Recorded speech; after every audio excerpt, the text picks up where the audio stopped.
I'm late. It was a very important day. Had to make some money. Had to message some people about some options of some cards.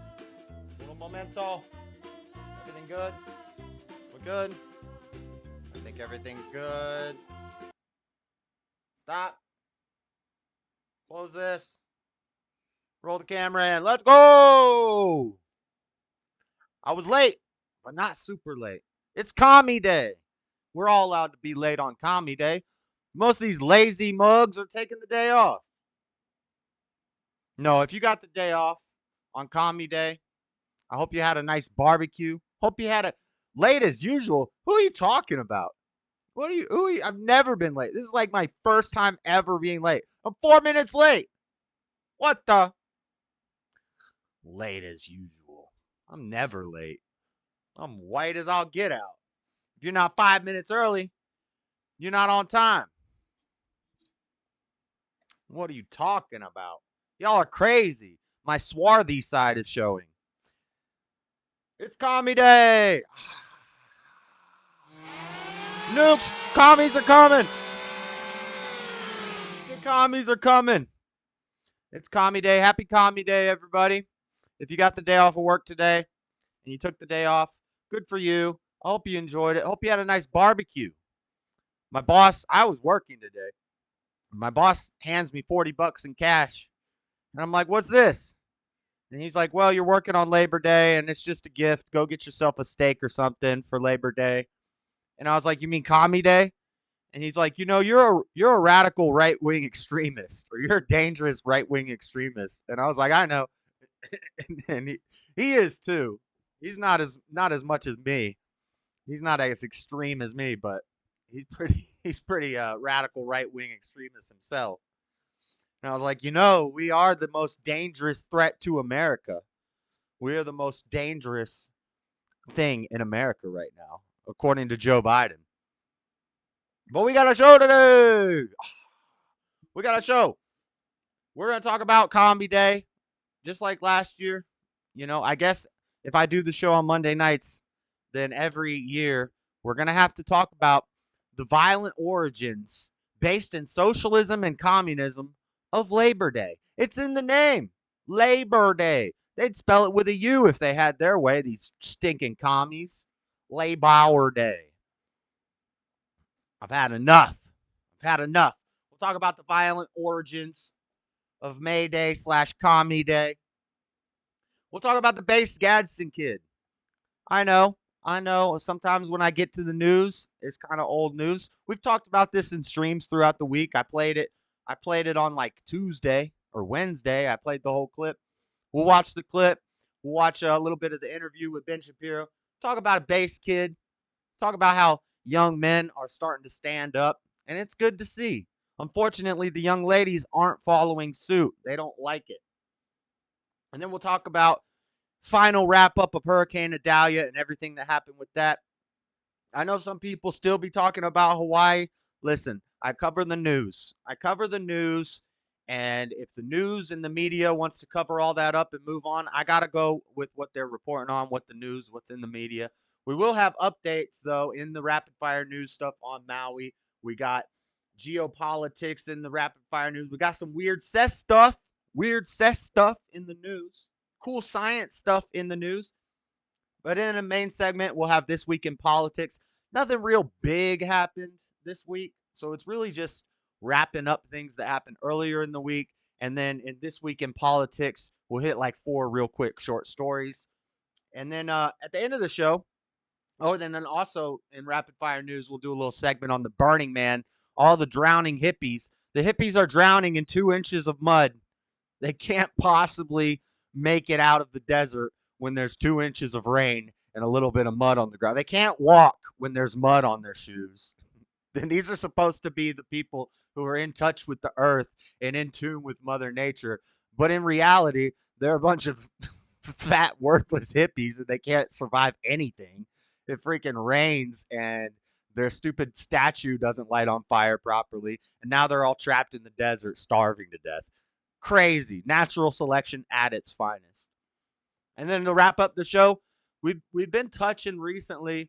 Mr. Mad was talking about John Teeter. Robbie was calling in talking about Ingersoll Lockwood and Barron Trump at the last president. So we're going to talk about both those stories.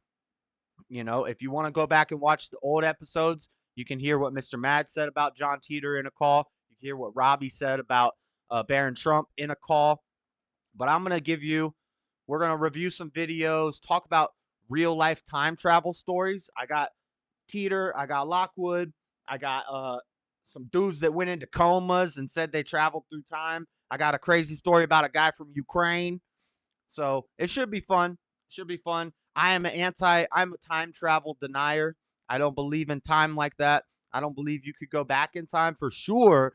And the only way you could go forward in time, I kind of side with Einstein. We'll get into all that stuff.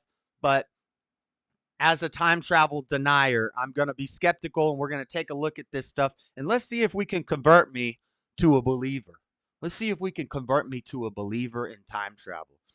But that's the plan for the show. I don't have any. That's the plan for the show. I don't have any starting songs for you guys. No starting music. No starting music. No starting music. Let's get into the show. Let's kick it right off. Let's see what chat's saying first. Floor said I'm late, as usual. She's crazy. I thought she knew me. I thought she knew me. C-South said, typical late Josh. Where it is? What do you mean typical? I'm never late. What the? I've been doing this show for 70 episodes. Never missed a day, especially not on Commie Day. And I don't show up late. Is it the dreadlock? It could be the dreadlocks. I did have to do the hair. I had to brush the teeth assist. Had to get my coffee ready. I got pumpkin spice flavored coffee. It's that time of the year. Everything's pumpkin flavored. I don't get it. But it is delicious. It is delicious. We got Yoda being a mess as usual. Base thumbnail. And the picture, the starting soon picture, was the same one from last week. I had a new one of the Burning Man guy on fire and the rain coming down, and all the people are like, ah! But somehow it must have got into my recycle bin, and I emptied the recycle bin right before the show, and then I couldn't find my starting soon picture, so we reused the same one from last week. But it's a good Super Saiyan Trump, not Super Saiyan Trunks. Super Saiyan Trump. Good little starting picture. What's up, B-Wise? Taking care of the baby. What's up, Dean Melkin? Dean Melkin. Robbie Downtown Brown. We're going to talk about Ingersoll Lockwood later in the show. I know you pretty much covered it in depth, but I'm going to touch on it again. And we're going to, in the last segment, we're kind of just going to review, like, I got some stories. We'll read the stories, and then we're going to watch videos. Because, again, I'm a time travel denier. So I'm not going to take a whole bunch of time to analyze these situations and put together a narrative and blah, blah, blah. We're just going to watch other people talking about it, and I'm going to give my thoughts on it in the last segment. We're going to watch 3 videos about 3 alleged real-life time travel incidents, and we're going to see what we think about it. Frank Sullivan. Hello, flat earthers. Nope. No flat earthers here. This is a high IQ. This is a high IQ stream. This is a high IQ stream. You have to be a little bit smarter to hang out here.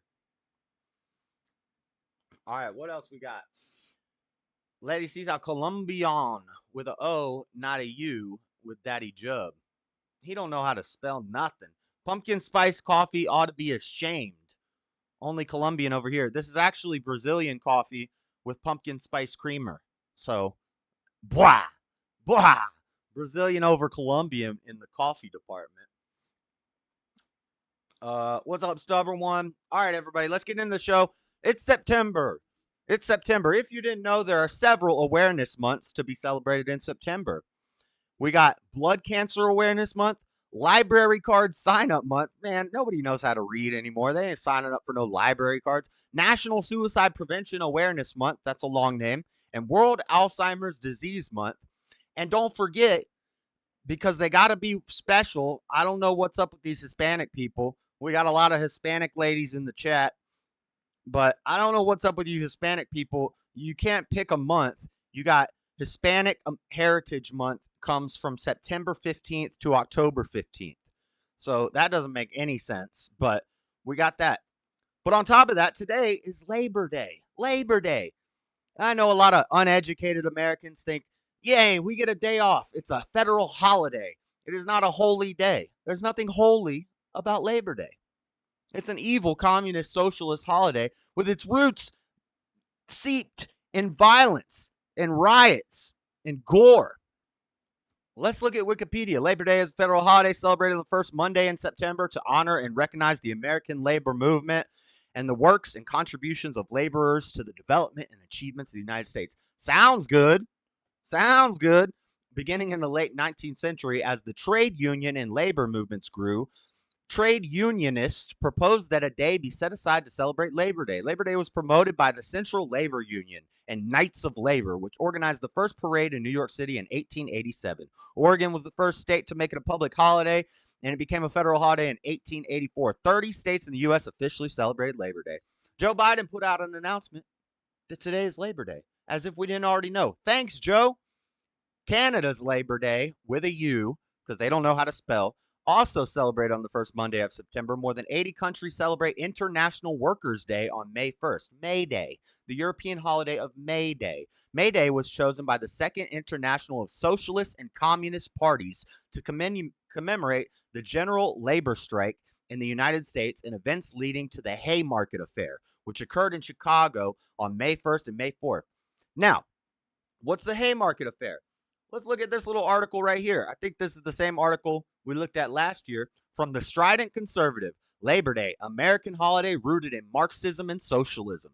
Every year, workers across the United States celebrate Labor Day on the first Monday of September, a day that also marks the end of summer vacations, the start of football season, and the return of school for millions of children. And while it is heralded as a celebration of the American worker, the origin of Labor Day is actually rooted in Marxism and socialism. To understand why the government declared Labor Day a national holiday, we need to look at what was going on that year. 1894 saw several labor explosions surrounding May Day, which the first Congress of the Socialist International had declared International Workers' Day in memory of the martyrs of the Haymarket Massacre in Chicago. May Day riots began in Cleveland as millions who found themselves unemployed following the Panic of 1893 took to the streets demanding that their grievances be heard. So it's the government's job to make sure you have a job. And then we have a riot. People die. So to honor that, we give them a day off of work. They were complaining about not having jobs and not having work. So we give them a day off of work to celebrate the riot that they did where people died. The Marxist riot for the labor unions. And to commemorate them being mad that they didn't have work and killing people and lighting fires, we give them a day off of work. You know what it sounds a lot like? Another Marxist movement. You know, the BLM movement. They had riots. They had riots all over the country. And you know what they got? They got a day off of work. They got a federal holiday, Juneteenth. No, Juneteenth has nothing to do with the end of slavery. It only has to do with a bunch of whiny complainers whining and complaining and starting riots and doing violent stuff and killing people and lighting buildings on fire. So we give them a day off of work to placate them. I'm not down with it. I'll take the day off. Actually, I've worked today because, I don't care about a communist holiday. But cut it out. This ain't an American holiday. But I did have a delicious ribeye steak today. It weighed 1.15 pounds, and it was cooked to perfection without a thermometer as usual. I don't use cooking thermometers. I just cook that ish up, and I eat it. And I ate a delicious ribeye steak today. Butch is here. Tyrizzle's here. What's up? What's up, Frank? I wish the white women were based. I agree, Lady Cecil. So how is MLK Day a holiday? I don't know. He was a Marxist too. He gets way too much credit. He was a dang commie himself. So that's it, basically. I got one more article here. The Real History of Unions. Violent Communist Agitation. Because, I hear a lot of people saying, well, the unions are all right. The unions are all right. I know Robbie works for the union. He works for the mail company. Maybe that's the only good union. Maybe the mail system is the only good union because the mail is pretty good. Unless you have a step in your front, unless you have a step leading up to your apartment that's a little wobbly and then they won't deliver your mail. That's a personal problem I have. But I think I got it resolved, Robbie. I called the post office. I think I got it resolved. I got my mail. So that mailman better tighten up, though. Rain, snow, sleet, or hail, but no wobbly steps. Come on now. Just skip the step. Go to the next step. You can't skip a step? Dang. Dang. Isn't your job walking? You can't walk up a flight of stairs without freaking getting hurt? Lord have mercy. But yes, the mail is a union, a communist union. Teachers' unions want to mandate labor history as part of curriculum in schools. Their goal is to improve the public's perception of unions by showing the positive contributions that unions made to Americans' workplaces at the time when labor conditions were less than favorable. When most people think of unions, and by the way, capitalism, free market capitalism, if your workplace is less than favorable, you know what you do? You quit your job and you find a better one. That's how free market capitalism works. And then the place that has a bad work condition or a bad work environment, they fail because they can't get any employees because all the employees want to go next door and work at the place with good working conditions. That's how free market capitalism works. The government doesn't get its grimy hands in all the business, and then small businesses flourish, and we're all able to start our own business. And if we study models of successful businesses, we can make our business successful. It's crazy. It's crazy. I know it sounds crazy, but it used to work in the past. You know what doesn't work? Unions and communism. It does not ever work. Proven. You know what always works? Free market capitalism until it becomes imperialism. You got to watch that. You got to watch that. Or oligopolies. You know, that's the dangerous conclusion to capitalism. But you find that middle ground. You find that nice, happy middle ground of free market capitalism. Get rid of the minimum wage. Get rid of the 2 and 3 day weekends and the days off for riots. And you have yourself a 1 day weekend like God did. You do like God did. You do like God did. God didn't take 2 days off. God took 1 day off. 2 day weekends are communist. They're not Christian. They're not American. Just saying. All right, when most people think of unions in the 1800s and early 1900s, they likely think of how bad things were for workers. They think of unsafe factories, long hours. Oh, God forbid we have long hours. We need labor laws to make sure that children can't work and to make sure you can't work over a certain amount of time, or they got to pay you extra. So then the small businesses, you know what they do? They just don't give you more than 40 hours a week.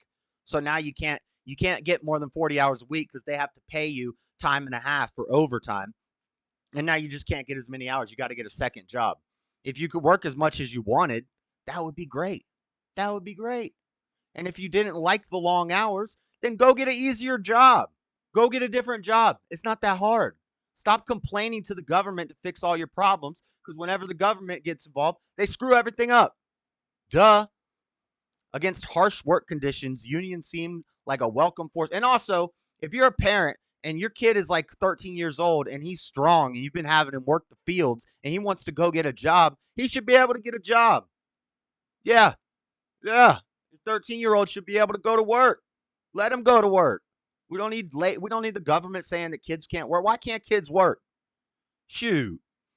Every weekend I had to pull the weeds. I had to mow the lawn before I could go out and play. And I get paid an allowance for it. We didn't have any labor law saying you're not allowed to make your kids do yard work. That's stupid. If I wanted to I got a paper job under the table selling newspapers when I was 14. Kids can work. Should we force kids into labor? No. But if the kid wants to work, let the kid work. If the parents say my kid's able to work, he's a strong little 13-year-old, let him get a job. Why not? And then the kids can get the quote-unquote minimum wage jobs. There wouldn't be a minimum wage, ideally.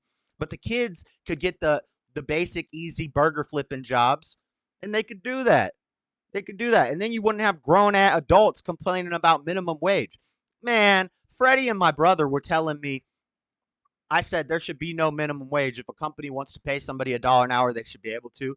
They said nobody gets rich off of $1 an hour. That's not going to help the country. Nobody gets rich off of $15 an hour minimum wage. That's why it's called minimum wage. Nobody gets rich off of minimum wage. You're not supposed to be rich off of minimum wage. It's supposed to be an entry level position for kids who are in high school so that they can get some work experience. And then eventually, when you grow out of that, you get a better paying job. You go get a different job. It's not that hard. It's not that complicated. Okay? Anyway, it's basic economics, basic. When Karl Marx released the Communist Manifesto in 1848 and Das Kapital in 1864, the early labor movement experienced a seismic shift. Previously, leading socialist thinkers did not like unions, and thus organized labor had little to do with socialism. This changed with Marx, who believed that unions were an essential tool to class struggle. Marx is the one who made unions a communist thing. Originally, the socialists didn't like unions. Then Marx said, make it a union. And then all the communists jumped on board. The first international efforts to organize workers were established by Marx himself. Marx led the International Working Man's Association, which was a coalition founded by union leaders in 1864 aimed at uniting various leftist groups, including socialists, communists, and anarchists, to join in the common goal of defeating capitalism. So your union was designed by commies to destroy capitalism. Big surprise there. Shocker. All right, get out of here, Frank. Bye. Bye. We'll just get him out of here. We'll get the gossipy bitches out. We'll get the little gossip girls out. Little girls out. We'll get the little gossip girls out. Little people who I live rent free in their mind, and all they do is think about me and talk about me in other chats and spread gossip and lies. We'll just ban them. We don't need the gossipy bitches in the chat. Marine my ass. He can't even spell marine. Looking like a bald Oompa Loompa. Marine. That's why I say you don't get respect just for being in the military. There are some losers in the military too. Let's see. Let's see if any other gossipy bitches are in the chat. Let's see. All right. All right, we're good. Minimum wage came about because there was no wage and everybody was working for Bannon's no wage wouldn't work. You're wrong, Dean. That's incorrect. Minimum wage is a communist idea, and that's not true. If a company is not paying enough, then people just won't work at that company, and the company will go under. They'll go to the company that pays more. It's very simple. The first international efforts, I already read that. In 1872, the IAWA focused its efforts on the United States, moving its headquarters to New York City. After it disbanded in 1876, the Working Man's Party of the United States was founded in its place. The WPUS, organized railroad workers in the Great Railroad Strike of 1877, which started in West Virginia and spread across several states, leading to deadly riots where people were killed as a result. And in Philadelphia, rioters burned down 39 buildings and dozens of trains and freight cars. Yeah, he is, Cecil. He's a loser. Unionization continued along Marxist lines, as did the violence. In 1886, after confrontation began, striking employees, strikebreakers, and police, a group of labor radicals, including anarchists and communists, held a rally in Chicago, now referred to as the Haymarket Riot. When one of the speakers at the rally shouted, "Exterminate the capitalists," police intervened and things became violent. One rioter threw a stick of dynamite at police, and shooting broke out. 7 police officers and at least 1 civilian died. The relationship between unions, rioting, and violence continued into the 1900s. In 1905, the American Labor Union, Socialist Party, and Socialist Labor Party. Okay, I'm almost done with all this. Is there anything else I need to read? I think we covered it. Oh, in 1918, less than a year after the communists overthrew Russian government in the Bloody October Revolution, IWW members were convicted for sedition in Chicago, and a bomb went off at the old Federal building, killing 4 people. Reportedly, a young Walt Disney was almost killed in the bombing. Police believed that the union was responsible, though it denied involvement. So There's just a little bit of evidence that the unions, the Labor Day, whenever you hear the word labor, the Labor Party, it's communists, basically. They hate capitalism. They hate America. They're anti-American.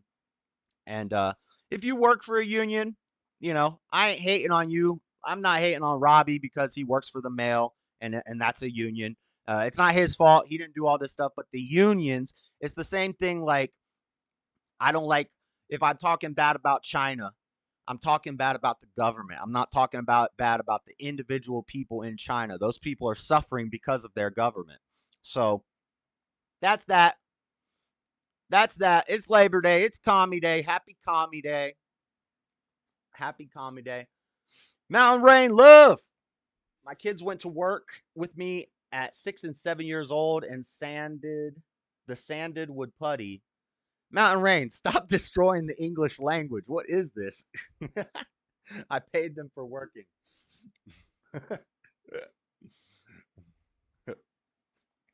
Yeah, Robbie. Yeah, I don't have time for that. I don't have time for that gossip girl shit.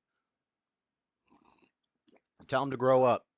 Tell him I've been living rent free in his head, and I love it. And I love it. And I'm gonna keep doing what I do, and he's gonna keep doing nothing. So, all right, let's move on. I don't have any clips for the Labor Day stuff. I do have clips for the Gadsen flag though, kid. We're gonna talk about this Gadsen flag kid. This kid is super based. I love this kid. Kind of got drowned out. People still focusing on the Hawaiian stuff. And I know we got to remember Hawaii. Those people had a travesty done against them. But we gotta look at other things, because I'm telling you, more stuff like that is gonna keep happening. Like, we can't just focus on what already happened. The trick is not to retroactively try to fix these problems after they happen. The trick is to nip it in the bud before it happens. So we saw that happen. It's too late for Hawaii. You can send them money. I'd advise, if you're sending money to any sort of organization that's helping Hawaii, probably don't do that. Maybe instead find people who were affected and send them money directly. Don't be sending these organizations your money. Don't do it. Don't be sending Oprah your money. Don't be sending FEMA or the Red Cross your money. If you want to help Hawaii, then we've talked about it. We've discussed it. We've went over all the questions and the skepticism. I've done 3 weeks worth of shows about it. We got to move on. But if you want to help them, help the individuals directly. Go to Hawaii and help them, something like that. But we got to move on. So let's talk about this base Gadsen flag kid. China attacked Hawaii, and the potato did nothing about it. Who's the potato? Is that Biden? I don't really know if it was even China. China. I don't know. It could have been, you might not have to look very far to see the guilty parties. You might just have to look in your own backyard. Did you hear about Oprah's avocado farm in Hawaii? I did not. Is that a joke or is that real? I wouldn't be surprised. Most of the avocados come from the cartels. So if you buy an avocado at the grocery store, you're helping fund the cartels. Did you know that? And you're probably helping fund Oprah, apparently. Oh, Biden's the potato? I like that. All right. 12-year-old boy booted from class over Gadsen flag patch on backpack. Origins with slavery. Everything's slavery. This is a radical far-right white supremacist kid. Let's watch the clip. We're going to watch the full thing because a lot of the news stations didn't show the full thing. It's a historical flag. So the reason that they do not... It's kind of quiet. Let me know if you can't hear it. The reason we do not want the flag displayed is due to its origins. What's up, Raymond? Slavery and... Buy a membership for Dean. That is what was... that's the reasoning behind them not displaying.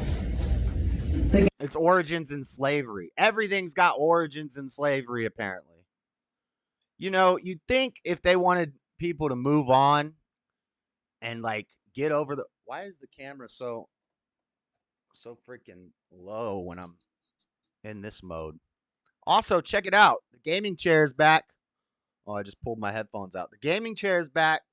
I JB welded it. I broke a metal bar in the chair, so the chair was all like dysfunctional. But now the chair is on go. The chair is up. It's up. Who let Raymond in? Who let Raymond? Who let the dogs out? All right, let's watch it. Gadsen blood. The don't tread on me. Okay. Which is the Gadsen blood. Okay. So he's what's going to happen if he doesn't take it off? That's all right, Robbie. But if people come at me with that mess, then they're gonna get the smoke. They're gonna get the smoke. He is able to go. I was actually just telling him, like, I was upset that he was missing so much school. I'm like, so I asked him, can he just take his stuff out of his bag and go back to class? Like, I just want him to go back to class. The bag can't go back and stuff patch on it, because we can't have that in and around other kids. So that's what I was trying to, and then he said you were close. So I was like, oh, okay. Yeah, it has nothing to do with slavery. That's like the Revolutionary War patch that was displayed when they were fighting the British. Like, that's the revolution. Maybe you're thinking of like the Confederate flag. Okay, I am here to enforce the policy that was provided by the district. Speaking of that, Yoda, I'm trying to get Colin Flaherty's books, but they're all banned on Amazon, so they're like ridiculously expensive. White Girl Bleed a Lot, Knockout Games, and he's got one other one. I can't remember the name of it. Rest in peace, Colin Flaherty. But yeah, this kid better watch his back. You gotta watch his back now. He's in Colorado. It's a very liberal place. And so in this thing, this is the first video. The teacher is there. This teacher, not a smart woman. Like, they're not sending their best to teach your children. And this clip should be excellent proof of that. She says, notice how much she talks with her hands. I've said before, I talk with my hands sometimes in the show to make it more exciting and elaborate. But the way she talks with her hands is very womanly. I just don't know. Like, and you look at her face. I wish I could zoom in on her face. The kid is just like, this is so stupid. And the teacher doesn't have a clue what she's talking about. These are the people who are teaching your kids. This kid melts my heart. Such a brave kid. And you know what they're thinking about him. Well, then he shouldn't have came in. He shouldn't have came in being a gossip girl. He shouldn't have done that. I see what I've gone to Jamie's channel and I see y'all. I'm living rent free in your head. You just talk, maybe not you, Robbie, but a lot of them talk about me all day in Jamie's chat. It's so funny. It's so funny. But, you know, he should have known better. He should have been smart. Love the Southern Cross. So, you know what they're thinking about this kid? They're thinking he's going to be a school shooter. Straight up. Straight up. That's what they're thinking. They think he checks all the boxes for school shooter. He's not on any psychotropic medications, which he's not into some weird gender stuff, which are the real signs that somebody's going to be a school shooter. No, he's a patriot. He loves the country. He's white, and he's got a military backpack with Republican patches and gun support patches on it. So the teachers see this kid and they think, oh my God, he's going to shoot up the school. We need to get him. He can't have that patch. Let's put all these barriers and restrictions on him. And he's going to catch hell from these teachers. He's already said, we'll read it here in a second. He's already said he's been catching dirty look. He went viral.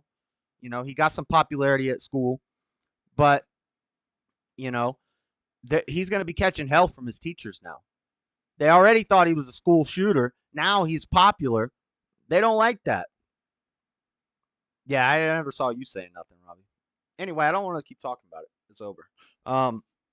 It's dumb anyway. I keep getting sidetracked.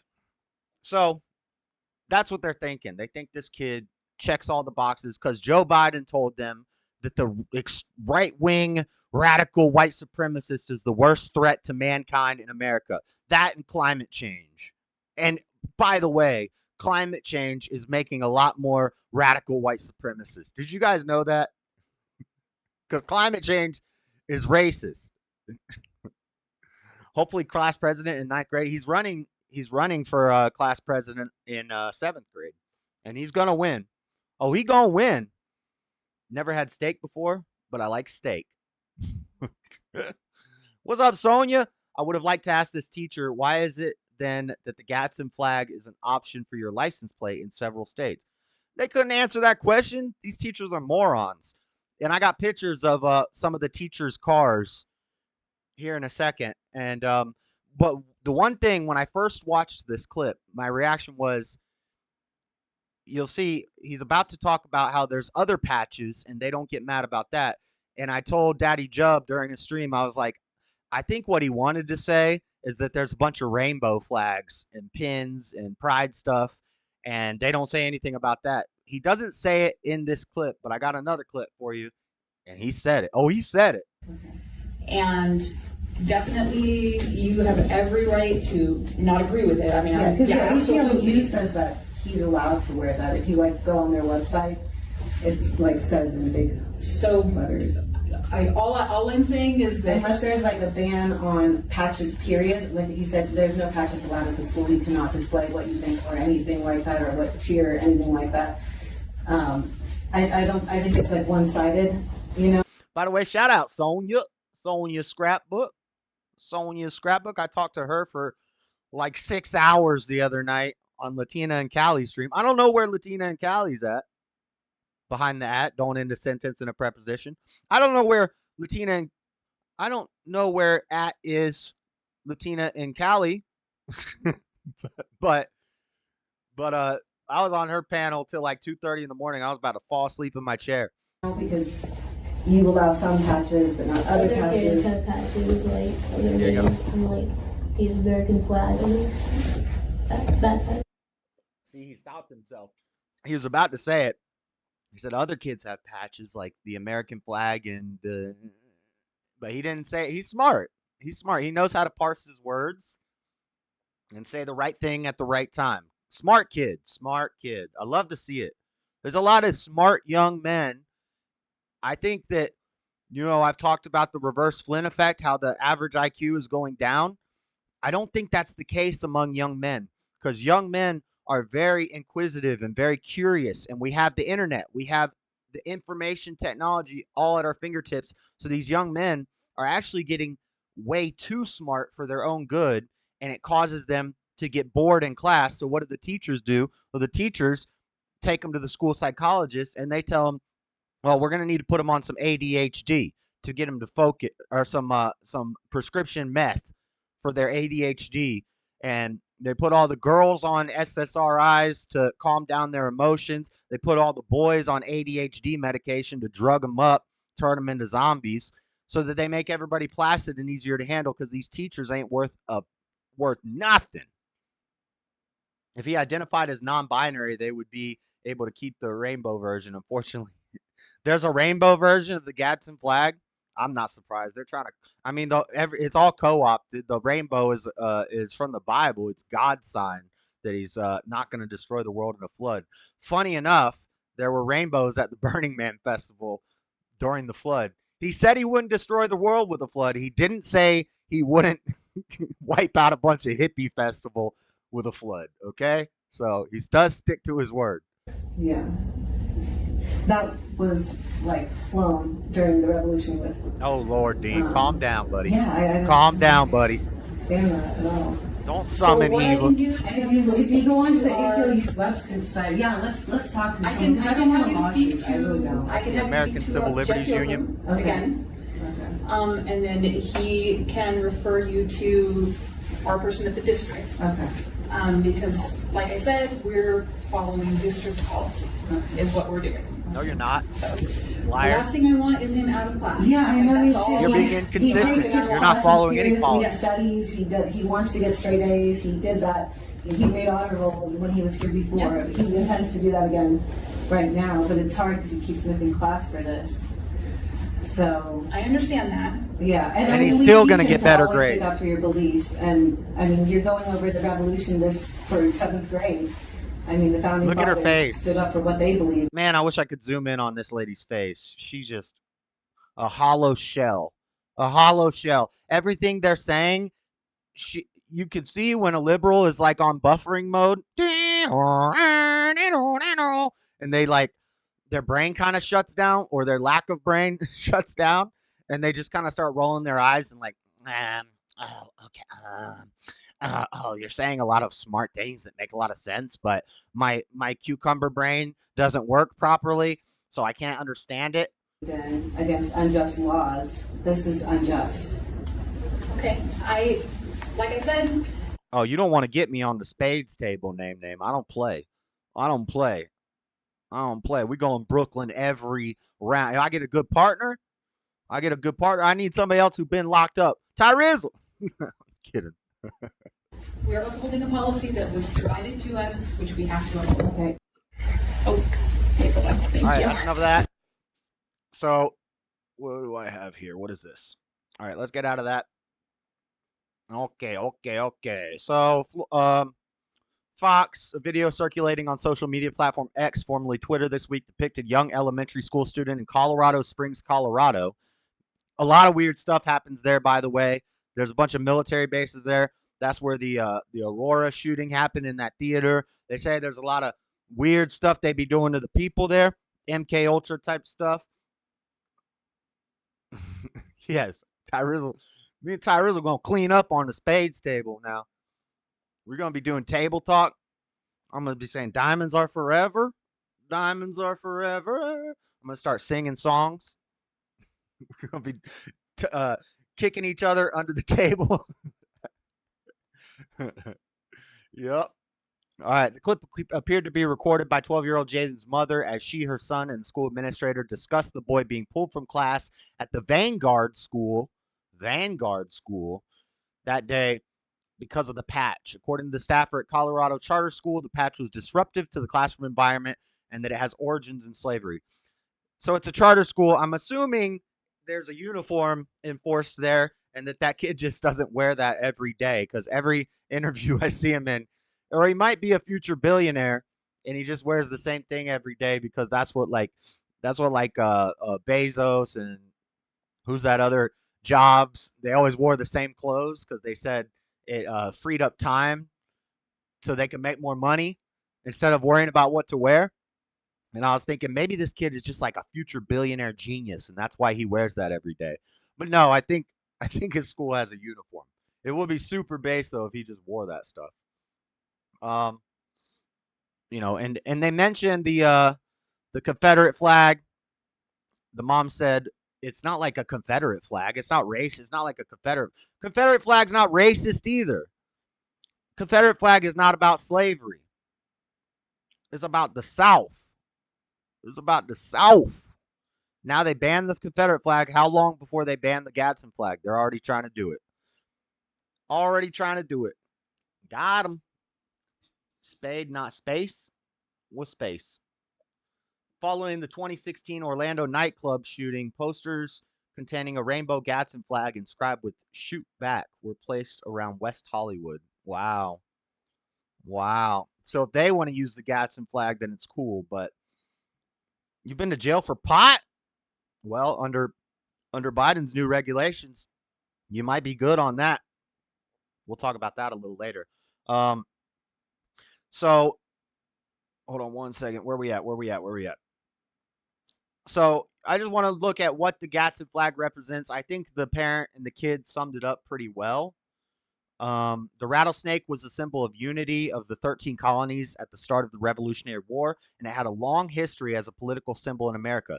Benjamin Franklin used it for his join or die woodcut in 1754. Gadsen intended his flag as a warning to Britain not to violate the liberties of its American subjects. The flag has been described as the most popular symbol of the American Revolution. Its design proclaims an assertive warning of vigilance and willingness to act in defense against coercion. This has led to it to be associated with the ideas of individualism and liberty. It is often used in the United States as a symbol for right-wing libertarianism, classical liberalism, and small government, for distrust and defiance against authorities and government. Now, that last line is a little Wikipedia liberal, throwing that part in there. Well, maybe not. I can understand that. Distrust or defiance against authorities and government. But Wikipedia going to throw in a little bit of twist. When people say, "Oh, why are you reading Wikipedia? Don't read Wikipedia. It's people can change it and blah blah blah." That's not true. You can go and try to change Wikipedia. It's not going to happen. There's a whole system set up. You have to be approved as a Wikipedia reviewer, and then even if you're approved and you do your review, it has to be critiqued by other people who allow it. So Wikipedia is usually pretty factually accurate. The problem is you just have to know how to read. You have to know how to parse out the opinion and the bias of the writer, because most of the people who are approved to look over Wikipedia and who write Wikipedia are liberals. They're leftists, and so they write the truth, but they put their own little spin on it or their own little twist on it. But if you can read and see all that stuff, then you can read Wikipedia and still get a lot of information. But never use Wikipedia as a source in a debate. If you're in a debate and somebody says, I got my source is Wikipedia, then no, that's not a good source for a debate. But reading Wikipedia is not a bad thing. Like, you can get a lot of information from Wikipedia. Just saying. All right, so I got one more clip, and then we will talk about the or first I want to show this picture. First, let me show this picture. So here's Jaden standing in front of a car. Let's see if I can blow this up. Can I make this bigger? Yeah, there we go. So here he is standing in front of a car. I don't know if you guys can read this. This is a teacher's car. You know, in the teacher's parking lot. It's got, I'd rather be slowly consumed by moss. Don't be trashy, recycle. Well, we know recycling is a scam, a liberal scam.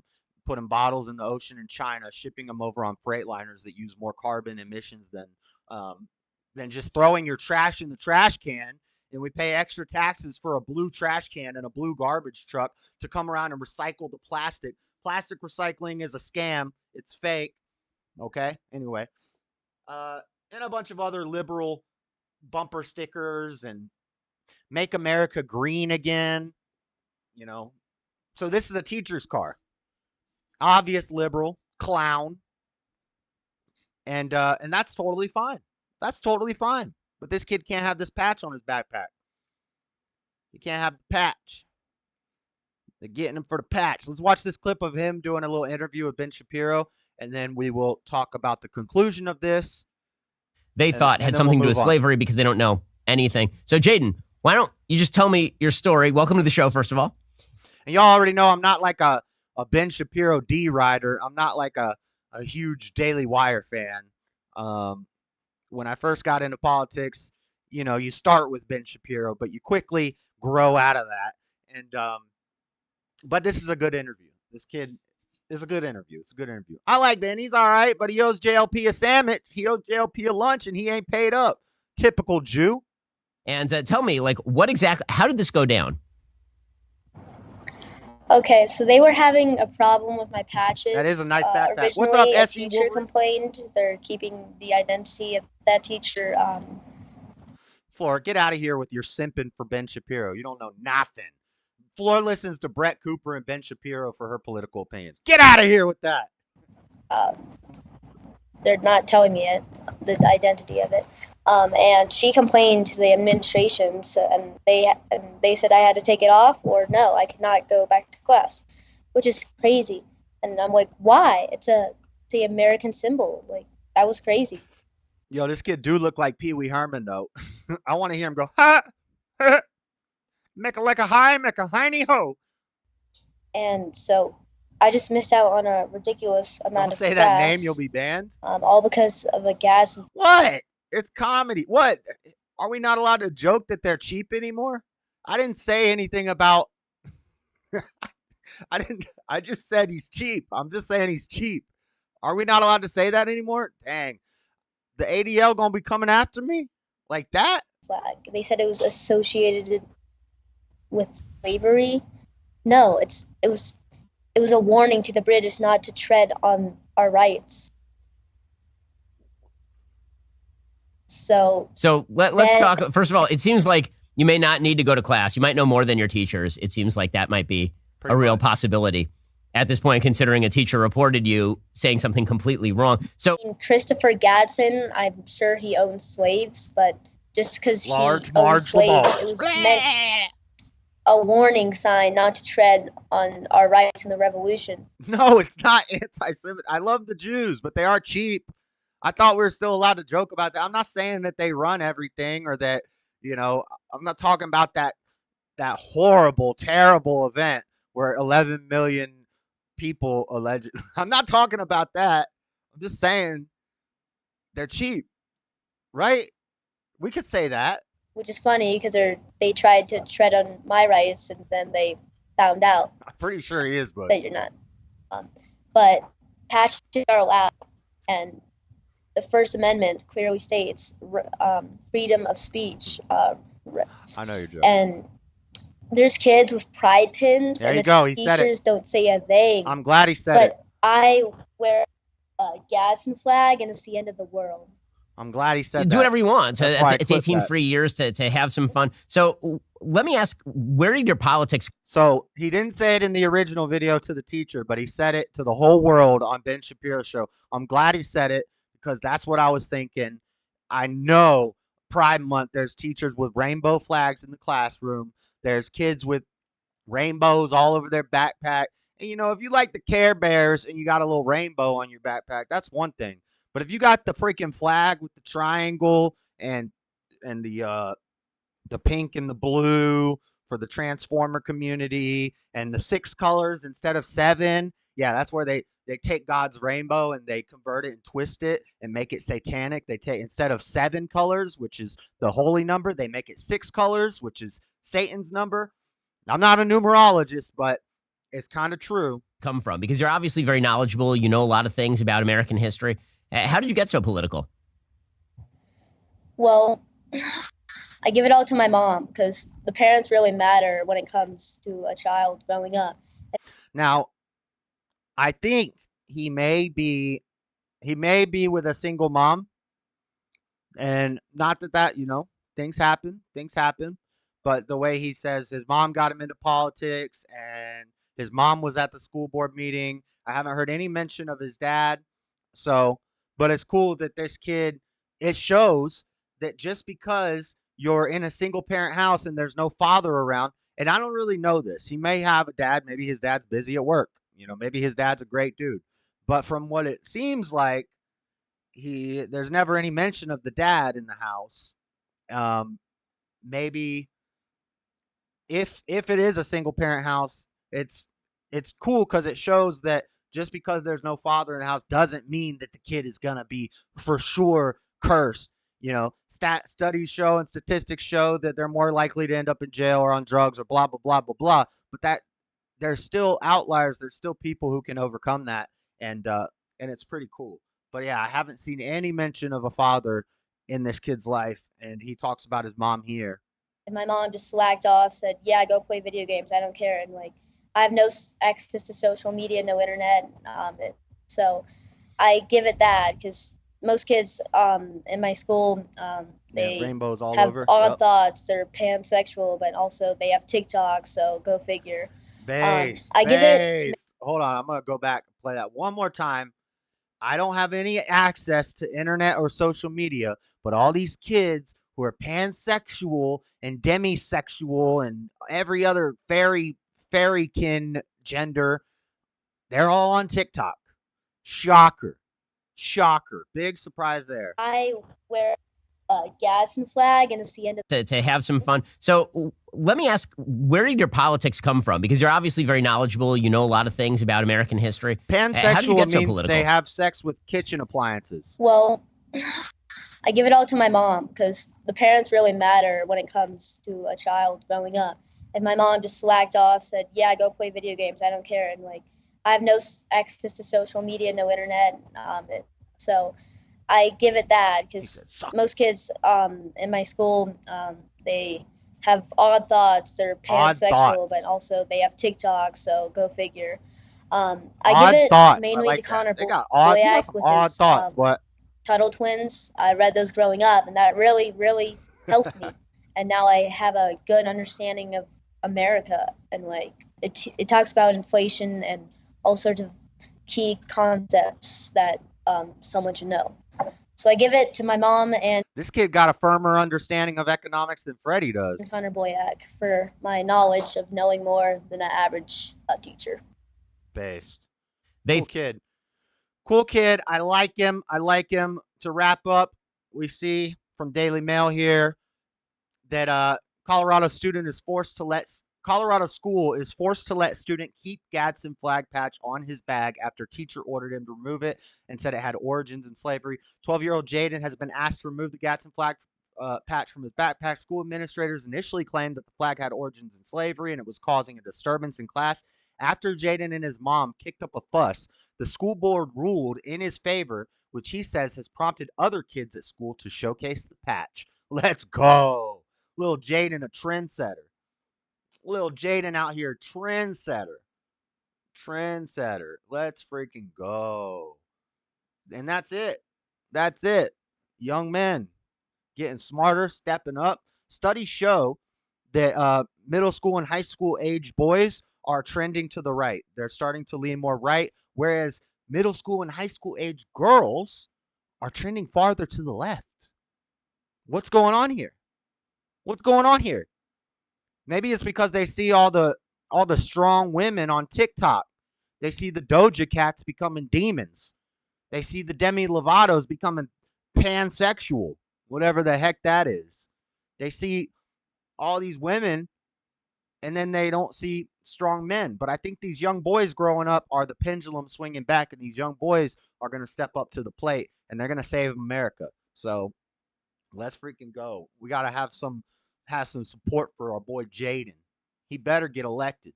All right. Let's see what chat's saying. He was a well-read juvenile, very aware. Yeah, he was cool.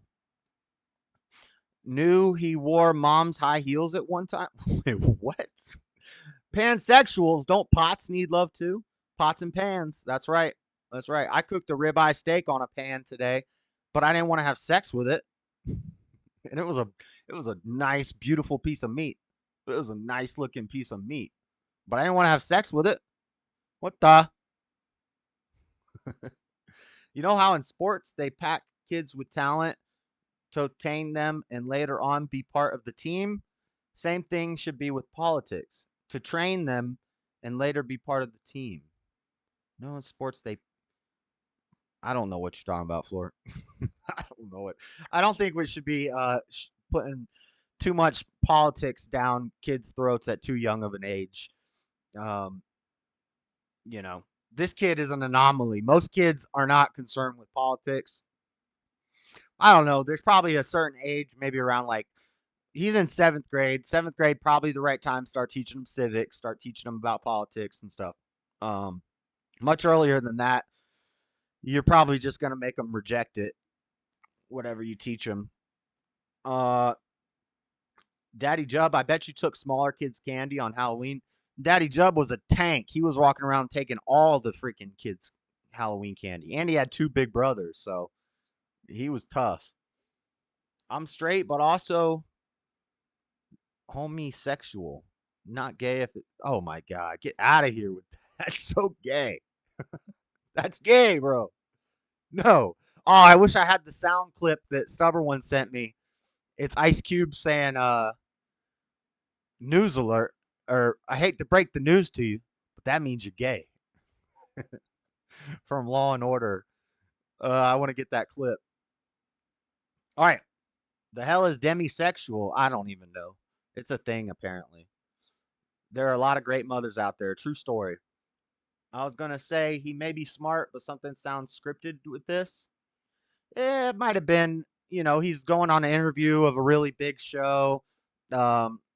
He might have had a little bit of a script to follow, probably written by his mom, but it's not like he was saying anything super complex. It's not like when you see the kids at the school board meetings reading the script and they're just going down the script. It was more like, I think that kid is pretty smart. He probably could have wrote his own script. He seems pretty smart. All right, let's look at Hurricane Idalia. It was a bit of a dud compared to other big storms and hurricanes. I think there was only one fatality in Florida, and it was somebody who was like driving on the road during the storm. You already, you know, cars are already dangerous, so I don't know about that death count, but the gay is just fishing buddies with butt stuff. Gay is just fishing buddies with butt stuff. Whoa. I know, Floor. Jeez. What's all with all the gay talk in the chat? Let's move on. Let's talk about a hurricane. It's Daddy Jub's fault. He's a mess. He's a mess. All right. Hurricane Idalia, Fort Myers, Florida. Idalia strengthened into a hurricane early Tuesday on its treacherous trek towards Florida's Gulf Coast, where it is expected to make landfall. This is an earlier story in the week. With potent storm surge and powerful winds, the Category Storm 1 storm was expected to rapidly intensify into an extremely dangerous major hurricane before striking Florida on Wednesday. I think it made it up to, I think at one point they said it was a Category 4, dropped down to Category 3. It went all the way into Georgia. It did some damage in Georgia, did some damage in Perry, Georgia, which is close to somebody we know who's not in the chat right now. But it's Daddy Jub's fault. He brought it up. Oh my God. Y'all are a mess. Y'all are a mess. Okay. Let me see. I think I got a clip. Let's look at some pictures first. We'll look at some pictures. The most damaging pictures. This girl got all her stuff in bags, walking in the mud. You know, her glasses are way too big for her. It's going to be hard to see when you have glasses like that. Those are some giant glasses. I don't even notice all of this stuff. All I'm focusing on are these giant Coke bottle glasses. You're destroying your eyes. Glasses are an op. They're an op. You start with small ones, and they get bigger and bigger and bigger. All you got to do is convince yourself that the blurriness you're seeing, everybody else sees. Your vision isn't fuzzy. The world is just fuzzy. Don't go to the optometrist and get glasses. Conservatives don't wear glasses, okay? And tell Matt Walsh I said that. Conservatives don't wear glasses. It's an op. That's why it's called optometrist. That's why it's called optometrist, because they're ops. It's a scam. Don't wear glasses. It's like chiropractors. You get addicted to it, and then you need bigger and bigger and bigger and bigger glasses. The world's just a little blurry sometimes. Next picture. A little windy, a little water coming up. Storm surge. You got to watch out for that storm surge. Oh, I forgot to put the picture that my brother Ben sent me, because he lives in Tampa, and I was like, hey, get on the Discord when I was doing the live hurricane coverage, which was kind of boring, so we just ended up talking about a bunch of mess. But I told Ben to get on the Discord and go walk around outside and show us some of the damage, and he sent me 2 pictures, and he's like, bro, there's a branch in the road, and a cone fell over. That's it. That's all there is. So I was going to put the picture of the cone, but I forgot to put it in here. Here's a little bit of water on the road. Davis Island and Anna Maria, the roads in and out were kind of flooded. There's some big trees down. But now this is not in Tampa. Same thing if you watch my video I put out recently from the stream from about a year ago when Hurricane Ian hit Florida and it was coming straight at Tampa. This one was coming straight at Tampa. They're always coming straight at Tampa. They never hit Tampa. God got his hand over that place, even though they got a communist mayor, Jane Castor, trying to make it a 15-minute city. We talked about that last week. Even though that's happening there, God still got his hand over that place. Not really. It's not God. It's just the way currents and wind currents and, and Gulf streams and all that stuff and high and low pressures. It's just how it works. The hurricanes don't hit Tampa. They hit south, or they hit the other coast of Florida, or they hit up by the Panhandle in the other places. It always happens that way. And the people always freak out, and they always run, and they always buy up all the water, and then nothing happens. Now you got 3-year supply of water. Ain't nobody drinking that much water.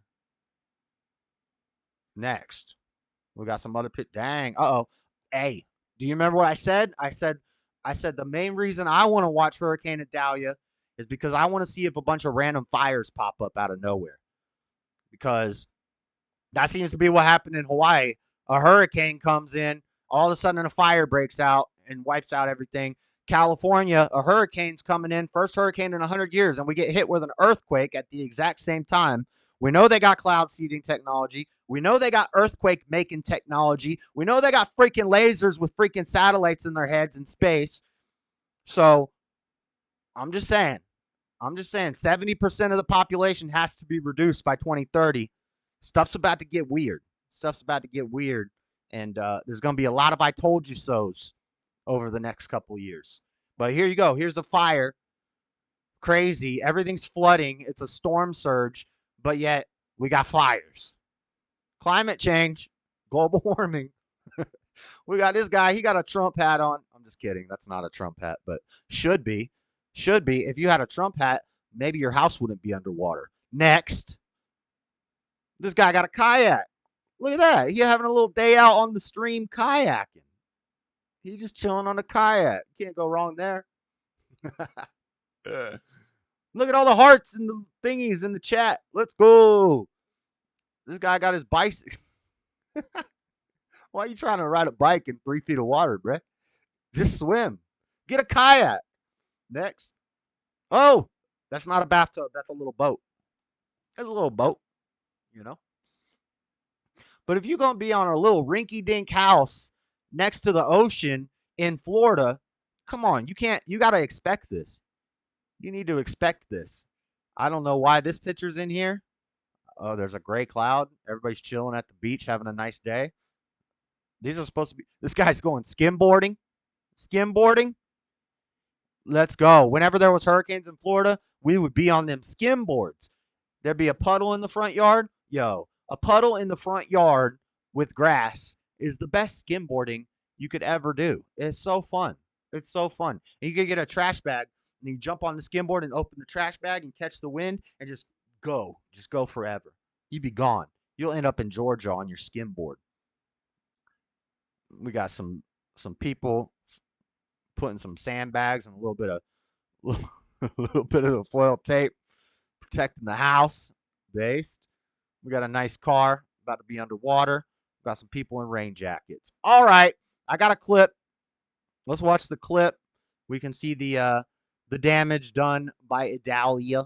Y'all hitting the little emoji things in chat. I like that. I like to see that. You gotta make sure you hit that like button too. Okay. Okay. Yeah. Well, we'll. By the way, this is Ron. This is all Ronnie on the phone with Joe Biden. It's not a lot. It's only 2 seconds of this, and then it goes. We're gonna go into the destruction from Idalia. But this is old Ronnie talking to the potato. This is Mr. Potato Head 1 talking to Mr. Potato Head 2. Well, I'll tell Deanne, a place that it would make sense to do it. We're in Horseshoe Beach now. It's pretty rough here. What's up, bro? And there's a lot of folks putting stuff together, but we will let her know. The president's visit comes as we are seeing more images of the devastation I don't know what you're talking about, Floor. in communities along Florida's Big Bend region, where entire structures were wiped off the map. Hey, nothing wrong with a leech or two. That cleans your blood out. Some people put leeches on themselves for like health things. I don't know about it. Don't ask me, but I seen it. Along Idalia's path, tens of thousands. This guy lost his truck. See, that would suck. Losing your truck. What the? Thousands of customers remain without power, and some $1 may rhyme be right without there. it for weeks. It's the worst storm we've ever been through. And we're going to rebuild. Officials reported 2 rain-related traffic deaths. Thousands of people chose to get out of. Now, a rain-related traffic death? That's a bit of a stretch, don't you think? A rain-related traffic death? I don't know about that.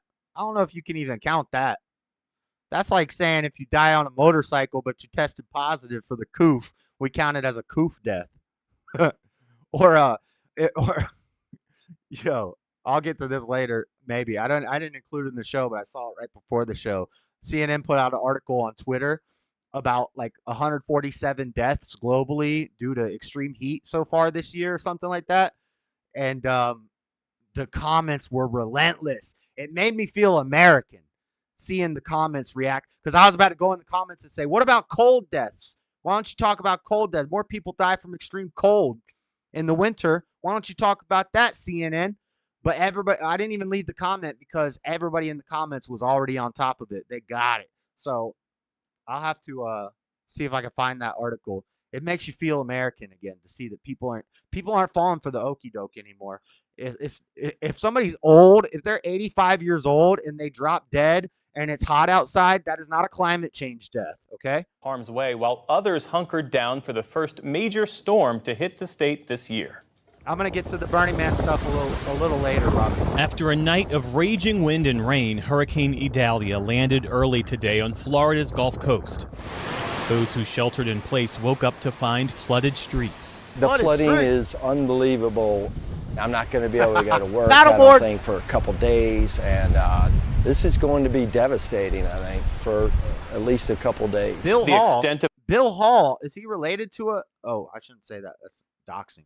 The damage across your city right now? We do. We have a lot of trees down. One thing about Tallahassee is that we are a Tree City USA. 55% of our city is actually under a tree canopy. So our concerns obviously are when you have high winds and trees and power lines. Oh no, Tyrizzle and Name figured out what the little icon on the side was for.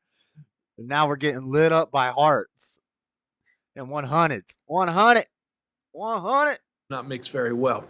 So as a result, between the sustained winds that we did impact here in Tallahassee, we did have a lot of trees down. A lot of trees that fell on power lines. They're blocking roads. We're out in the process right now. And unfortunately, the massive oak on the grounds of the governor's mansion fell down today. And we're sorry to see that happen, but we're glad that. Yeah, I got that. Like, that's a story. A tree fell on the governor's mansion while him and his wife were at home.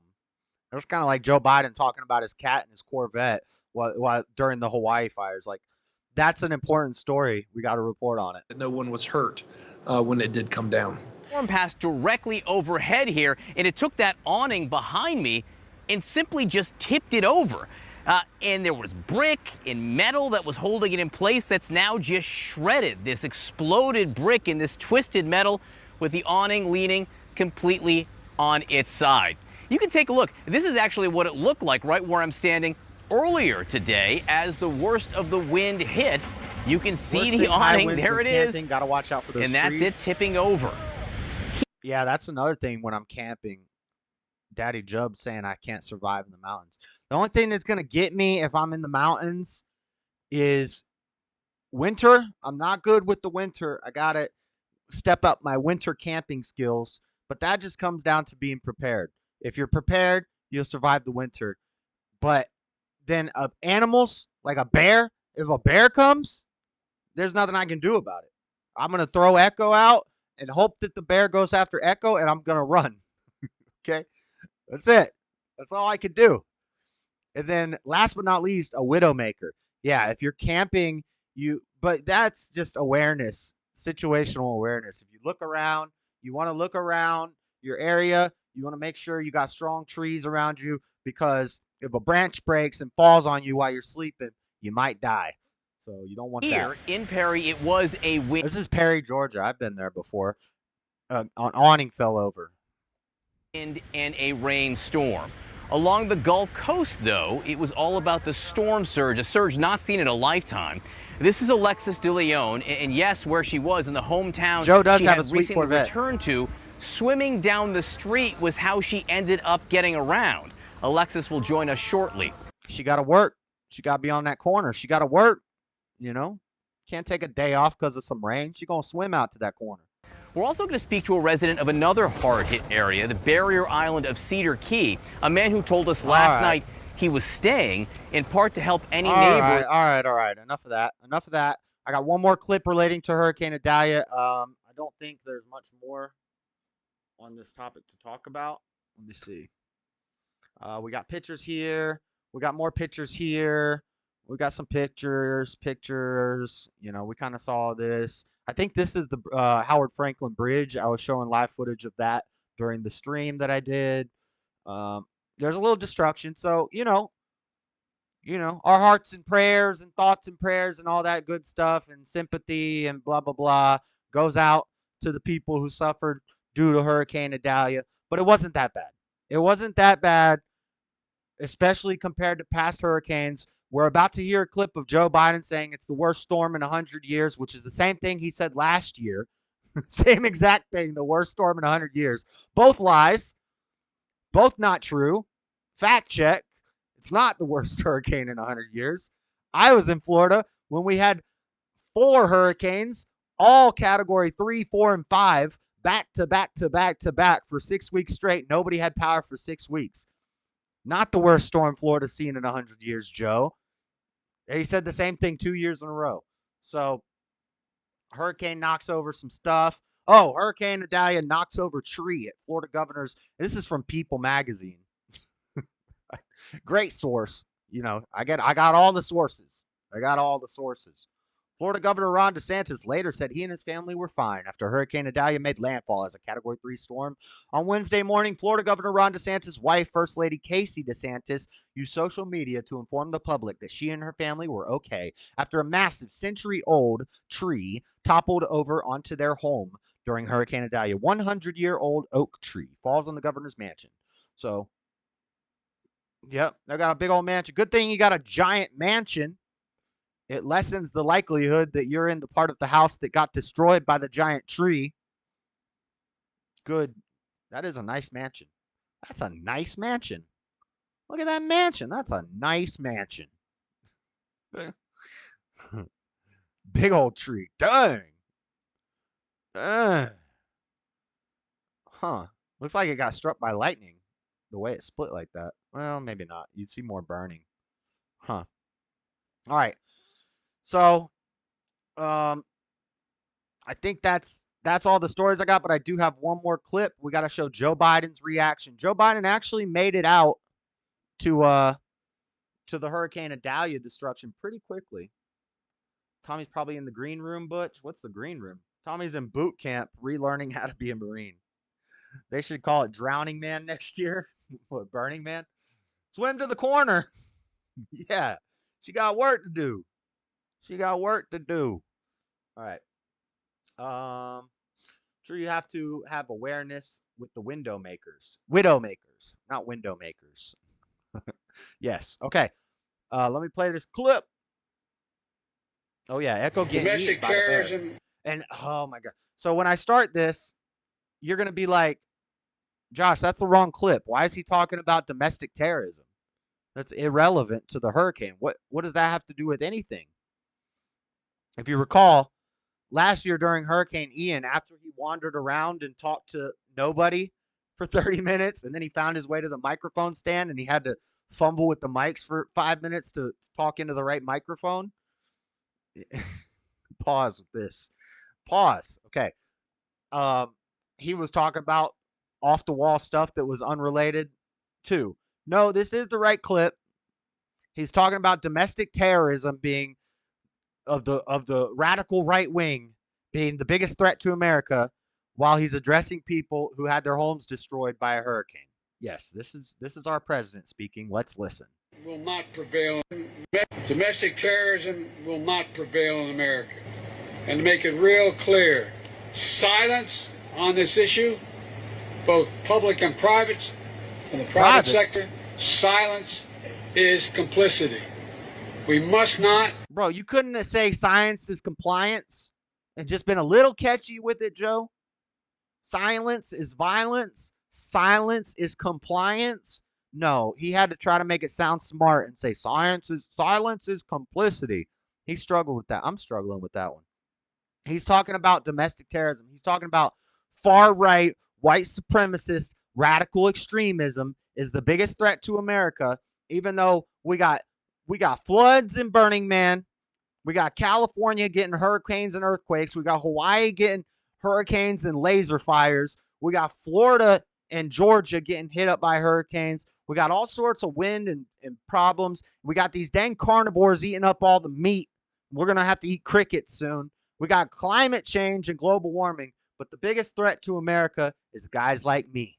Guys like me. Guys like the guys in the chat. We are the biggest threat to America. Far right, radical, extreme white supremacists. The biggest threat to America. Thank you, Joe. Thank you, Joe. And if this is like off on the sound, if you got a lot of sound in one ear and not the other ear, that's not my fault. That's them not knowing how to set up their sound system. In the private sector, silence is complicity. We must not, we will not remain silent. I'll have much more to say about that later, but I did want to mention it while I was here. Ladies and gentlemen, you saw firsthand, and thanks to the press, the rest of the nation's got to see it. These are good people who've been devastated. They need help. Imagine yourself in this position. Imagine you being in this position. Now, in a second, he's going to start taking questions. He's not supposed to be taking any questions, which is funny, but he's going to start taking questions. It's going to be hard for you to hear the questions, so I will tell you what they're asking him. But he's not supposed to take questions, and he starts taking questions. And then he's like, oh, I guess I'm not supposed to answer any questions. Here, talk to the mayor. Imagine you being the family that a tree that is about more than 100 feet. More than 100 feet. Gigantic tree. Coming that close to taking out your daughter's bedroom and taking out your daughter in the process. Dang. You know, this is tough stuff. Tough stuff. But again, if people know we're with them, they'll get through this. Just knowing we're not going to forget. Yeah, we know you're with us, we Joe. will not forget. Thank you all so very much. I'll take a few questions. I'll take a few questions. Yes, ma'am.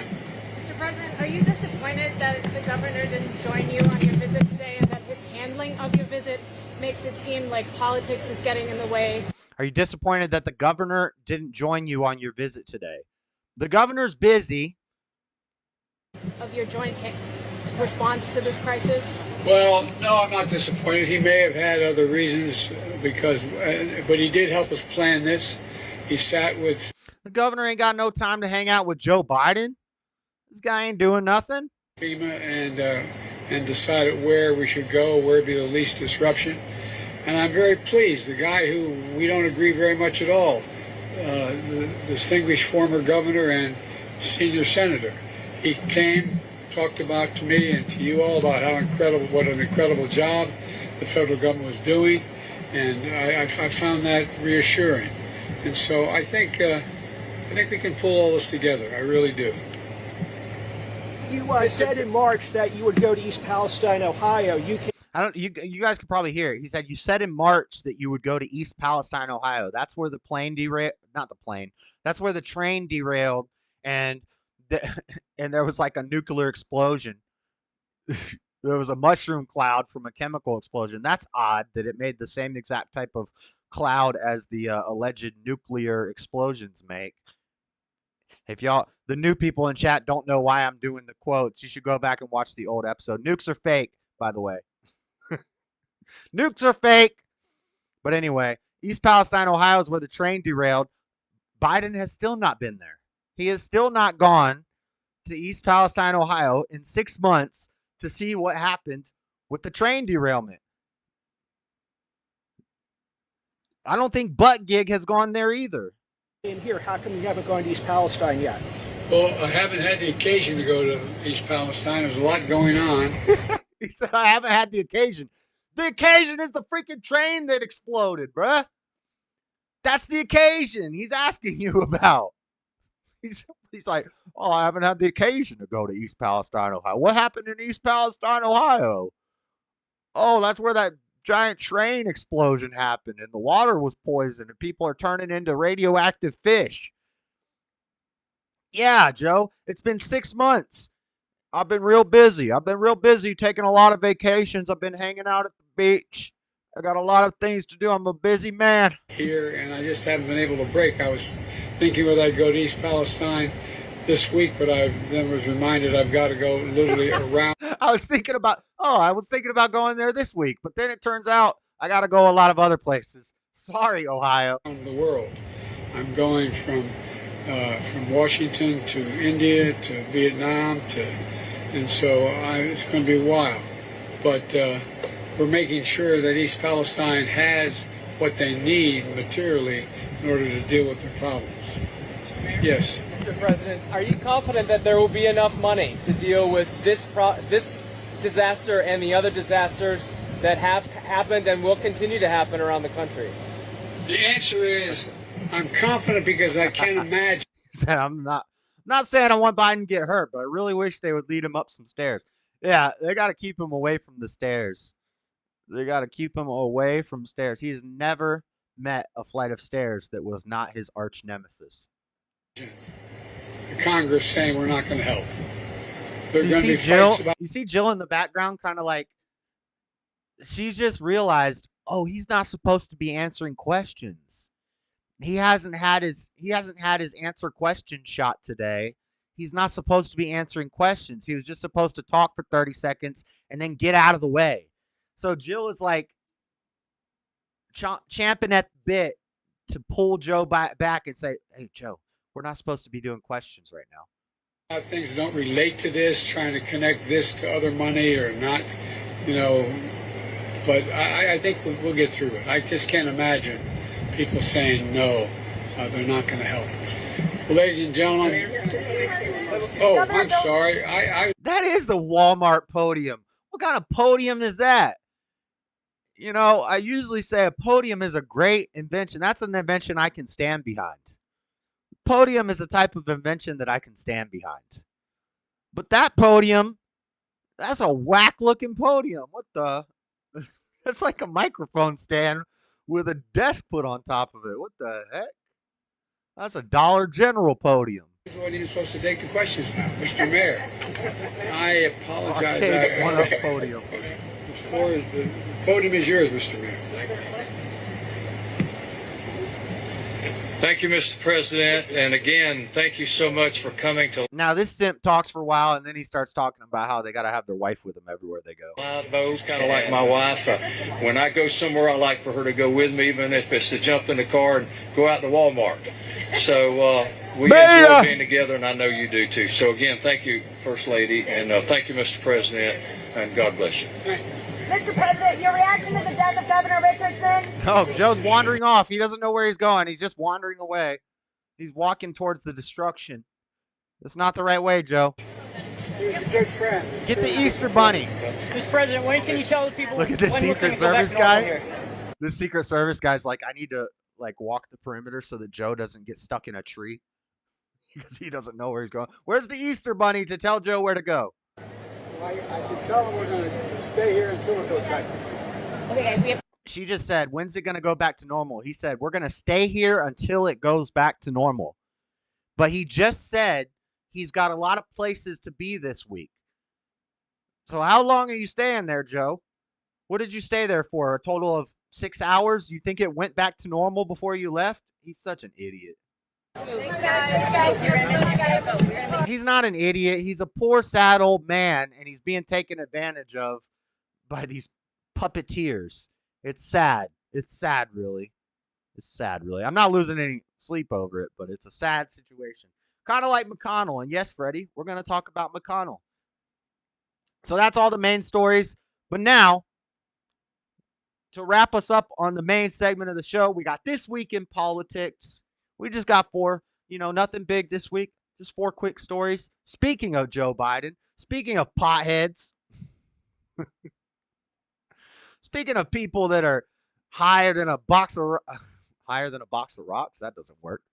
That doesn't work at all. What am I talking about? Jill looks like she's been hailing bushels of corn to the kitchen to shucking and jiving. He's wearing New Balance shoes. Listen, he could have the newest Balance shoes. He still ain't got no balance. He's still gonna fall over. You could get him the newest Balance. You still ain't got no balance. Up. I'm off duty. Love you, my ninja. Mr. Mayor, get out of my chat with racial slurs. Can't take you anywhere. Invention you can stand behind. Yes. Yes, the podium. Nice grass. All right. Let's do some This Week in Politics. Politico trying to sell me a paintball mask. What the? Slightly higher times. Biden administration moves to loosen weed restrictions. Oh, snap. As if it's not loosey-goosey enough as it is. We got to take away the federal regulations on pot. They want to get everybody high. Everybody get high. Dumb down, demoralize the population. Listen.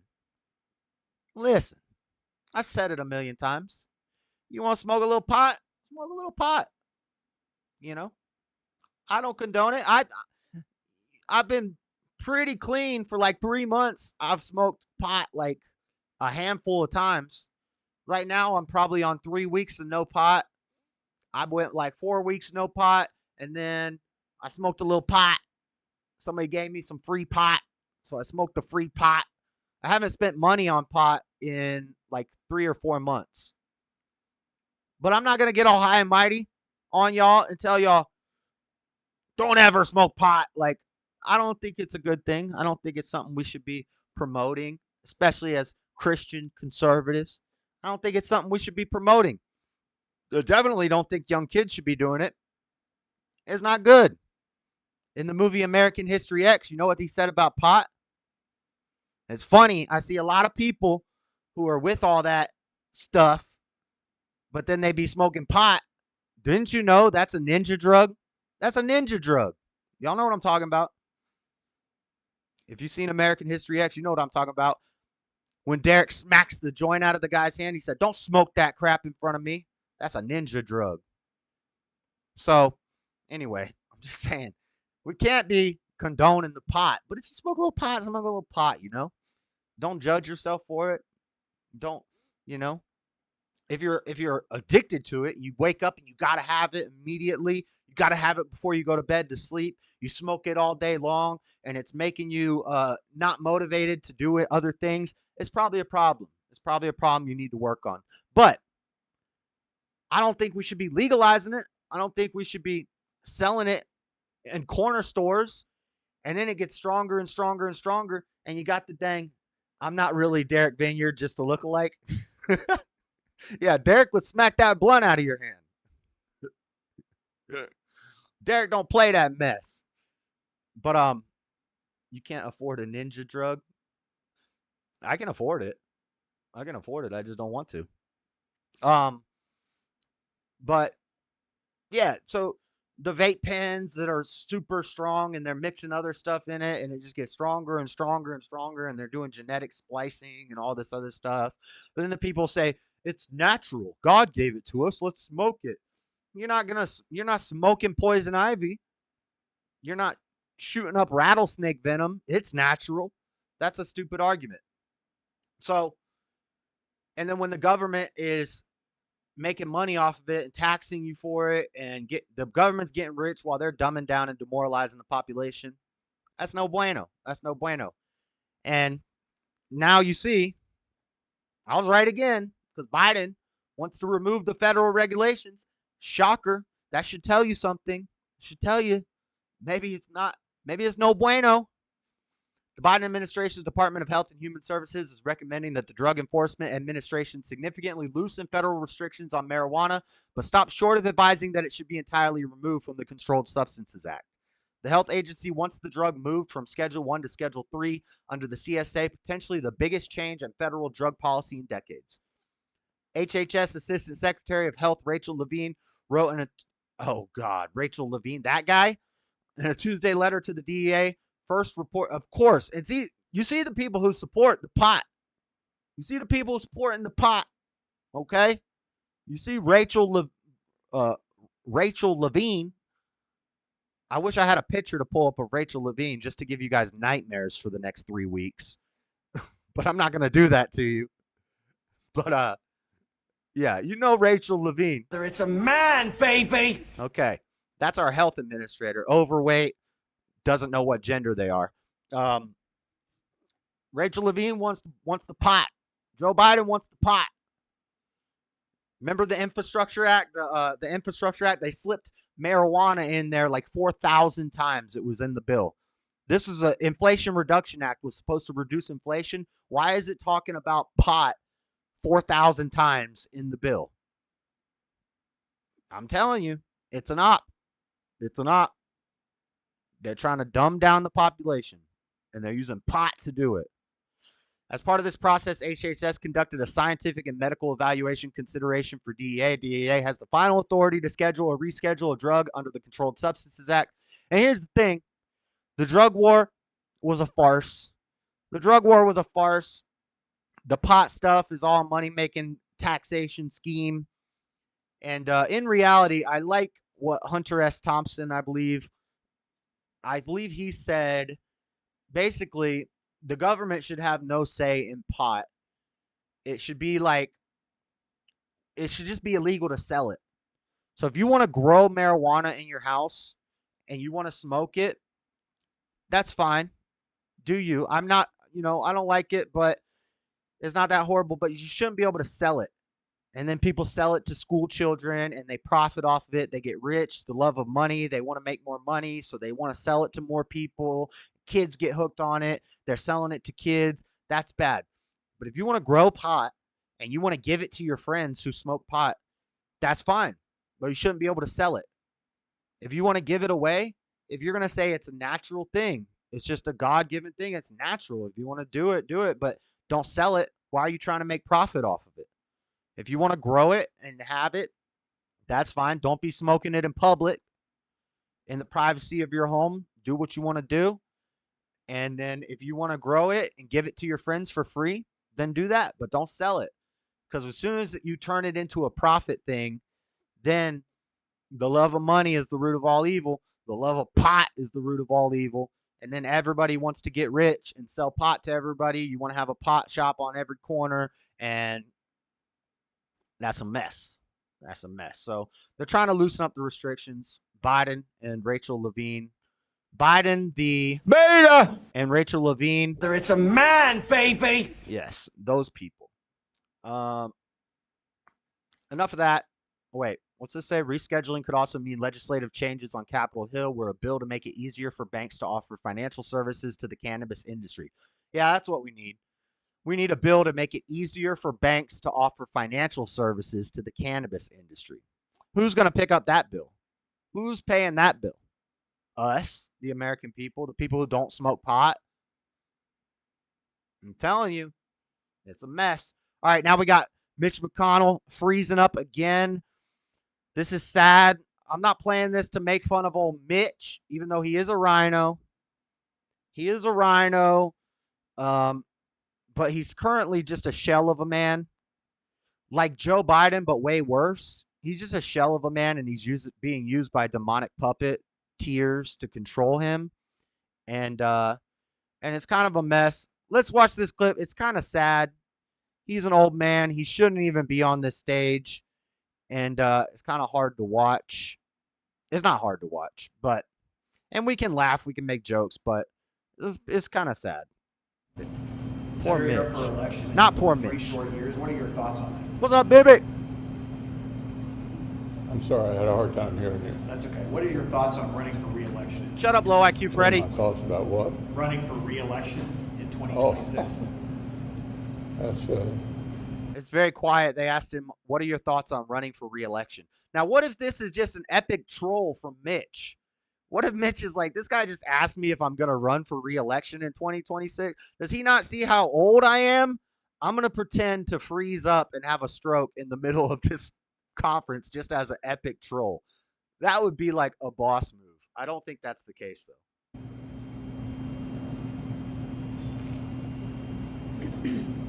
What's up, man? Did you hear the question, Senator? Running for re-election in 2026?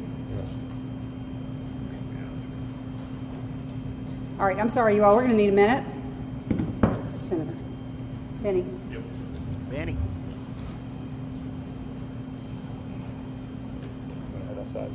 He's surrounded by a bunch of devils who are just using him as a figurehead.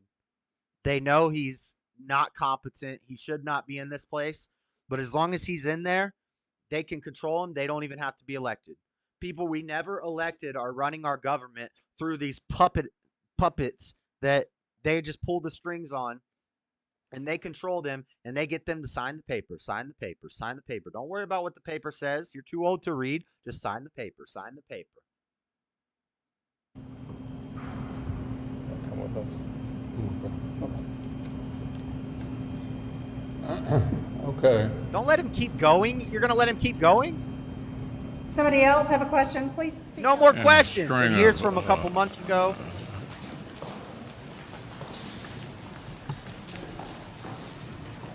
Now, in this one, you get to see the demons. You get to see all the demons behind him on his shoulder. You get to see this weasel-looking guy come up and whisper in his ear. He's pooping. Leave him alone. He's pooping. They go through bone like butter. Evil. Okay, Lord, baby. Man, Godson. Let's go back to your office. Do you want to say anything else to the press? Senator, you're up for election. Sad. What a sad way to live. So his peers are freeze up again. I'm not going to read the article.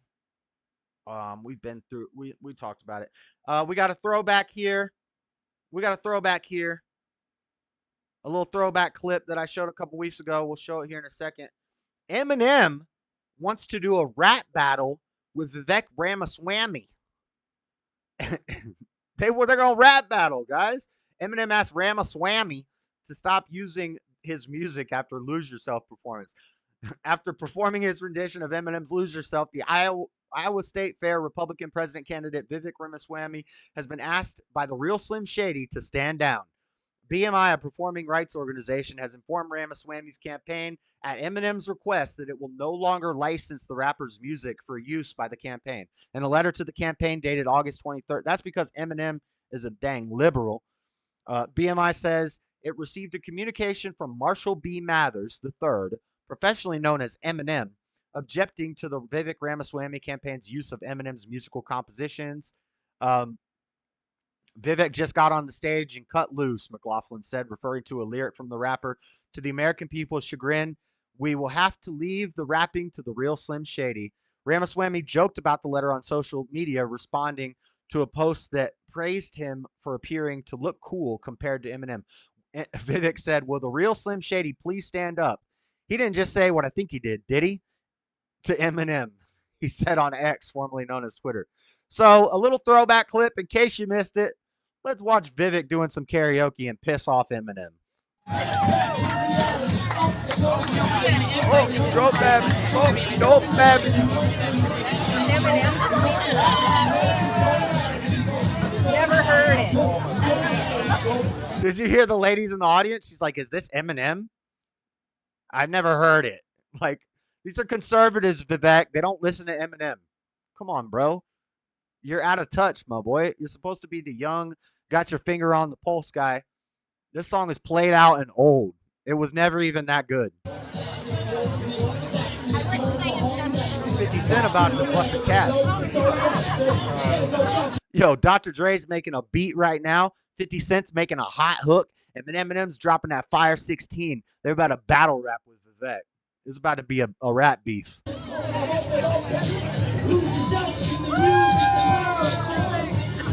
Yo, all he knew was the chorus.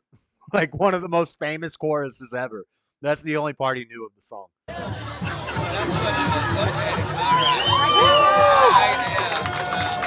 Okay, Vivek, that was cool. Don't ever do it again.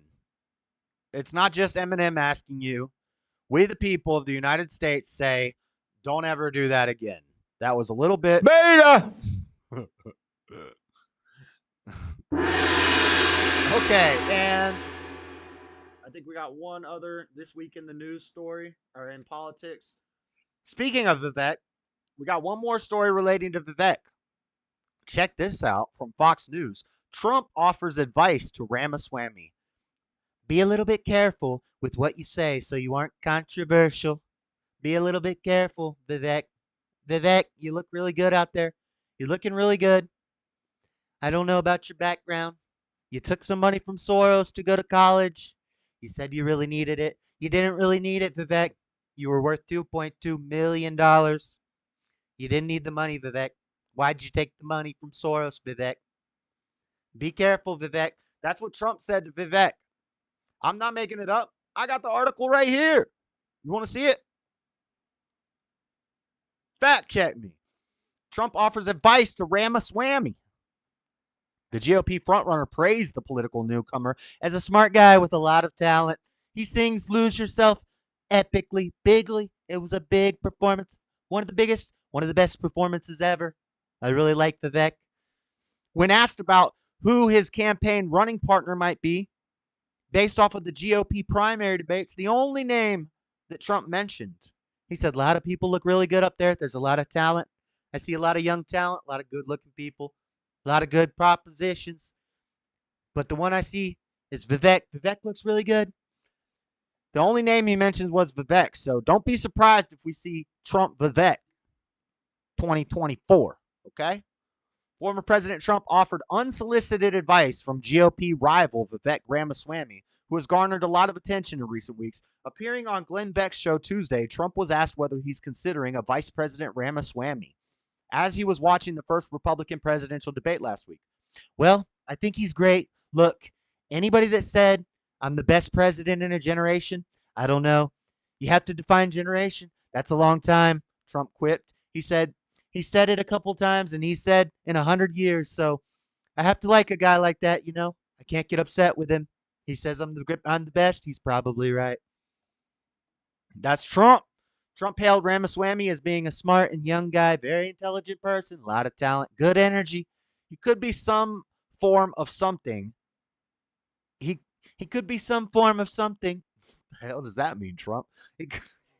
Boy, hold on. He could be some form of something. I tell you, I think he'd be very good. I think he's very good. I think he's really distinguishing himself, Trump said.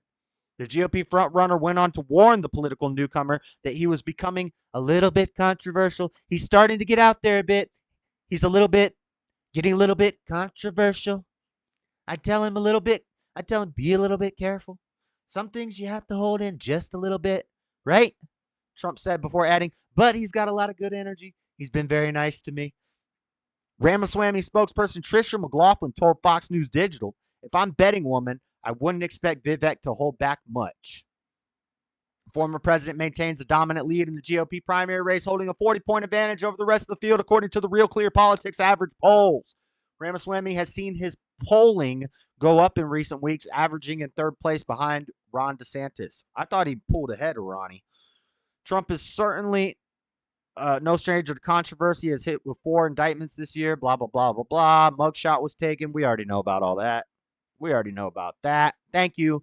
Thank you for releasing the mugshot.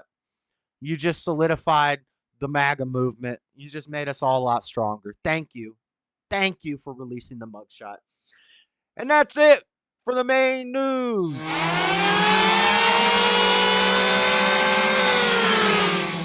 All right, let's move on to some fun stuff. Let's see what Ramalama Ding Dong.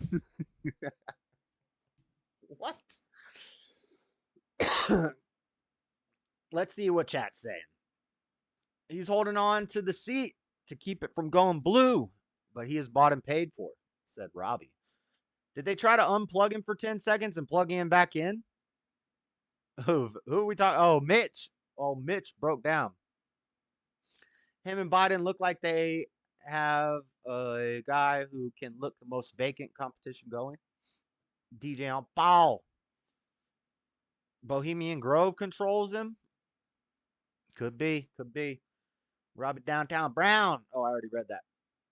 Eva said Eminem is a joke. Yeah, as a person, he's a joke.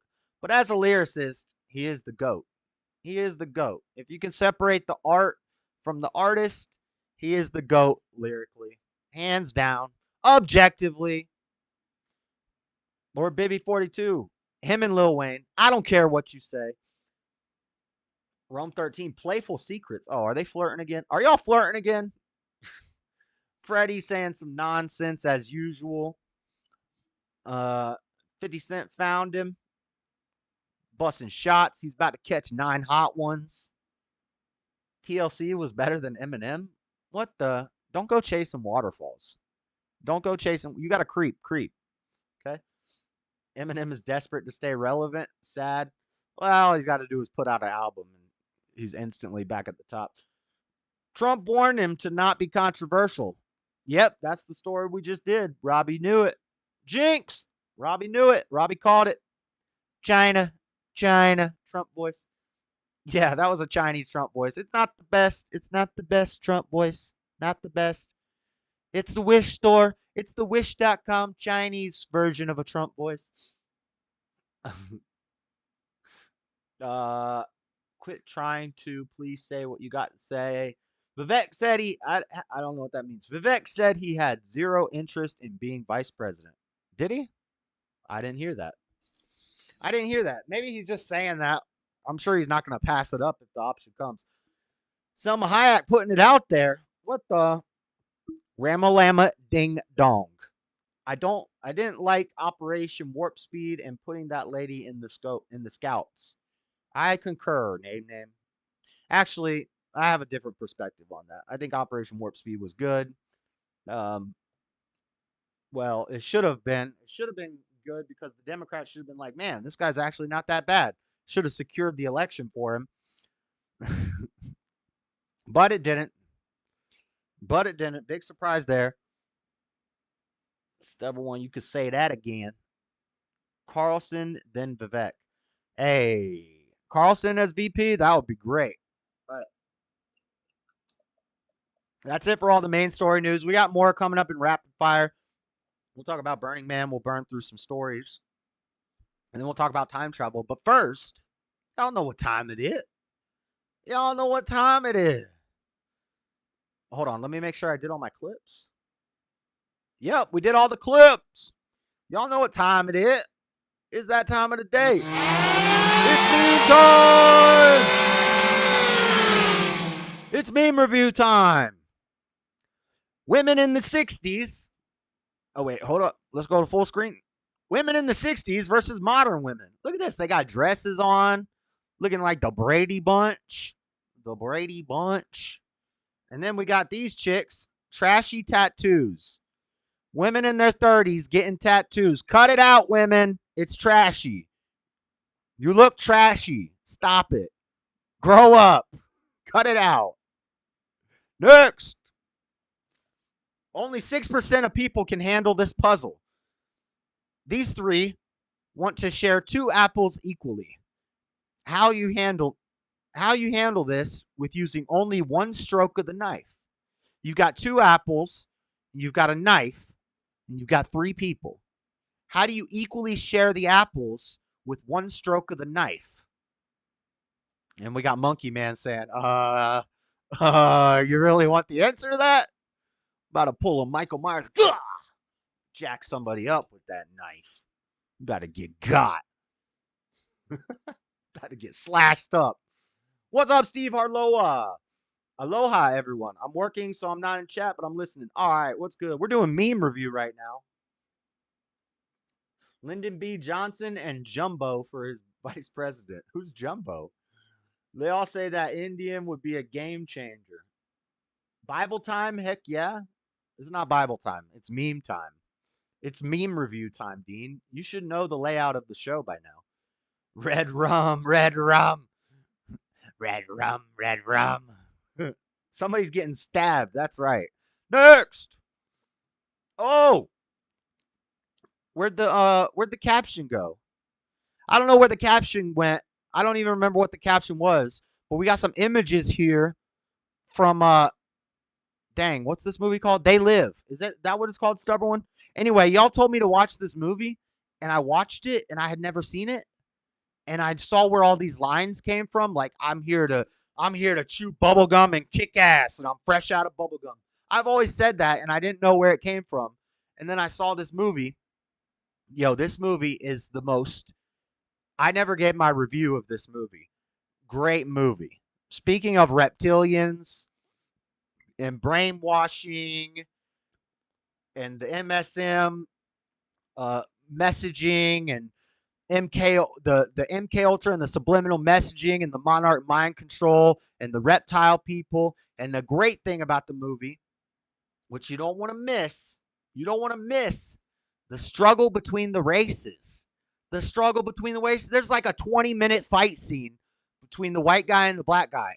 And I think it's very deep and meaningful. It's more deep and meaningful than I think a lot of people realize. These guys, it's the black guy and the white guy. And he's trying to wake, the white guy's trying to wake the black guy up. He's trying to give him the magic glasses. He's trying to say, put on the glasses and see the truth. I want you to see. I want to wake you up. I'm trying to shake you and wake you up. Just put on the glasses. All you got to do is put on the glasses, Frederica. and you'll see the truth. But the black guy doesn't want to put on the glasses. He wants to fight. And so they fight and they fight and they fight for like 20 minutes straight. They're fighting. And every time you think it's over, they get back up and they fight some more. And they just keep fighting. And it's kind of ridiculous how long this fight scene goes on. It just keeps going and going.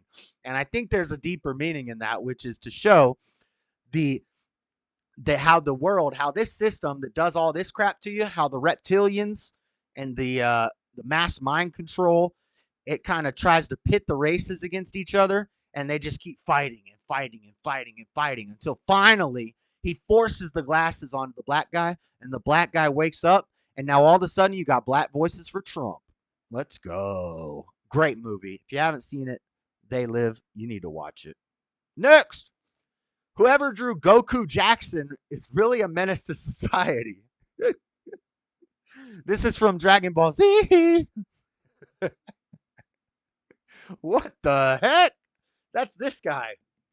That's this guy looking like dang Michael Jackson. That's scary. That's like Uncanny Valley. That's kind of creepy. That'll give you nightmares. Going to watch that movie? You haven't watched it? You got to watch it. Freddy, just put on the glasses. You can't see without your glasses. He needs his glasses. He can't see without the glasses. You got to watch that movie if you haven't seen it. You got to. Chat told me to watch it. I watched it. I was not disappointed. Christians talk about how God gives us the magic glasses and that once you see the truth, you can't unsee it. And that movie, I don't know if that expression came from that movie or which came first, the chicken or the egg. But regardless, it's a perfect expression. You put on the magic glasses and you see the world for what it really is, and then you can't unsee it. Even if you take the glasses off, you can't unsee it. There's no going back once you're awake. This is from Dragon Ball Z.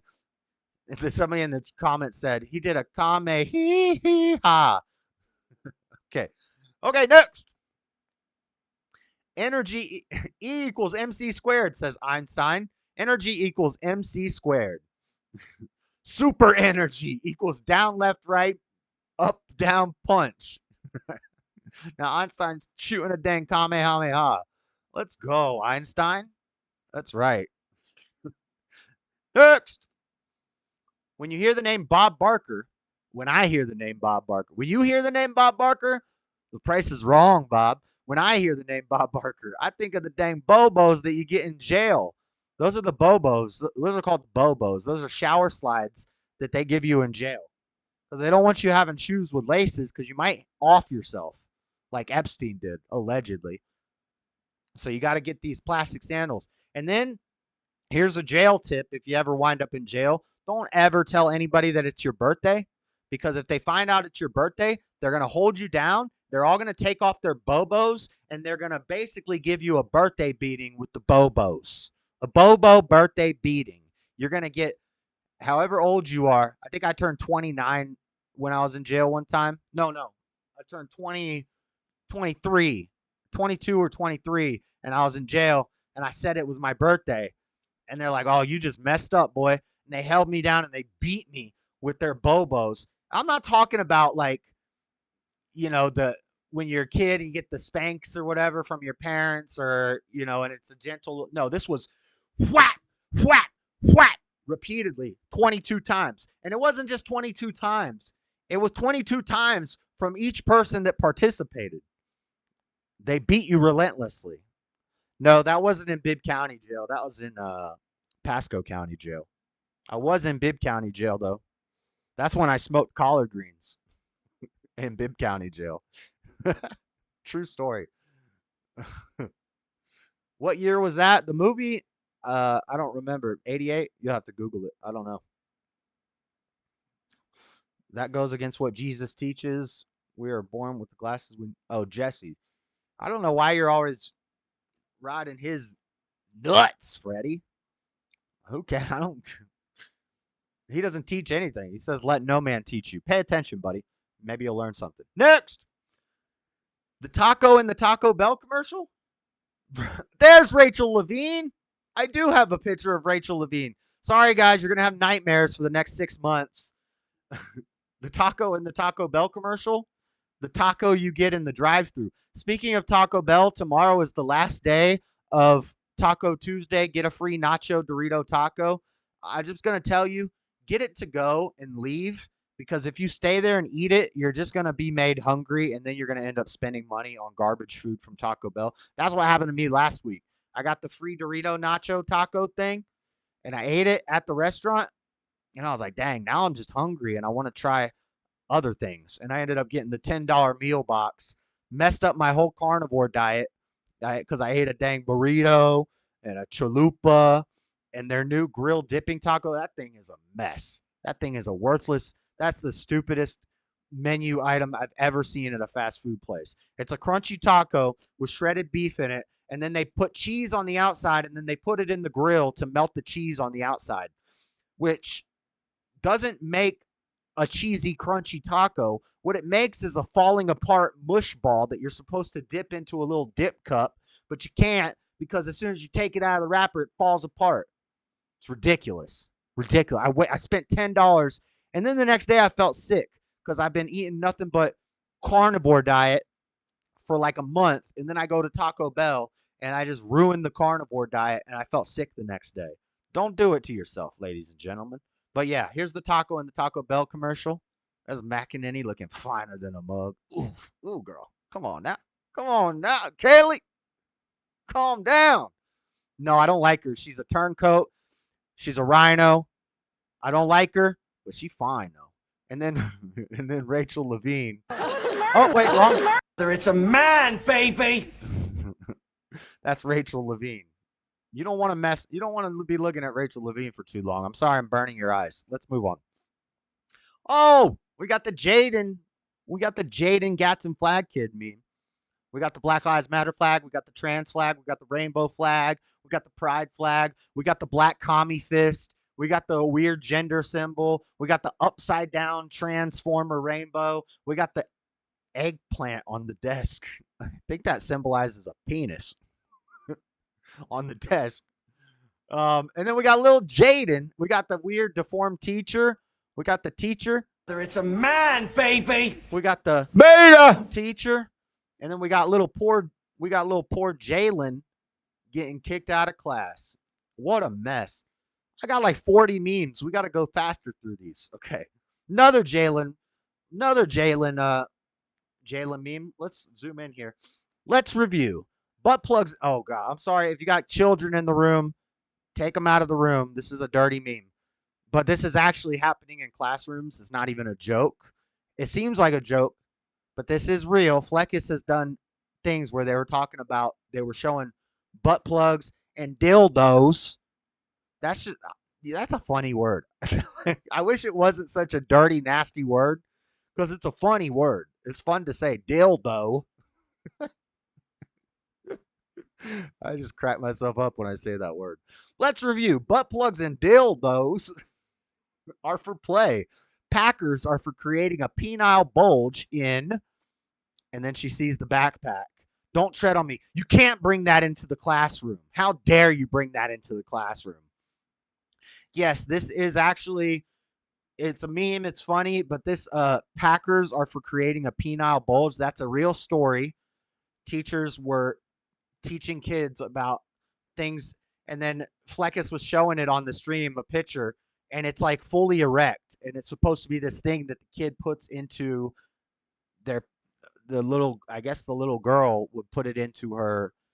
It's gross. It's gross. It's gross. Weird sex stuff. Next. Oh, I'm sorry. Too soon? Is this one too soon? I'm sorry. Steve's from Hawaii. I'm sorry, guys. Is it too soon?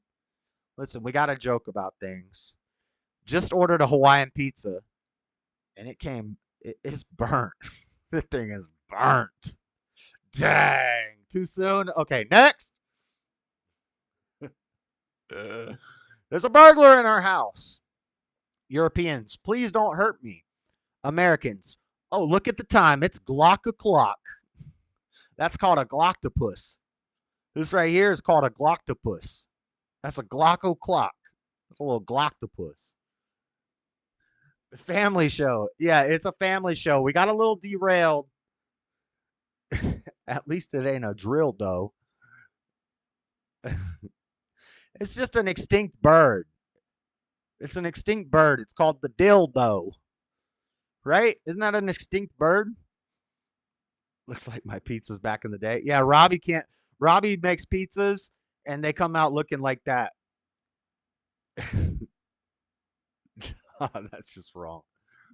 Yeah, a little too soon, maybe. A little too soon. I didn't make the meme. I don't make the news. I just report on it. Okay, next. These pictures smell like pee. Facts. Yo, I had this comforter and this comforter and this comforter. I think I had all these comforters at one time or another. Maybe I didn't have the Barney comforter, but I definitely had the Barney doll. I liked Barney. Ben, my little brother, was even worse on Barney. Like, I was getting a little too old when Barney got started. But my brother Ben, that kid was obsessed with Barney. Yo, that kid was in love with Barney. Gloctopus, love it. Yeah, I just made that up. That was off the top of the dome. That was off the top. I definitely had the Goosebumps in the Power Rangers cover, and they definitely smelled like pee. They definitely smelled like pee. Yep. I'm not going to tell that story. Next. I now pronounce you husband and wife till death do you part. Hi, I'm Death. Damn. What the? I wish I had a cool sound effect that went boing. What's up, Death? Let's hang out, Death. Hey, I want to hang out with Death. Next. India lands on moon. 15 minutes later, incoming call from the moon. Oh, no. They're trying to scam me. I got to get gift cards from Best Buy because they overdrafted. They added money to my account, and they need control of my PC, and they accidentally sent me $3 million. I need to go get some gift cards from Best Buy and send them to the moon because India's on the moon now. Yep, sounds about right. Next. Hurricane Idalia. We will rebuild. We will build that better. We are going to build that better. Hurricane Idalia was rough. Shawing grows. Humphrey the Hippo can get it for sure. Shout out to Critic, as Mr. Mad says. The Critic. My son loved Barney. He's in prison. I know. I loved Barney too, and I went to jail and stuff. So maybe Barney is corrupting the youth. Hachi-machi? I don't know what that means. Next. When a cat closes its eye around you, it means it trusts you. My cat. Oh, no. Lin Yin Chin sent me this.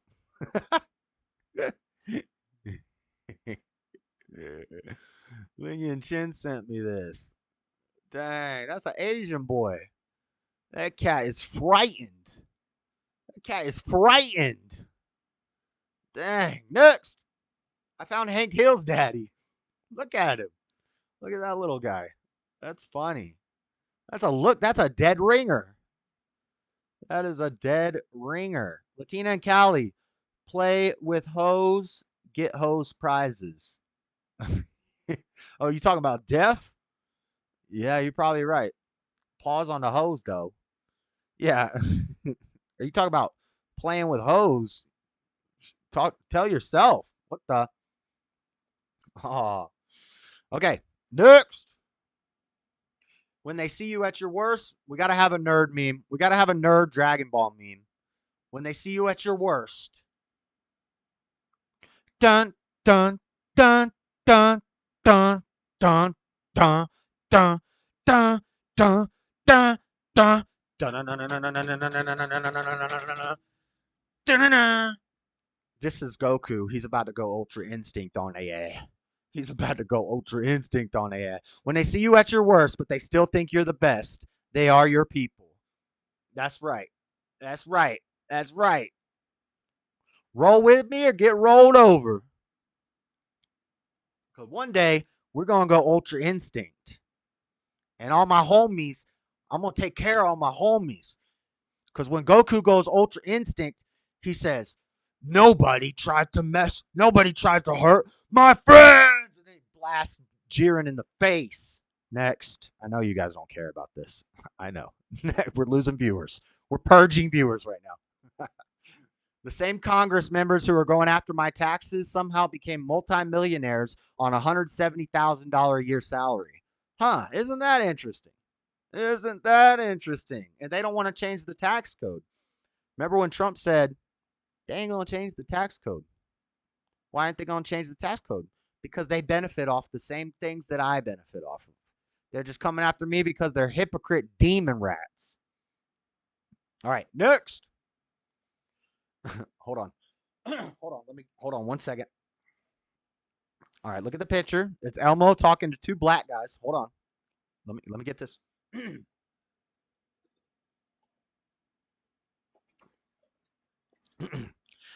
But what if Elmo was just singing? I can't do Elmo anymore. But what if Elmo was just singing along to Elmo's favorite song? Can Elmo say it then? Bah! Bah! They're talking about the N-word. But what if Elmo's just singing along to Elmo's favorite song? What if Elmo's singing, Elmo gonna ride for my mother. Once like Elmo die with my finger on the trigger. And then we don't get high and I try to make a Can I say it? If I'm just singing my favorite song, Freddie?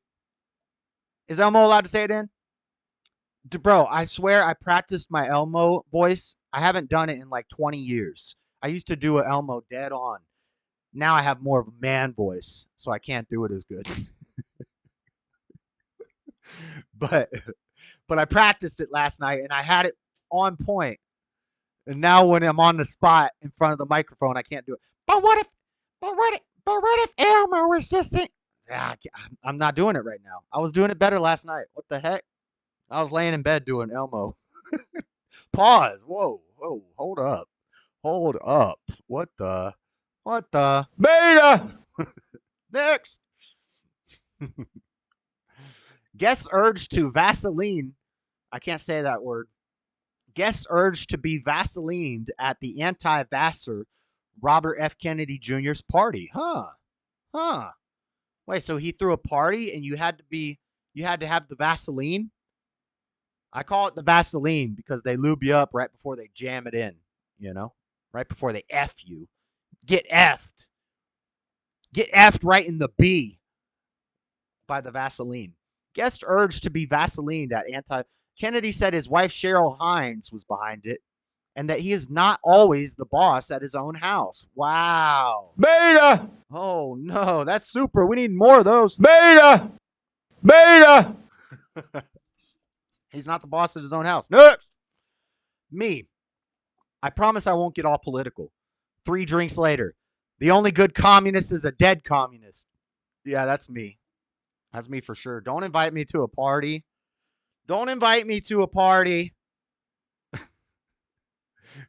I'll tell you, I promise I won't get all political. But if there's any drinking involved, I'm just saying. The last time I went out and socialized, this girl invited me to dinner at her house. Me and my friend, his name is, what the heck is his name? I don't even remember that dude's name. I think his name was Eric. So me and him went to this girl's house where there was one other girl there. I think they were trying to have it be like a little double date or something, but I wasn't into either of these chicks, and neither was he. So me and him ended up sitting on the couch while they cooked steak for us. They said, what do you guys like to eat? We said steak. They cooked steak for us. One of the girls, well, I'm going to be nice, but I think she's like a Wiccan.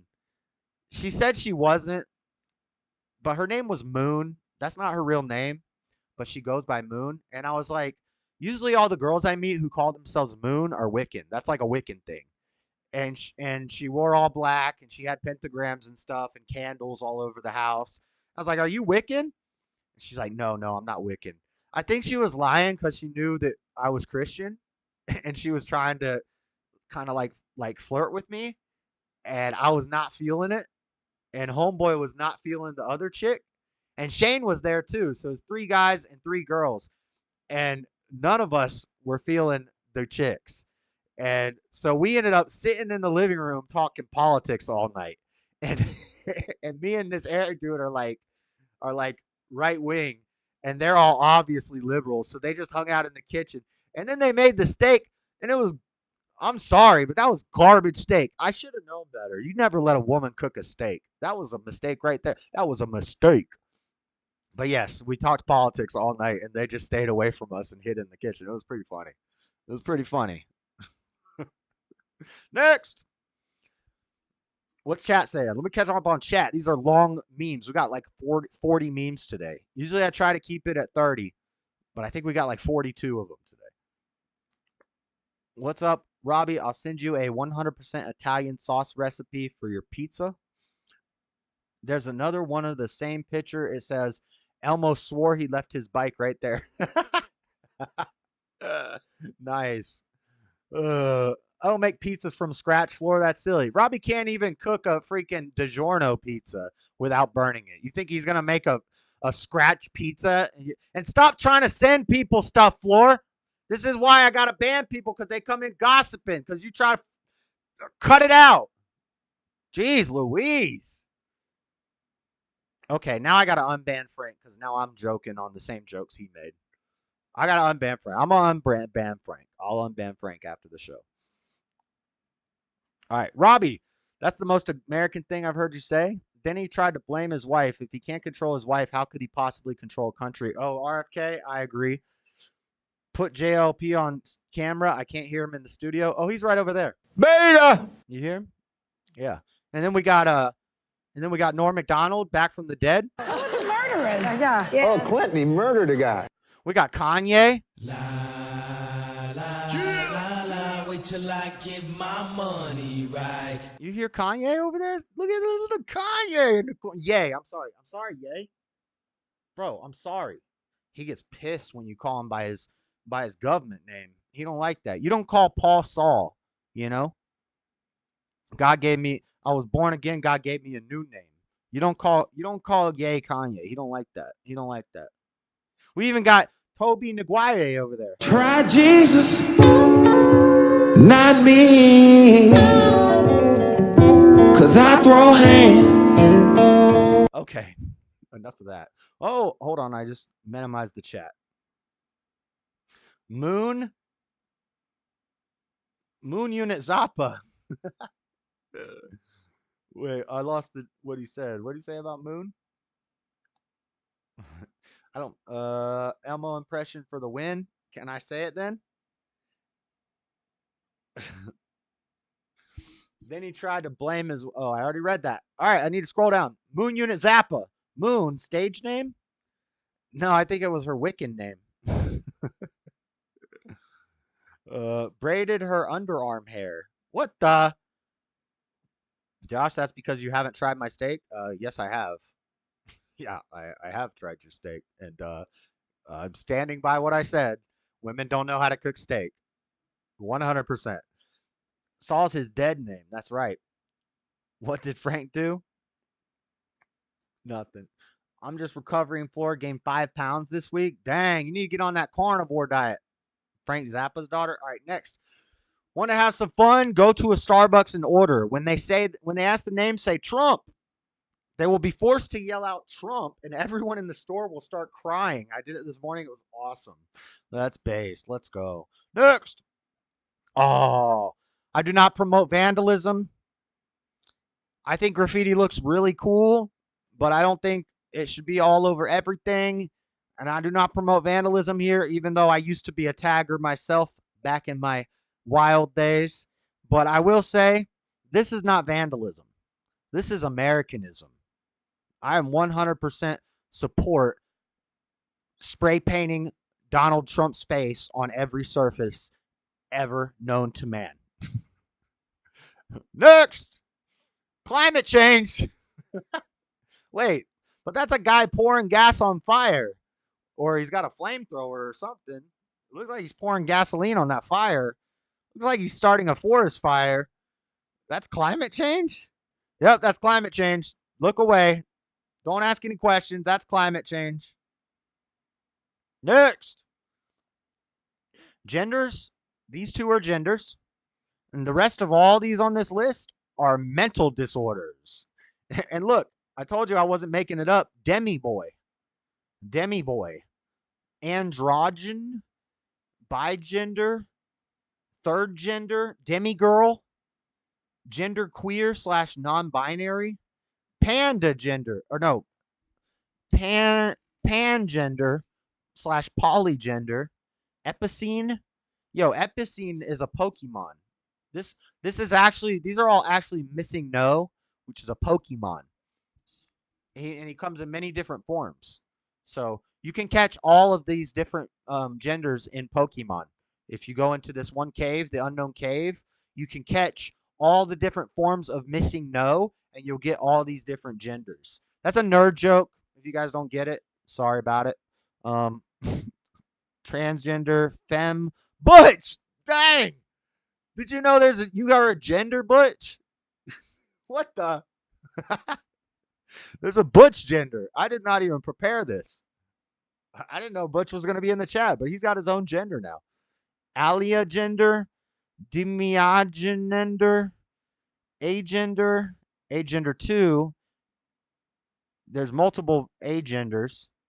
There's agender version gender void, agender version 2, agender version 2, version 3.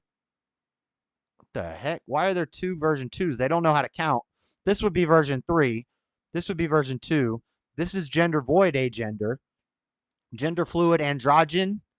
Gender fluid third gender and demi-girl. Gender fluid intergender and neutrosis. Gender bigender third gender and demi-boy. Demi-gender with demi-girl. Bigender androgen and neutrosis. Gender... Okay, enough of this. I feel retarded right now. Next! Hold on. We need to play... Beta! Jesse, shout out. Beta! Okay. Okay. Next. Flies are like Biden supporters. Even if the bee could explain to the fly why pollen is better than shit, the fly would not understand. Sounds about right. Next. Men can't talk about abortion. Whap! Last week you said men can get pregnant. Can men get pregnant or can men not talk about abortion? What is it? What is it? Men can't talk about abortion? Why? Why? I thought gender was a construct. Maybe I identify as a female today. Maybe I identify as agender, neutrocious, bigender, polydemigod. You know? I can feel my brain cells rapidly burning as I see all these gender nonsense. Shout out Butch Gender. Next. Yo, this one's so funny. What are you in for? I wore a Gadsen flag patch back in 2023. Shawshank. Shout out Shawshank Redemption. That's a great meme. Whoever thought of this was very clever. I like that. That's smart. That's funny. I wish I could do a Morgan Freeman voice. I can't, though. My name is Morgan Freeman. And today, no, that sounds like, nah, I can't do more. I'd have to practice it. I'd have to practice. I have to go watch Butch Almighty. I mean, Bruce. I'm thinking about Butch. Bruce Almighty. Pause. Next. What is going on here? This one's so funny, too. Don't read ahead. Don't read ahead, chat. Let me read it to you, okay? Dating in 2023. Babe, a small penis isn't such a big deal. I don't know, Jenny. I kind of wish you didn't have one at all. Dang. Jenny, why do you have a penis, Jenny? Damn. Beta! It's a man, baby. Oh, Lord. Dang. Yeah, I accidentally said Butch Almighty. Wow. Wowzers. Wowzers. All right. Next. Let me get this straight. Everyone hates white people, but everyone wants to live where white people are. Huh, what a conundrum. Isn't that strange? Next. Is there a tax I can pay to stop the Wuhan flu? The flu-han? The flu Manchu? The flu slee? Is there a tax I can pay to stop the coof? Or does that only apply to climate change? Just let me know so I can pay the tax so I don't have to wear the mask. I don't have to be locked down. I don't have to get the Vaseline. Just let me pay the tax the same way I pay my tax to save the climate. Is there a way I could pay a tax? And actually, fun fact, there was. They said you couldn't fly places, you couldn't go to other countries and travel unless you had the Vaseline, but you could just pay more for your airline ticket and get on the plane without the Vaseline. So there is a coof tax. You can pay the coof tax and you're exempt from the Vaseline. Next. Oh, we got one for the men too. Men in 1992, men in 2023, they got the scooters. Dang. Dang, look at these dorks. Look at these limp noodles. Noodles. My friend from Philly put me onto this slang when I was a kid. Instead of saying like dork or nerd or dweeb or loser, we call people noodles. You're a noodle. Shut up, noodle. And I guess that was Philly slang. Philadelphia. Because we had never heard that in Florida. And then my friend Bill moved down to Florida from Philadelphia. And he always said, shut up, noodle. And so we started saying noodle. We called everybody a noodle. Fun slang. Next. Biden's buffering. 2G. McConnell's loading. We got Biden and McConnell up there buffering and loading. Buffering and loading. Dial-up tone.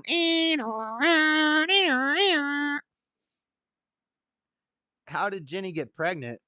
From a slow poke? Oh, God. Let's not talk about Jenny. We do not support that woman here. That's horrible. She took advantage of a great American hero. He was a war hero. He was a ping pong champion. He was a football goat. He mowed a whole lot of yards. He ran and ran from that day forward. If he went somewhere, he was running. He had magic shoes. They would take him anywhere. Mama said, those are my magic shoes. They would take me anywhere. And all Forrest ever wanted was Jenny. You know, she taught me how to swing, and I taught her how to dangle. We was like peas and carrots. And poor Forrest, she took advantage of him. She takes his virginity. I think I ruined your roommate's blanket. He ruined her blanket because he loved Jenny so much. And she took advantage of him. She took his virginity, and then she left to run away with some crackhead freaking Black Panther Party bullcrap, hippie liberal bullcrap. And then she comes back with AIDS and a kid. And now she wants to take care of call old Forrest up for some of that Apple money. I got invested in a fruit company. Lieutenant Dan, I got you some ice cream. He invested in a fruit company. And she wants to come in and get some of that Apple money from a war hero and make him take care of the child. Ridiculous. And then she wants to die on him. Yo, forget Jenny. We're anti-Jenny here. This is somebody should have had Forrest back. Where was Bubba at? Bubba! Lieutenant Dan, why didn't you tell me that Jenny was a whore? Next. Guys, if you're a liberal, Freddie, close your eyes. Liberals, close your eyes. You're not allowed to see this meme. This is just two patriots staring at each other. It's just two patriots. Look into your screen, and you'll understand the meme. Just two patriots staring at each other. Freddie, this meme's not for you. Close your eyes. If you're a liberal, if you're a degenerate, if you don't love America, if you're a communist, you're not allowed to look at this meme. This meme wasn't made for you. This meme is only for patriots. Next. You can't be pro-insurrection and pro-American. The founding fathers got something to say about that. They got something to say about that. Let's abolish the 14th Amendment. Let's abolish all the amendments after, like, the 5th. Right? The 5th, because you got to have the 5th. Let's abolish all the extra amendments, all that nonsense. Let's get rid of it. Let's get rid of it. We don't got time for this bullcrap. Insurrection. Oh, it's an insurrection. This country was founded off of insurrection. Next. The whole thing was written to fight back against a tyrannical government. Next. Oh, stubborn one got the Trump memes. You're fired. There, I fixed it. No more global warming. Yeah, just put a mask on your car's exhaust, and then there's going to be no more carbon emission problems. There's going to be no more global warming. You put a mask on your exhaust pipes. Next. All right, we got a black guy pointing a gun at a white guy. That's racist. Why is the black guy the villain? And we got a white guy pointing a gun at a black guy. That's racist. Why does the black guy have to get shot? And we got a black guy pointing a gun at a black guy. That's racist. Why is it only black people killing each other? And then we got a white guy pointing a gun at a white guy. That's racist. Why are there no black people in this movie? Angry dumb liberals. Oh, they're so fun. They're so fun. Beta! Next. We got too many memes today. This isn't supposed to go this long. For the new people in chat, usually we would be done with the memes by now, but I got a lot of memes this week. Some people like the memes. Some people like the memes. They say the memes, they're the best part of the show. You can't go without the memes. Gotta have the memes. I just found a document that says all of our restrictions have been lifted, and we are all free. It's pretty old, though. Dated 1776. Dang, that's a good document. I wonder what document they're talking about. Next. This one's funny, too. How long before this happens? Manwich changed to gender-neutral meat sauce. Gender-neutral meat sauce? What the heck? Who's eating gender-neutral meat sauce? What's up, RB? Keep the 10 Commandments and the 10 Bill of Rights. Okay, so the first 10 are good. All right, let's stick with the first 10. Let's get rid of everything after the first 10 amendments. Yeah, because I like the first and the second. I like the fifth. I like the fifth. I like to be able to shut up if I don't want to talk to somebody. I like the fifth. I like the first. I like the second. Not a fan of the 13th. Not a fan of the 14th. Not a fan of the 19th. That's for sure. Next. The 5 most used words over the coming weeks and months will be, we tried to tell you.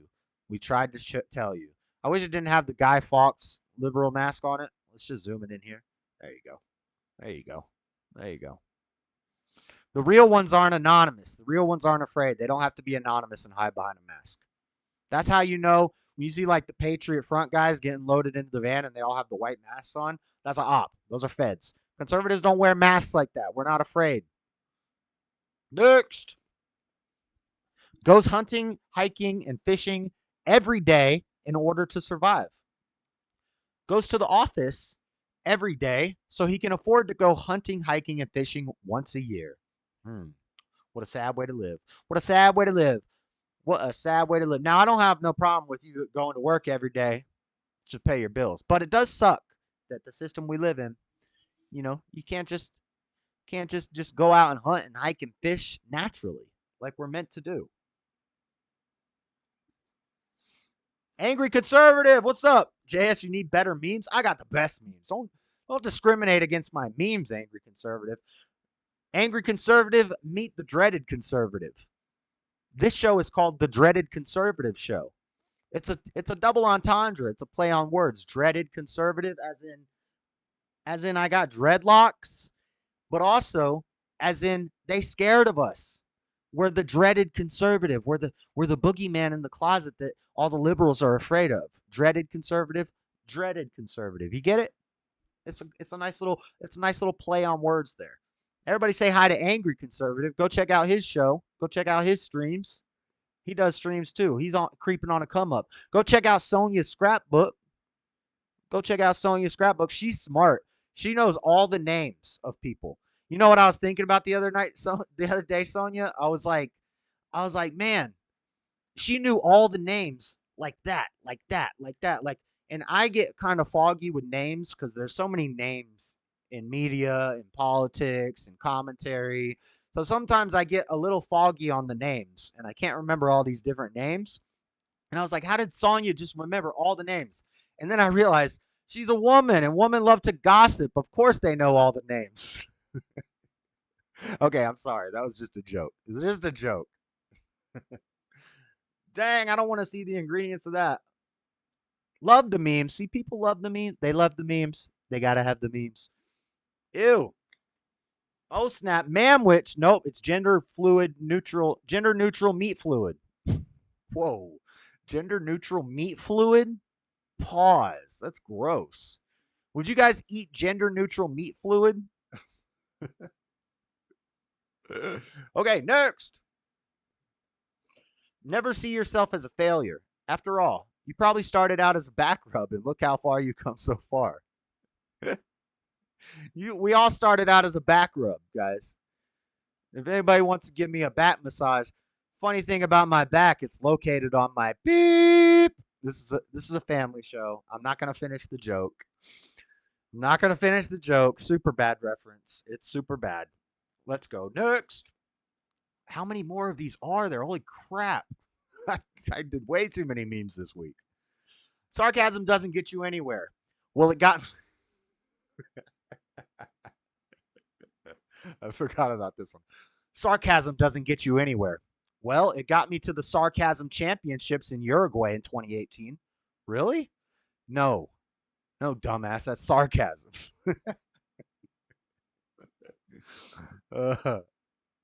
I'm good at names too. What the? Uh-oh. Oh, dang. Oh, dang, Robbie. Oh, dang, Robbie.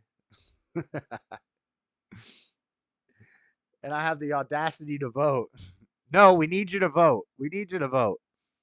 We need you to vote. The way the current system is set up, when I say women shouldn't vote, what I mean is you never should have gotten the right to vote in the first place. And if you're a conservative, then you know that all the women and all the conservatives and all the people on the right agreed with me back then, and that was a scam that was pushed through by a bunch of lobbyist groups and Democrats, and that the women didn't want the right to vote because the right to vote came with fireman, what's it called? Draft stuff, and you had to be a fireman. I forget what it's called, whatever duty. And the women didn't want the right to vote because they understood that all you're doing is doubling the voting pool. And if the women are voting the same as their husband anyway, then all you're doing is making more numbers to the votes, making more votes to count. Might as well just have the guy vote for the whole household. But instead, what it did was exactly what the Democrats planned it to do, is you have a bunch of women voting for men because they think that they're attractive. That's how Bill Clinton got into office. And that's how they say freaking Biden beat Trump, because the suburban housewives,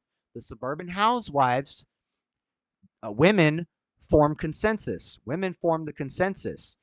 So the women, they're very emotional, and they form the consensus. And that's why things like abortion, 80% of the women are for abortion, and the transgender stuff, it's because we got to be caring, and we got to be loving, and we got to be nice to everybody. Not saying you, Sonia, but the majority of women are very emotional, and they think with their feelings and their emotions, which is a more liberal democratic mindset. So the Democrats knew that. That's why they gave women the right to vote, even though none of the women wanted it.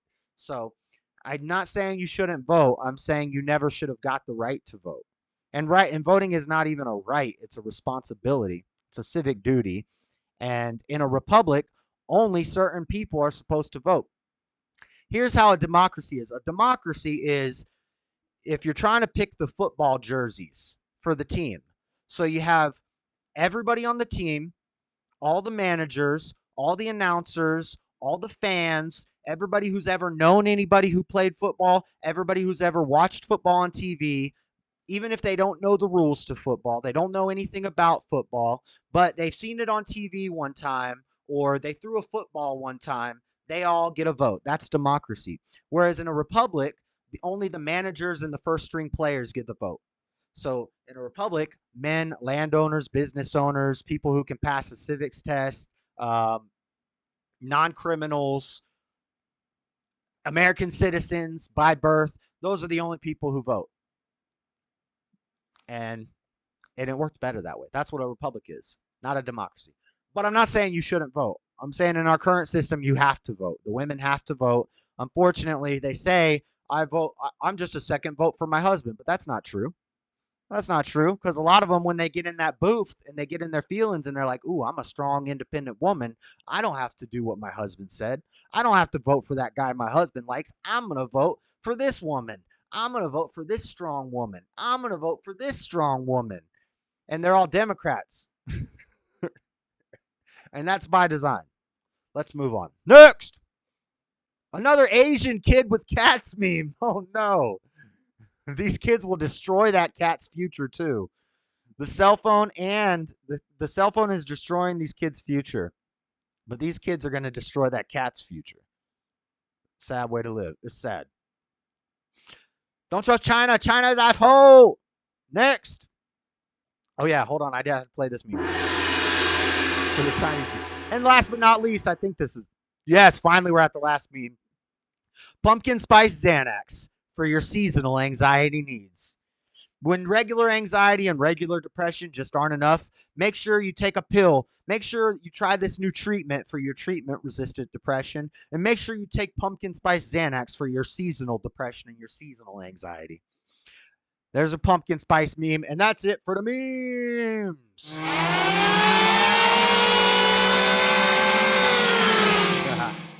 Okay, let's read chat, and then I got to take a potty break real quick. I'm going to play a little song while I take a potty break.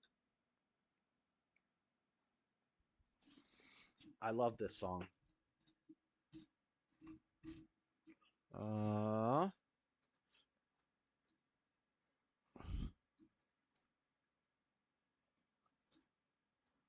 It's short, so I'm going to have to go quick. Okay. They've had... Oh, not yet. Calm down. Calm down, Trump. Dang. Just chill out. Take a chill pill. All right. Let's read a few of these things. Shout out Angry Conservative. Robbie's good at names too. Never head shall wear a mask. Am I right, fellas? That's right, Raymond. The only time I wore a mask was when I went to the airport to fly to Florida, and they made me at the airport. And it's not like I'm not gonna start like trouble at the airport because I had an important reason to be down in Florida. And so I couldn't throw a fit at the airport and get kicked off the plane like that one chick. Even though I might have gone viral, I probably would have gone viral. Maybe when they bring back the masks, I'll go viral. I'll just walk up in the airport with no mask and walk around. And then when they try to kick me out, I'll throw a fit and I'll say that I see a reptilian and I'll go viral. And then I'll start a TikTok and then I'll get interviewed by TMZ. What do you guys think? That's a good plan right there. Yo, if they bring back the mask, we going viral in this piece. I'm walking up in Walmart and throwing a fit. I'm walking up in the dang airport and throwing a fit. It's about to be lit. All right. Heist on your scrapbook. Because the people who do the indictments are the ones on the list.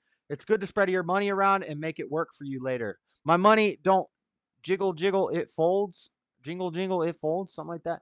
Let's take a glimpse at those warlocks. That was way back before they started contributing to the economy and the workforce. Well, they shouldn't be doing that either. Yeah, they shouldn't be. Yeah, that's part of the problem too, Butch. And that's not that's not a very conservative thing to say. That's a progressive thing to say. They weren't supposed to be on the workforce either. That led to more inflation and higher housing costs, and that's why you have to have a two-parent family, both parents working, your kid in a public school to be able to afford a house. That's all by design. They shouldn't have been in the workforce. They shouldn't have been voting. Don't be progressive, Butch. Don't fall for the okie doke. They're not supposed to be. That's all the same issue. They're not supposed to be contributing to the workforce. They're supposed to be raising the children. Lord have mercy. Are we conservatives or are we liberals here? Dang. Spot on, JS. They might now, but as a whole, they didn't want that problem then. Well, they want to now because they've already been indoctrinated into this woke system that we live in. Yeah.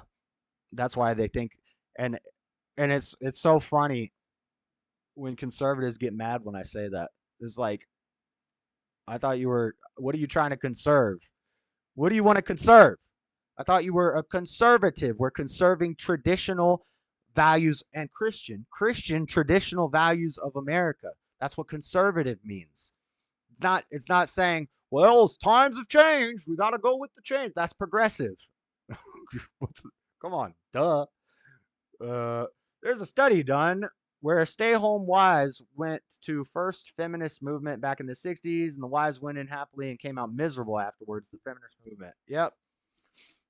Our system is not based exactly.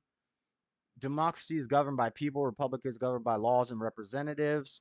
Right, but Republic still has voting. It's just much more limited voting. It's only It's only the people who contribute the most to society who vote. And that would be the men. That would be the men, whether the women like it or not. And if any women get offended by this, then sorry about it. Sorry about it.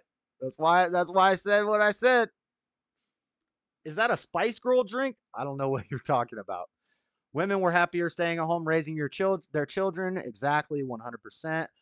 Said it before, and I think it bears repeating. I wish my husband could just vote for our household. As it is, I vote in accordance with my husband. Exactly, B-Wise. And that's how a lot of women see it. They're just a second vote for their husband. But not all wives are as good as you, B-Wise. A lot of women will say one thing and do something different. I know that might sound crazy to people that a woman would lie. Oh, how dare Josh say that a woman would lie? But they'll say they're going to vote how their husband votes. Once they get in that booth, they feel powerful. They feel empowered. And feminism has taught them to be a strong, independent woman. So they vote how they want to vote. And a lot of times, they're just going to vote for the women and the handsome guys. And that's not a crazy thing to say. And that's not a radical thing to say. And that's, if you disagree, that's fine. But you might not be as conservative as you think. I think we need to do what Glenn Beck said and have 6,500 representatives. Yeah, I heard Andrew from the Crucible talking about that. Somebody said, do you want small government? And he said, no, actually, I want a bigger government. We shouldn't have 2 senators for a whole state. We need more representatives to have it be more fairly balanced. And I get what he's saying, and I can agree with that. But when I say I want small government, I'm not saying I want less people in government. I'm saying I want less government impact on my life. I want less taxes. I want less government involvement everywhere. Government shouldn't be involved in the businesses, and government shouldn't be involved in the banks, and government shouldn't be involved with what you do with your child. Government shouldn't be involved with the school system, and government shouldn't be involved with everything. The health system, everything. It's in everything. It's got its little dirty fingers in everything. When I say I want smaller government, I don't mean less representatives. I mean less involvement in our lives. But yeah. Yep. Weird. A woman will lie? No. A lot of women are not what B-Wise is. I use her in part as a way to judge other women. Shout out Andrew Wilson. Yeah, he's cool. I like him. He's neat. The ugly women ruined it for everyone, Floor. I would think a couple of votes differently is not harmonious.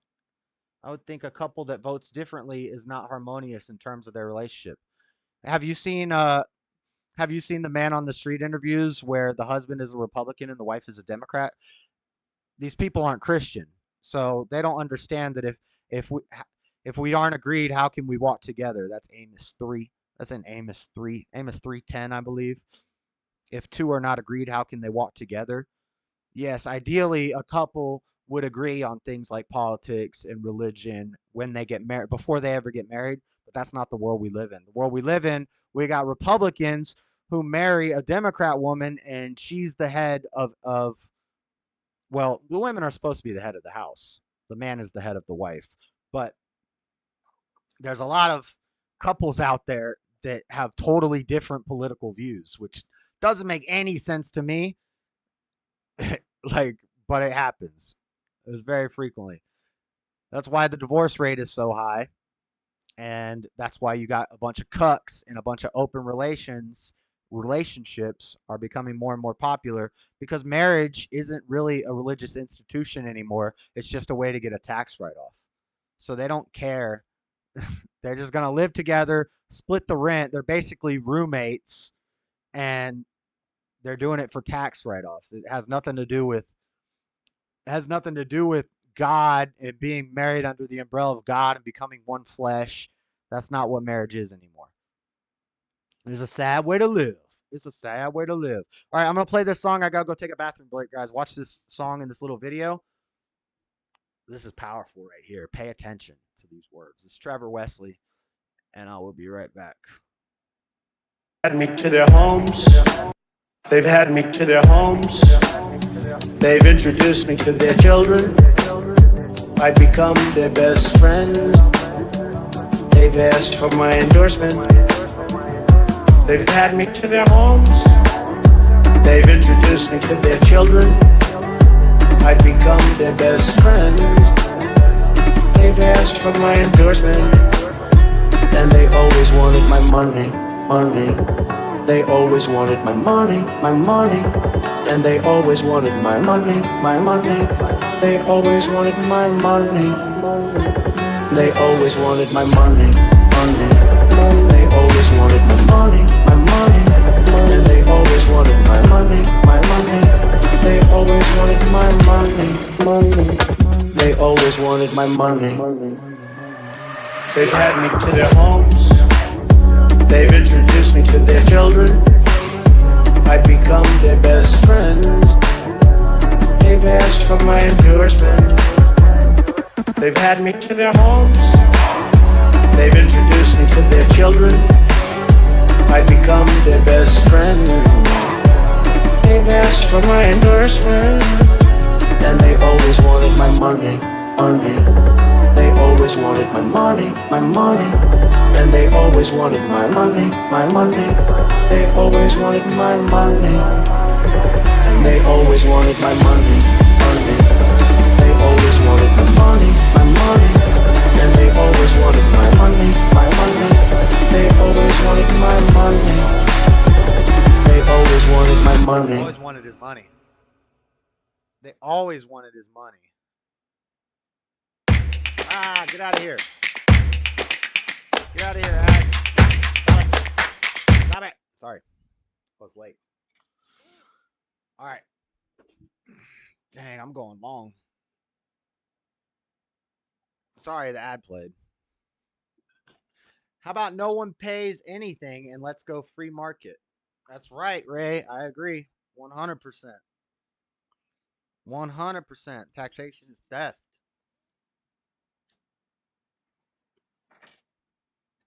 This is what we were talking about the other day. And I was yelling at Freddie. I said, you know, if we had real free market capitalism, we wouldn't have to pay taxes to fix the roads because the government wouldn't have a monopoly on the roads, and somebody would start a business called Roads R Us, and they would go around and build roads because that is supply and demand. People need roads, so somebody's going to start a business where they build roads, and the way they're going to charge for it is it would kind of be like a tax. But it wouldn't be required by it wouldn't be the government taking out of your paycheck. It would be the people all say, we need a new road. Okay, well, let's start a community fund.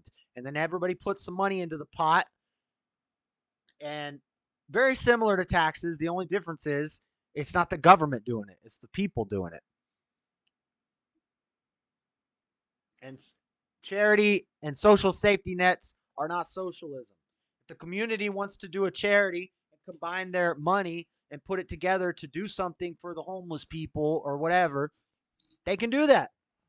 But the government shouldn't be stealing it from us before we ever see the money. I barely got enough money to pay my own bills. You shouldn't be taking money out. Well, luckily, they don't take my money. They ain't taking my money. Listen. But, well, YouTube takes money, but they shouldn't be taking it out of my check before I ever see it to pay for people who can't work when I can barely pay for my own stuff. Let me make enough money to where I'm good, and then I can help take care of my community.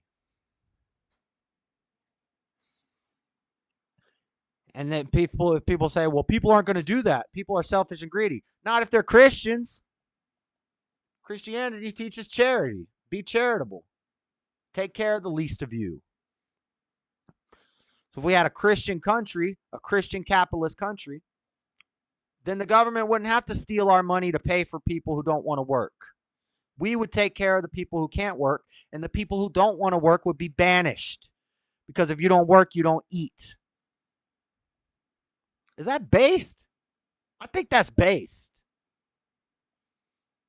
Am I blocked? No, you're not blocked. Why would you be blocked? All right. All right.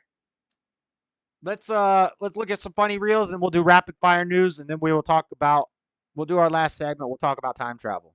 The time travel denier is I'm going to try to convert myself. Josh never heard of the mafia? The mafia, we're going to banish the mafia. You never heard of the Crusaders? Let's put the mafia up against the Crusaders. Let's see who wins. How about we take them out? We're going to take them out. They're going down. We're about to do an inquisition on the mafia. Okay, where's my stuff? Where's it at? Yo, y'all have been going all night with the little emojis floating up the up the screen. Somebody's finger's hurting. Is your finger hurting? These are gonna try to play as soon as they open. Pause.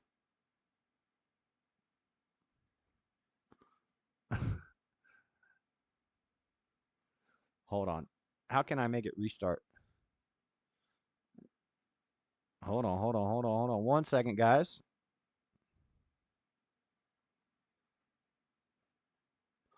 All right. This one's funny. I always hum this song, and I saw this reel, and I thought it was funny. YouTube doesn't like me tonight. Why? What'd you do? Your name is Angry Conservative. YouTube's not going to like you any night. Don't send it to other countries. That's true, too.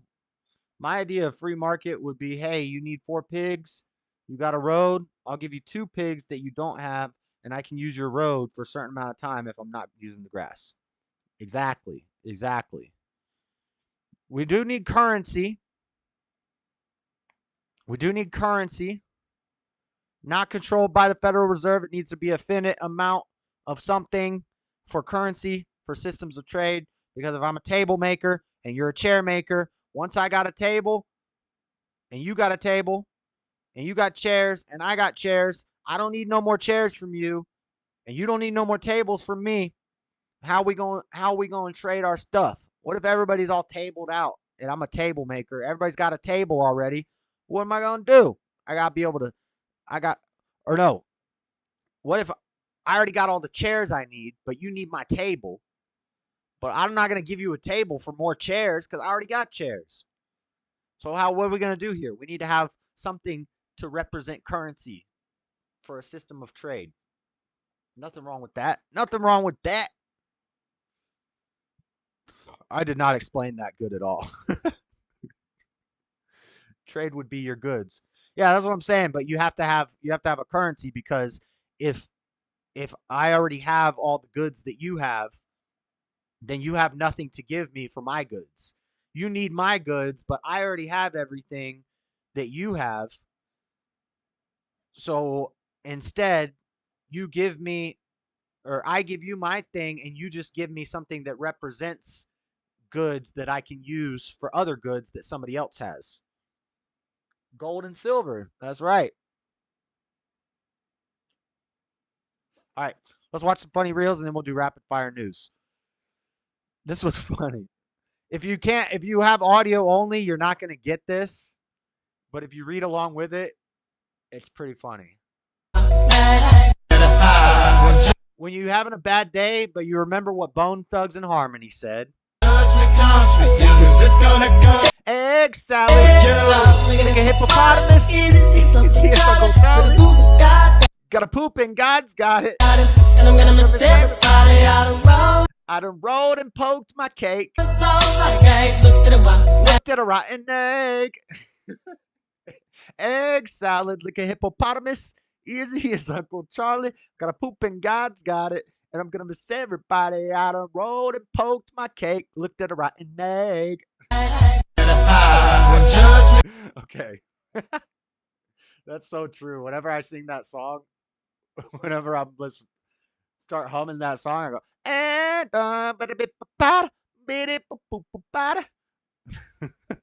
okay, next. Nice cartwheel. Oh! What? One more time. Oh! Let's see it again. Oh! Okay. Okay, enough of that. Enough of that. What was the problem? I broke my back. What do you mean by that? My back is broken. What, a vertebrae or what portion? Spinal. What was the problem? I broke my back. What do you mean by that? My back is broken. What, a vertebrae or what portion? Spinal. Spinal. Finger cuffs. Wait a second. Wait, what are y'all talking about? Because y'all are psychics. You talk about finger cuffs? Spinal. He scorpioned himself. I think that was a girl. If y'all are talking about finger cuffs, which is crazy, when you're gonna find out why in a second. Here's O'Malley. Me explaining to my friend who doesn't watch UFC while this is the bantamweight champion.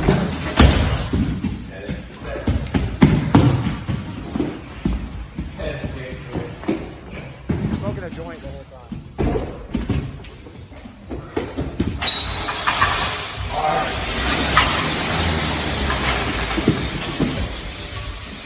Got him.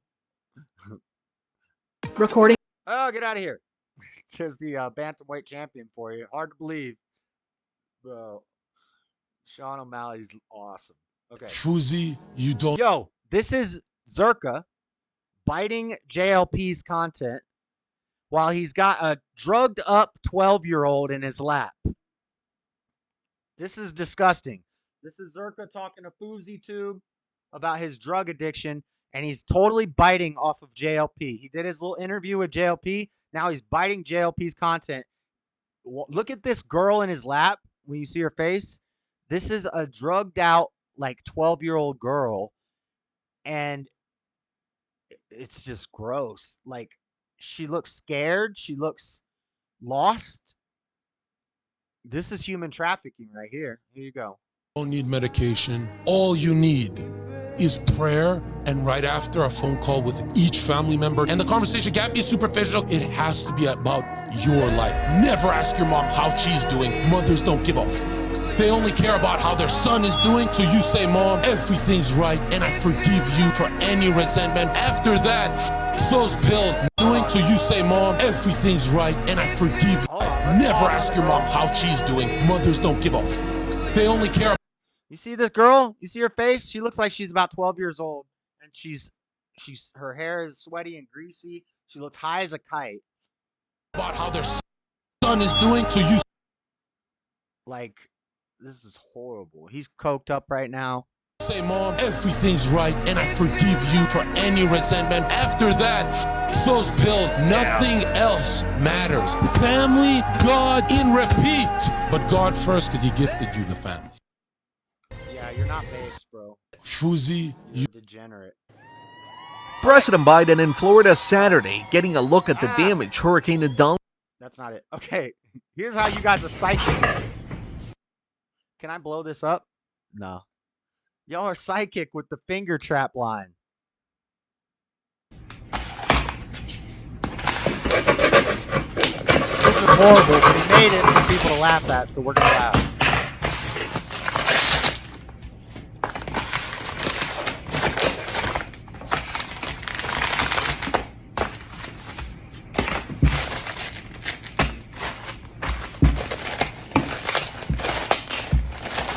He's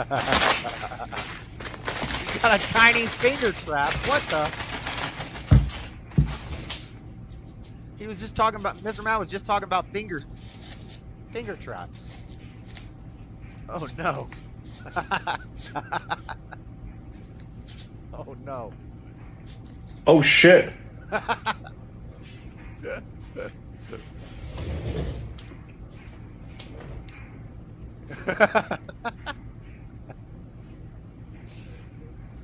He's never gonna get out.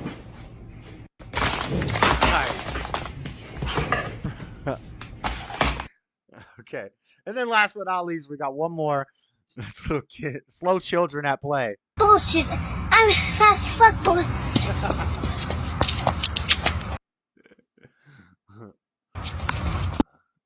Oh, it's freezing up.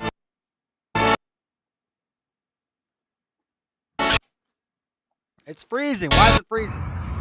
This is bullshit. I'm fast fuck boy. That's funny. This is bullshit. I'm fast as fuck, boy. Whenever I used to see those signs, I used to always say, that's insulting. There are like mentally handicapped children around here. It says slow children at play. Why would you say there's slow children at play? That's discrimination. All right, let's get into rapid fire news. Freddie figured that out after JC Eggplant finger cuffs, and I was referring to Karen. Oh no. Oh Lord. All right, update on Virgin Galactic. Not going to spend much time on this. Watching the stocks, though. We're watching the stocks.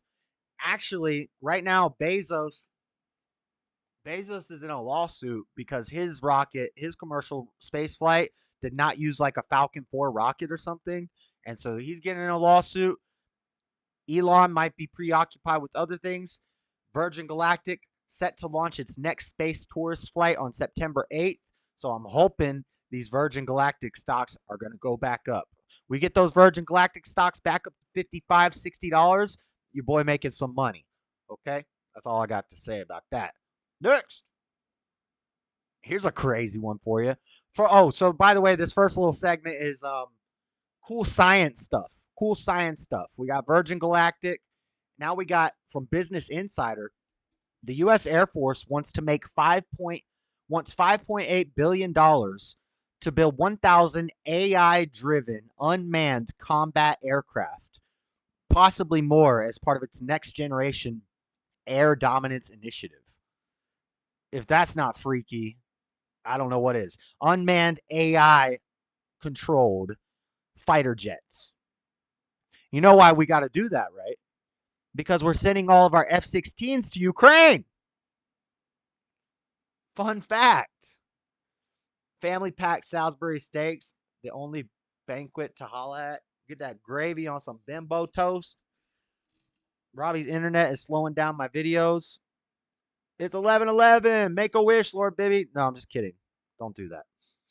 Don't do that. That's something Wiccan people would do. Thank you, Raymond. I've been at the core full flavor banquets. You in like sin? Robbie. All right.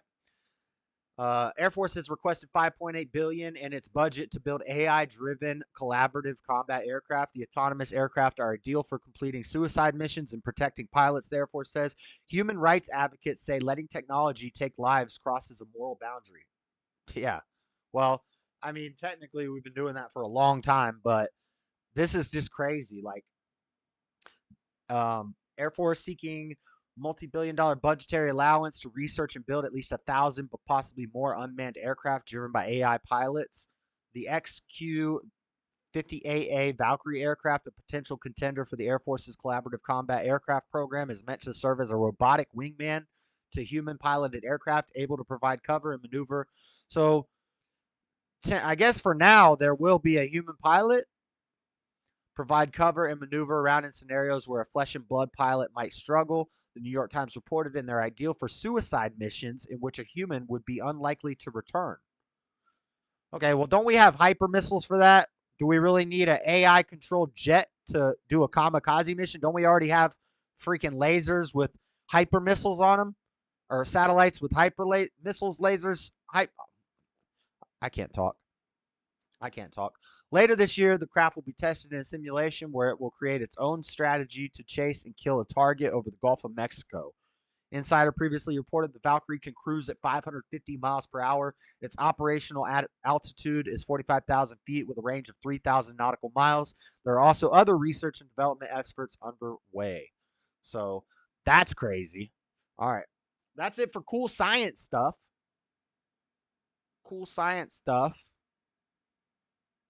Now we got a little geopolitics. We got our Ukraine propaganda, a little bit of Ukraine propaganda for you, a little bit of Russia propaganda for you.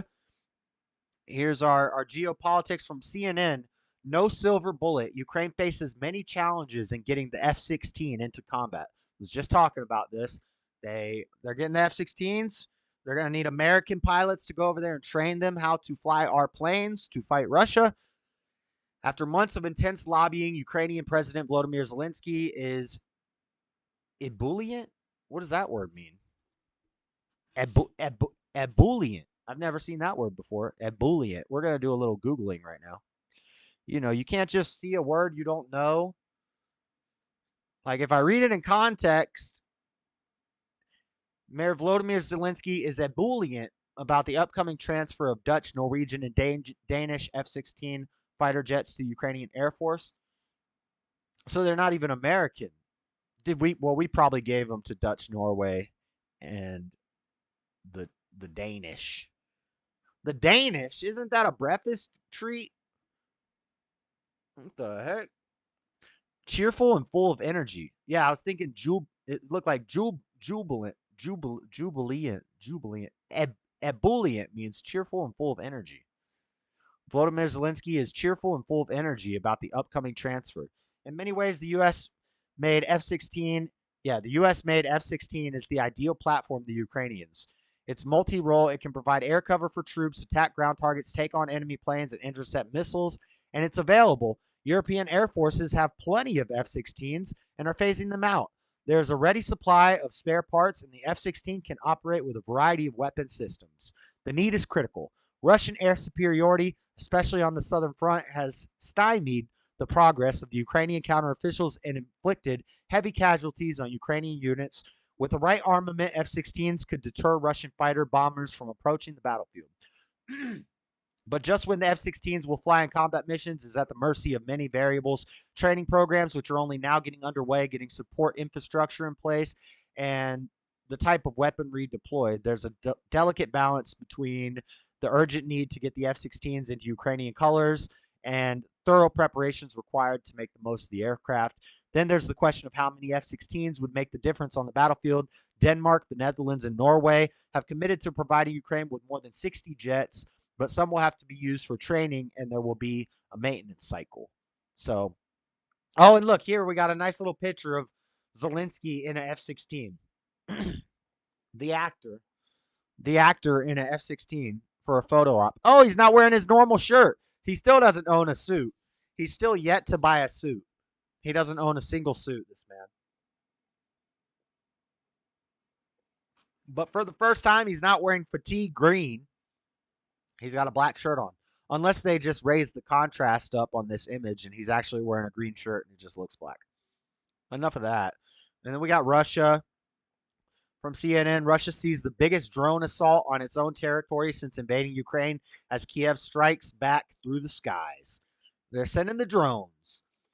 Russia has seen the biggest drone assault on its territory since it launched its war on Ukraine, while Moscow killed 2 men in a near simultaneous bombardment on Kiev as the aerial intensity of the conflict ratcheted up. 6 Russian regions, including Moscow, came under attack early Wednesday, while in the city of Pskov, near the Estonian border, several transport planes were reportedly damaged when drones targeted an airport. So it's okay if you drop bombs and kill civilians in Russia. It's just not okay to kill them in Ukraine. Okay, that makes sense. That makes sense. Enough of this global geopolitical propaganda mess. I ain't got no time for that. I'm really not interested. Now, it's been a while for all the new people in the chat. Occasionally, in the news, we have weird cess stuff. Weird cess stuff in the news. And it was getting gross there during Pride Month. There was a lot of weird cess stuff in the news. But we have a return of the weird cess stuff segment. It's a man, baby.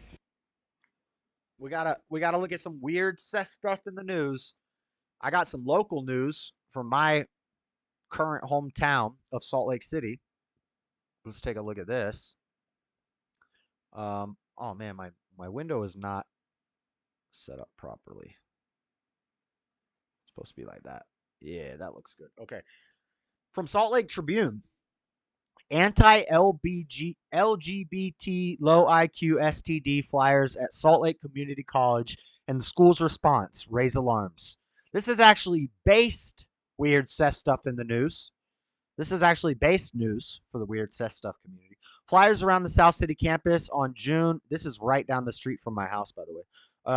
campus, Slick, SLCC, they call it Slick. The cool kids call it Slick. Flyers found in the South City campus in June prompted discussion about dangerous rhetoric and free speech. A series of anti-LGBT low IQ STD flyers seen around Salt Lake Community College during Pride Month, and a response from school officials that one advocate called vague, almost cryptic, have sparked discussion at the college. The flyer said student Kai Lyon made me feel like I'm not respected. It's not healthy for a learning environment in any way or shape.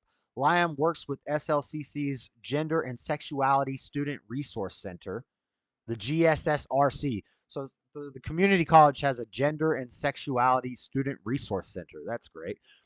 Through the college's internship program. Students and staff were notified about the unauthorized flyers in Slick's weekly newsletter on June 28th. The notice didn't specify the information in the flyers or where they appeared, but it encouraged anyone who felt harmed by them to reach out to the college's Center for Health and Counseling, as well as other LGBT low IQ STD resources, including the GSSRC, located on Slick's South City campus. People had no idea what the email was about, and so they came to ask me questions because it was so vague, almost cryptic. Had expressed more explicit words of solidarity with queer community. After meeting with students a day after the newsletter went out, Mooresman contacted the school's administration, which sent him a scanned copy of one of the flyers. The flyers contain no images, but repeated rhetoric common among anti-LGBT low IQ STD groups, asserting unfounded claims that the queer community pushes for child sterilization and cult indoctrination. Based, the flyers concluded by equating support for Pride Month with support for PDF files. This is the word. I'm not supposed to say this on YouTube, but based flyers basically got handed out at Salt Lake Community College, and the students don't feel safe. They just don't feel safe, you know? After the fifth flyer was reported, Slick's public safety department notified Candida Mumford, the dean of students, and June Kadiri, the school's vice president for institutional equity, inclusion, and transformation. Wow. The school's vice president for institutional equity, inclusion, and transformation. So see, at least they're being honest now. They're not calling it equity, inclusion, and diversity, because there's no diversity in DIE, D-I-E. They call it DEI. I call it DIE, DIE. There's no diversity. There's no diversity. It's really one mind, one hive mind. If you don't think like they think and you don't agree with that stuff, you're shunned and cast out. So there is no diversity. So at least they're being honest. Institutional equity, inclusion, and transformation. If this isn't a pile of Marxist garbage, then I don't know what is. College officials did not immediately contact the GSSRC. They love acronyms. They love acronyms. The school's queer student and employee associations. Campus police identified the person who distributed the flyers using security camera footage. Owens Liston could not confirm whether that person was a student or a staff member, but said that as of mid-July, ongoing disciplinary action was being taken. So, enough of this story, but basically they're freaking out because these things got handed out. They're saying it's abusive and dangerous, inciting violence. The flyers found at Miller under the strict interpretation within courts do not meet the legal doctrine of inciting violence, but they were trying to say that they do incite violence. These are very strong claims that are driving people to physical acts of retaliation, Mooresman said of the flyers' messaging. He cited similarly targeted actions in Utah during Pride Month, such as when pride flags were cut down from people's homes and burned. Let's freaking go. You know, it's okay for them to say punch a Nazi, and a Nazi is anybody who supports Trump, by the way. It's okay for them to say that, but it's not okay to say that you guys are indoctrinating children and you want to cut their wee-wees off and you are basically PDF files. Interesting. Interesting. So that's that, and we got one more weird sex stuff story. Weird sex stuff in the news from Canada. A Red Deer Catholic School Board trustee is facing backlash and is being asked to resign after a social media post that compared the LGBTQ2S+ community to Nazi Germany. So it was LGB, then it was LGBT, then it was LGBTQ, then it was LGBTQ plus, then it was LGBTQIA, then it was LGBTQIIAAPP plus, then it was then it was slug butt, SLGBTQIAP, and now we got LGBTQS plus, and they were comparing it to Nazi Germany. And look, there's a showing a meme. The person at the school shared a meme that I showed on the stream last week during meme review. Germany. Nav Sanga has a story. This post on social media has a Red Deer Catholic board trustee in hot water. The top picture. Remember this meme? I shared this meme last week, and we talked about how they use women to form consensus, an emotional consensus, to change the landscape, change the political landscape. They use women to do that because they're emotional and they're more pliable, and they're going to go with their feelings and their emotions, which is a more liberal mindset. And then they use the kids they indoctrinate the kids so that the kids grow up and become the next generation. And then now they've just changed everything. And you know who did the same thing? The Nazis. The Nazis did the same exact thing. You see the kids on the train waving the little flag, the little swashbuckler flag. I don't think I'm supposed to say these words, but they were waving the little swashbuckler flag. And then you see kids in school waving the little Pride Month flag. Remember during the BLM riots that they had, have you guys ever heard of the Sunrise Movement? I haven't done a deep dive on the Sunrise Movement. I don't think. Maybe I did at some point, and I can't remember. Sunrise Movement was basically, these imported protesters and these Soros-funded protesters that were flown around the country, and they were brought into cities and to basically burn, loot, and murder during the riots, during the Summer of Love, Chaz and Chop and all that crap.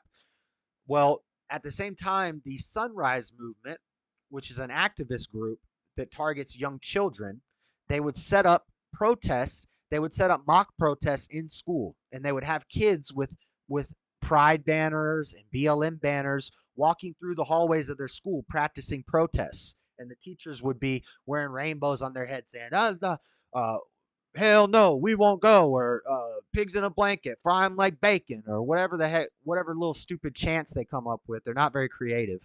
And they were training kids at a young age to do this. And they even went so far as to take not young, but like high school age kids to protests. And there would be somebody who was designated as the person who's going to get arrested.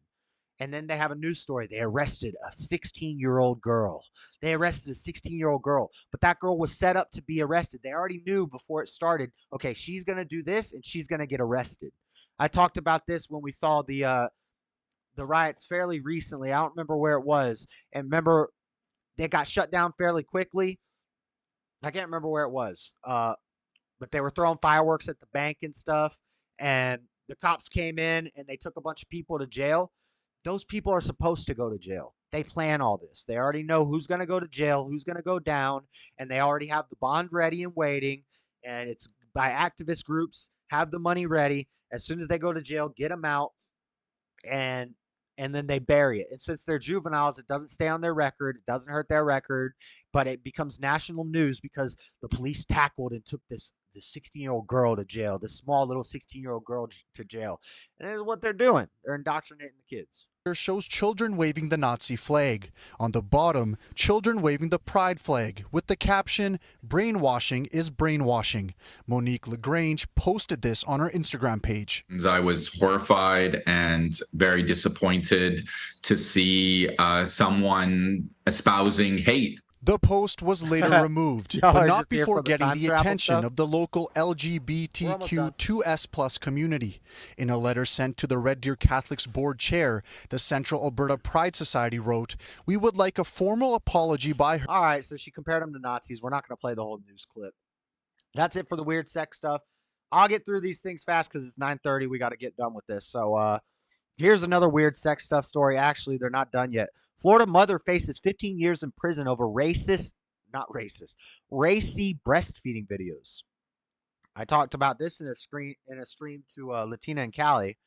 So apparently this lady was on YouTube and she she had her child. She was doing videos with her child breastfeeding on YouTube. There was another 10-year-old kid in the room, and if it were just for educational purposes to teach mothers how to breastfeed, I think that would be fine. That would be okay. But allegedly, I have not seen the videos. For research purposes, I would like to see these videos, but you can't find them. Allegedly, she was using it to get men subscribers. She was making it very racy and sexy and saying like, "Ooh, daddy, get that milk. Oh yeah, daddy," and like moaning and doing weird stuff while her baby was sucking on her boobie. And guys would come and drop all these simps would come and drop all these super chats, and it was on YouTube. And she's facing 15 years in prison. She's already been found guilty. I do not know if she's been sentenced yet. I don't think so. And they say the attorney says, "I could not be happier. I think the jury did exactly what they were told to do. Followed the law, blah, blah, blah."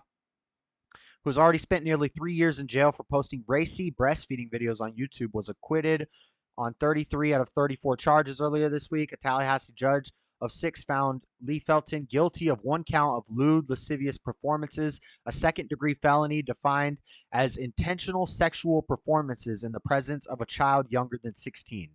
In the 10 videos presented, Felton was seen breastfeeding her then 18-month-old son. She's been in jail in October, denied bond several times. So she beat most of the charges, but she's not going to get 15 years, but she's facing 15 years. I don't think she should get 15 years, but it is just weird. Weird, interesting story. But yeah, if she's, it just comes down to, and it comes down to a free speech thing. I don't think lewd and lascivious acts, pornography, I don't think pornography counts as free speech, because you have freedom of speech in an elementary school. You can't film a porno in an elementary school. I think that's gross that she was doing that. And if she was making it sexual, I think she should be guilty.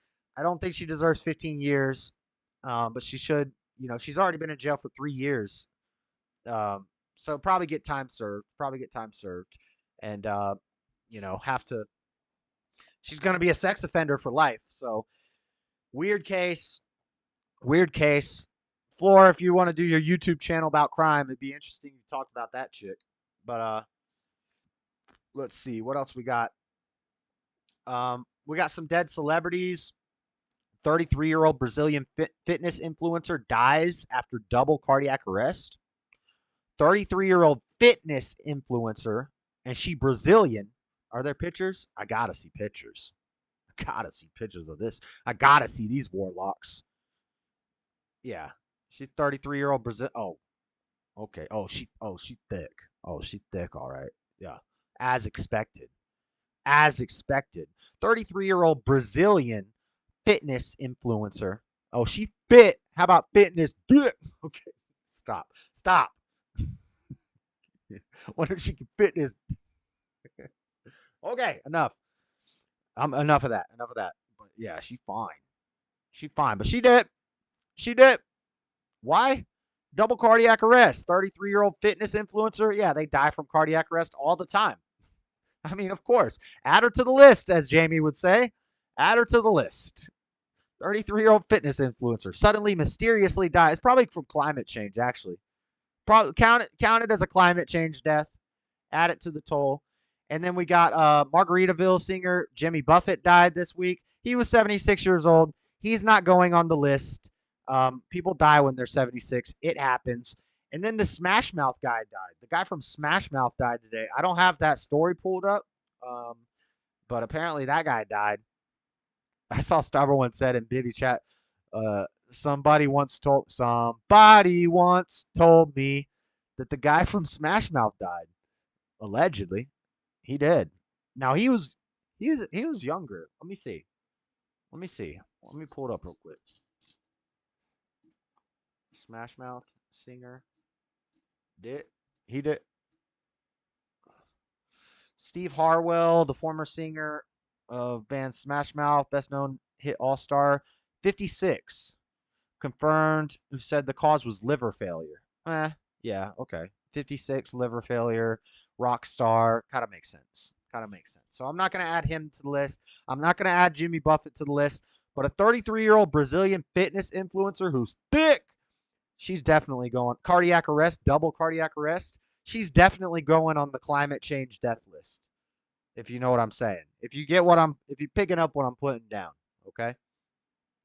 And then we got a Maui update. We got 2 more stories, guys. Then we'll get to the time travel. Let me see what chat's saying. Nothing wrong with breastfeeding. Got to stay hydrated somehow. Yeah, but if you're making like porn out of it to get simps to pay you on the internet, that's kind of gross.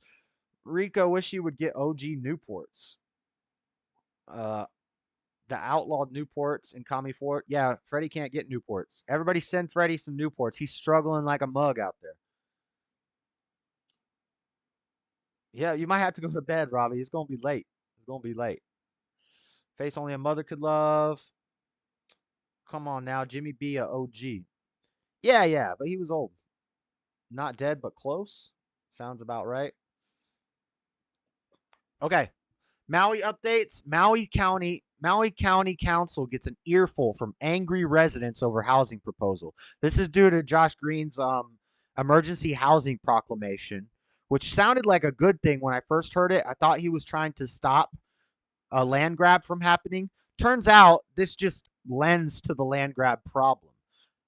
Dozens of people voiced their concerns over Governor Josh Green's emergency housing proclamation as it relates to rebuilding Lahaina, the seaside West Maui town devastated by the deadly August 8th wildfire during a Maui County Council meeting, committee hearing Wednesday. That's hard to say. Maui County Council committee hearing. The proclamation issued July 17th suspends several laws, including historical preservation,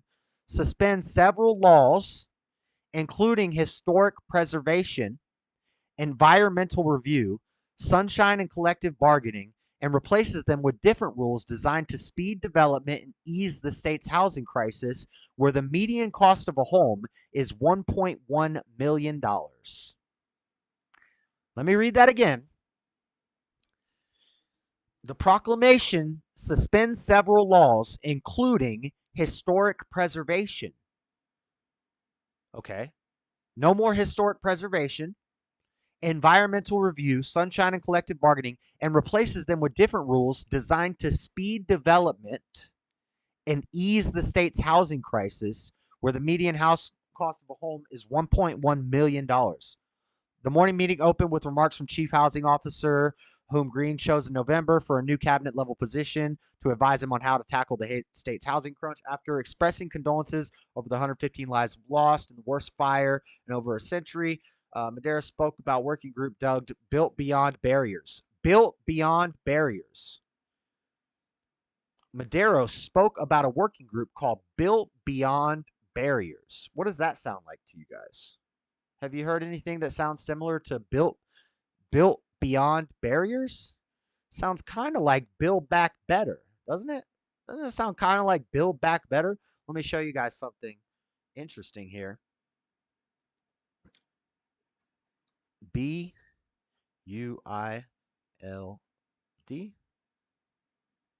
Back. Oh, we need to change to this because it's darker. What do you see there? Build Back Better. Huh. Interesting. Wait, let's try this one more time. Built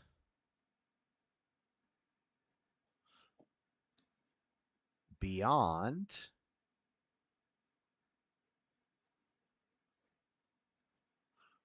Barriers. Huh. Interesting. Build Back Better. Built Beyond Barriers. Isn't that interesting? Dun, dun, dun. All right. Don't save. Okay. So I was wrong. The proclamation was not a good thing. It was not Josh Green being at least somewhat of a decent person. It lends to the land grab. It lends to the smart cities. It lends to the buying up of the land and Oprah taking over Hawaii and having a smart city, a 15-minute city in Lahaina, a digital city. Look into the Hawaii Digital Summit. and I've already done it. We've spent enough time on this, but we will keep you updated. We will keep you updated. And that's it for the rapid fire news. Now let's get to what everybody's been waiting for. Okay, that is creepy. Yes. Build back better, built beyond barriers? Huh. Interesting. Interesting. Sounds kind of interesting there. All right. Y'all ready for this? It's time. It's time for the time travel.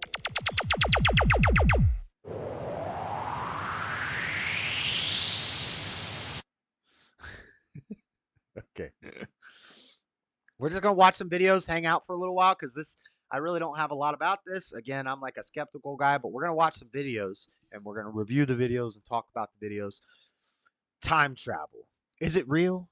Is it fake? Are there people who have really traveled through time? Let's find out about it. First, before we get into the real life stories, allegedly stories alleging time travel. Hold on, let me get a purple light because purple sounds like time travel. Purple is time travel. Or is green time travel? I think purple's time travel. Is that purple or is that blue? That's purple. No, that's pink. I don't want pink. I want that. No, that's too dark. Is that good? You know what? Forget it. We're going back to red. We're going back to red. I don't like the purple. All right. Just don't tell me raptors protected the pyramids, but they did. It's factual. That's true science. That's science. Okay. Time travel. I am skeptical. I don't believe it. I don't believe the future or the past exist. So how could we possibly travel into them? Let's read this from Nova Online. First, I'm going to give you some of the theories, some of the science behind it. And then we're going to talk about the deeper stuff, real life stories of time travel. Shout outs AI-enabled Laura Croft.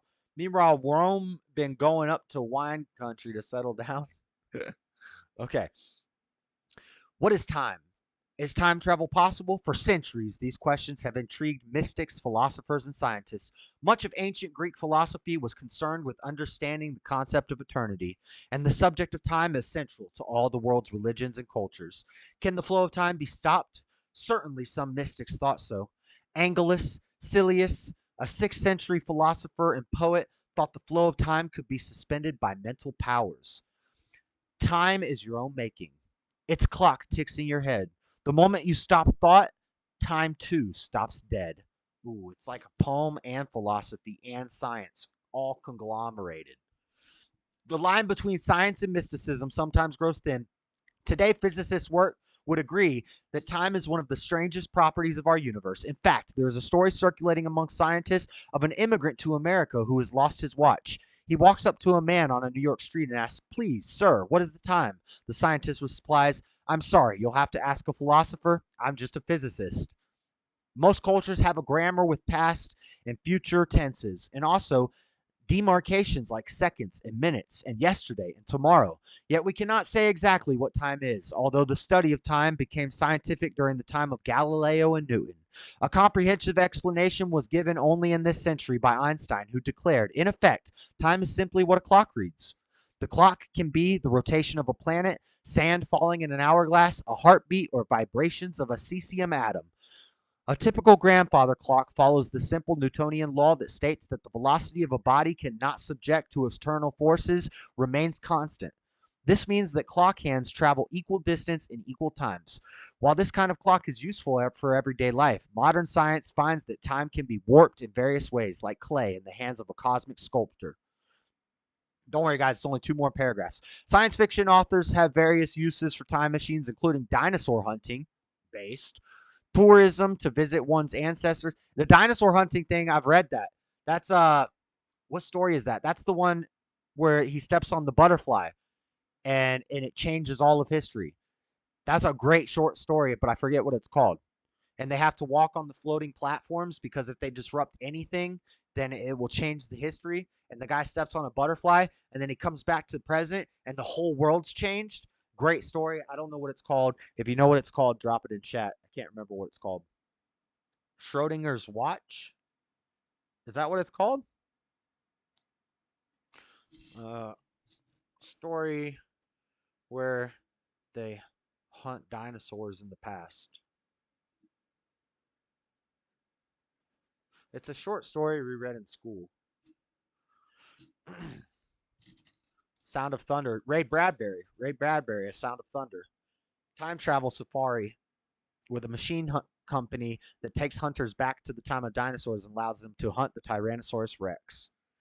But if you're like, well, they couldn't kill a butterfly, but they could kill a Tyrannosaurus Rex.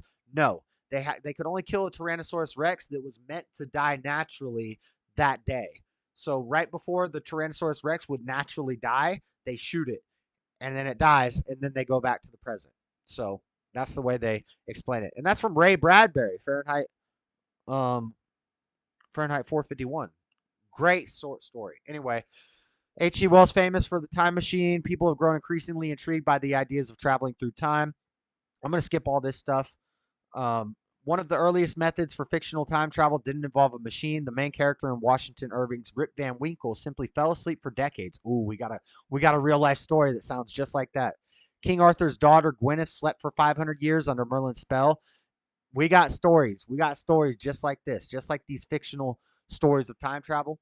We got real life stories that are very similar. So there's a little background for you. From space.com, is time travel possible? Science says time travel is possible, but not the way you're thinking. I'm not going to read the article. I'm just going to explain it very loosely to you guys. Basically, the way Einstein said time travel would be possible is if you had a ship with enough mass moving at a fast enough speed, moving at the speed of light, then it's like in the movie Inception, time would move different for you than it would for other people. So if you had a spaceship the size of Jupiter and you were in the middle of it and it was moving at the speed of light, when you stopped, you may have only aged a day by our time, but the people on Earth would have aged so many years, a different amount of time. If you watch the movie Inception, you see what I'm talking about. Since they're on the planet, while the guy's up in the spaceship and they go down to the planet is really big. It has a lot of mass. It's a very dense, giant planet. And while they're on that planet, time is moving faster for them than it is for the guy in the spaceship. So when they get back, or vice versa, time is moving slower for them. So 10 minutes to them, when they go back up to the spaceship, it's been like 50 years for the dude on the spaceship, and he's all old and he's going crazy because he's been alone up there forever. Crazy moment in a movie. But enough about that. Let's talk about John Teeter. Mr. Mad knows all about John Teeter. Let's look into John Teeter. Not Inception. I forget his name, but he was about that life. Interstellar. Oh, did I say Inception? My bad. I meant Interstellar. That's what I meant. Yeah. Remember the monkey? Oh, yeah, they made oil. God, y'all are still hitting the little thingy. So dinosaurs definitely existed. They're in the Bible, bruh. If you don't think dinosaurs existed, then you need to read your Bible. They definitely existed. And they helped build the pyramids. Duh. What are you talking about? Who says dinosaurs didn't exist? Probably some idiot like John Zerka. Yeah, he says dinosaurs didn't exist. Crazy. John Teeter. He says it, and he says it's Christian. It's Christian. I don't believe dinosaurs existed because I'm a Christian. Bro, they're in the Bible. What are you talking about? You never heard of the behemoth and the Leviathan? What are you talking about, dude? Go read Job 41. All right. John Teeter, the time travel. And then we'll watch a video about it. On November 2nd, 2000, a man using the handle Time Travel Zero posted on an internet message board claiming to be a time traveler from the year 2036. He said his name was John Teeter, whatever. I call him Teeter, John Teeter. And he wrote about the dystopian future from which he came, a time of war, famine, and destruction. He warned that his future was also our future, suggesting we prepare by stockpiling weapons and food. He also explained how his time machine works, offering up diagrams for the device. The year is 2036, 16 years after the surprise nuclear strike by Russians in 2015. Well, we know that's fake. The United States infrastructure has collapsed. factions of survivors have attempted to rehabilitate the country, struggling to make their lives a place that now resembles a modern version of the Old West. In John's future, time travel is a reality. The technology was developed at CERN in Switzerland years earlier and is mainly used for military purposes. This led to the formation of the 177th Temporal Reconnaissance Unit, of which John eventually becomes a member. He is assigned his first mission: travel back in time to the year 1975 to recover the world's first portable computer, the IBM 5100. This particular model features a hidden quirk, an ability to speak multiple code languages, one of which was useful to those attempting to rebuild the U.S. infrastructure in 2036. The reasons John was chosen for this mission was a personal one. His grandfather was the lead engineer of a small team responsible for building the IBM 5100. With some help from his grandfather, John completes his mission and successfully retrieves the computer. On his way back to the future, he decides to stop over in the year 2000 to visit his mother, Kay Teeter, and retrieve some personal artifacts and warn his family of the wars to come. It's in this time that John reached out via the internet and began to tell his story. For most, the fact that there was no nuclear strike by Russians in 2015 or a second American Civil War suggests that John's story was not real. Yeah, obviously. For true believers, the fact that his vision of the future did not come to pass simply suggests that John's presence in our timeline altered our future. That's called a cope. Stopping or delaying the inevitable nuclear war. I told you guys I don't believe it. I'm skeptical. So you're going to have to win me over, John. From the moment John made his first public posts, an eclectic group of characters have been slowly pulled into his story, becoming part of a complex and unusual mystery that for some might seem trivial, but to those who follow the word of Teeter, these interactions are proof that time travel is real and our future is in jeopardy. Now, 20 years after his initial posts, John Teeter's story is even more relevant, with reports of Russian interference in the American presidential election. And after his initial post, John Teeter's story is even more relevant, with reports of Russian interference, which we know is BS. So that doesn't help. That doesn't help the story in the American presidential election and tensions rising under Donald Trump's White House. Okay. You're losing me, John. John's prediction of a second civil war, that could happen, and a surprise nuclear strike, that's not going to happen, are being reconsidered by those who follow. We have hyper missiles and satellites with lasers on their freaking head. You think that we're going to use a nuke, a fake nuke? You're losing me, John. John Teeter, Time Traveler, is a feature-length documentary film exploring unbelievable story, blah, blah, blah. Internet's biggest mystery. And then there's other stories about it. Here's a real quick article. Around 1988, internet posing began to appear under the alias Time Travel Zero. This alias was later replaced by John Teeter, and it's as such. I'll designate the post's author. Remarkably, Teeter claimed to have time traveled. We already read all this. Y2K is a disaster. Many people die. Well, it wasn't. So he was wrong about that too. Many people die on highways when they freeze to death trying to get to warmer weather. That did happen. That happened in where did that happen? I remember in Texas.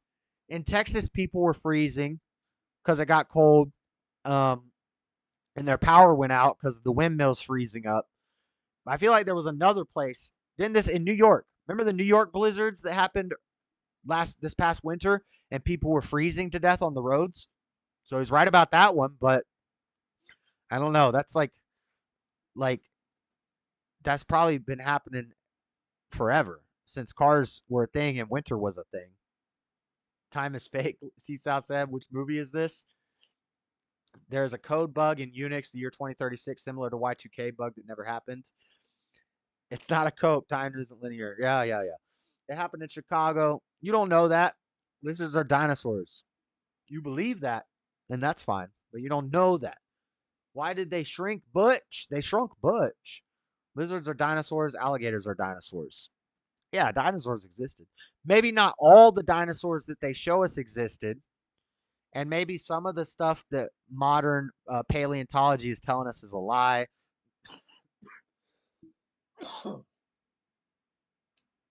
Maybe some of the models aren't real, but there were definitely dinosaurs. Do I have to call? No, you don't have to call. I got this. Cancellation of the Olympics. You've already explained it. Cancellation of the Olympics after 2004 due to world conflict. Did that happen? Cancellation of the Olympics. I think they did get canceled once, but seems like this guy's got like 1 out of 10 predictions correct. America will soon be engaged in civil war with itself. I mean, anybody could guess that at any time throughout history. That's not, I don't know. I don't know about John Teeter. Let's watch a little video about him. See what the 21st century was in full swing by November of 2000, and that was no more apparent than on the World Wide Web. Previously a novelty, society was coming around to the idea that the internet was on track to become an inescapable part of our daily life. I told you, this is a skeptic who does not believe in time travel looking critically at this, okay? Not somebody who automatically already believes time is not linear, da-da-da-da-da. I don't believe it, so I'm going to be skeptical of it. People from all walks of life who may have never interacted were now able to talk and work with each other in ways never thought possible. It might have even been possible to talk to someone from the future. There's only 5 minutes. So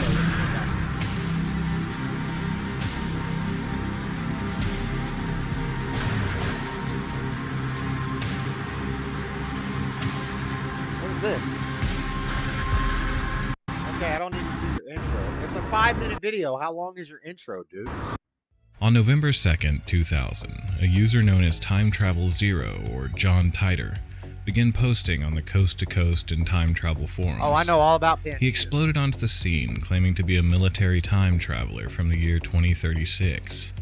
He would go on to explain that he was in the year 2000 on a personal stopover before heading to 1975.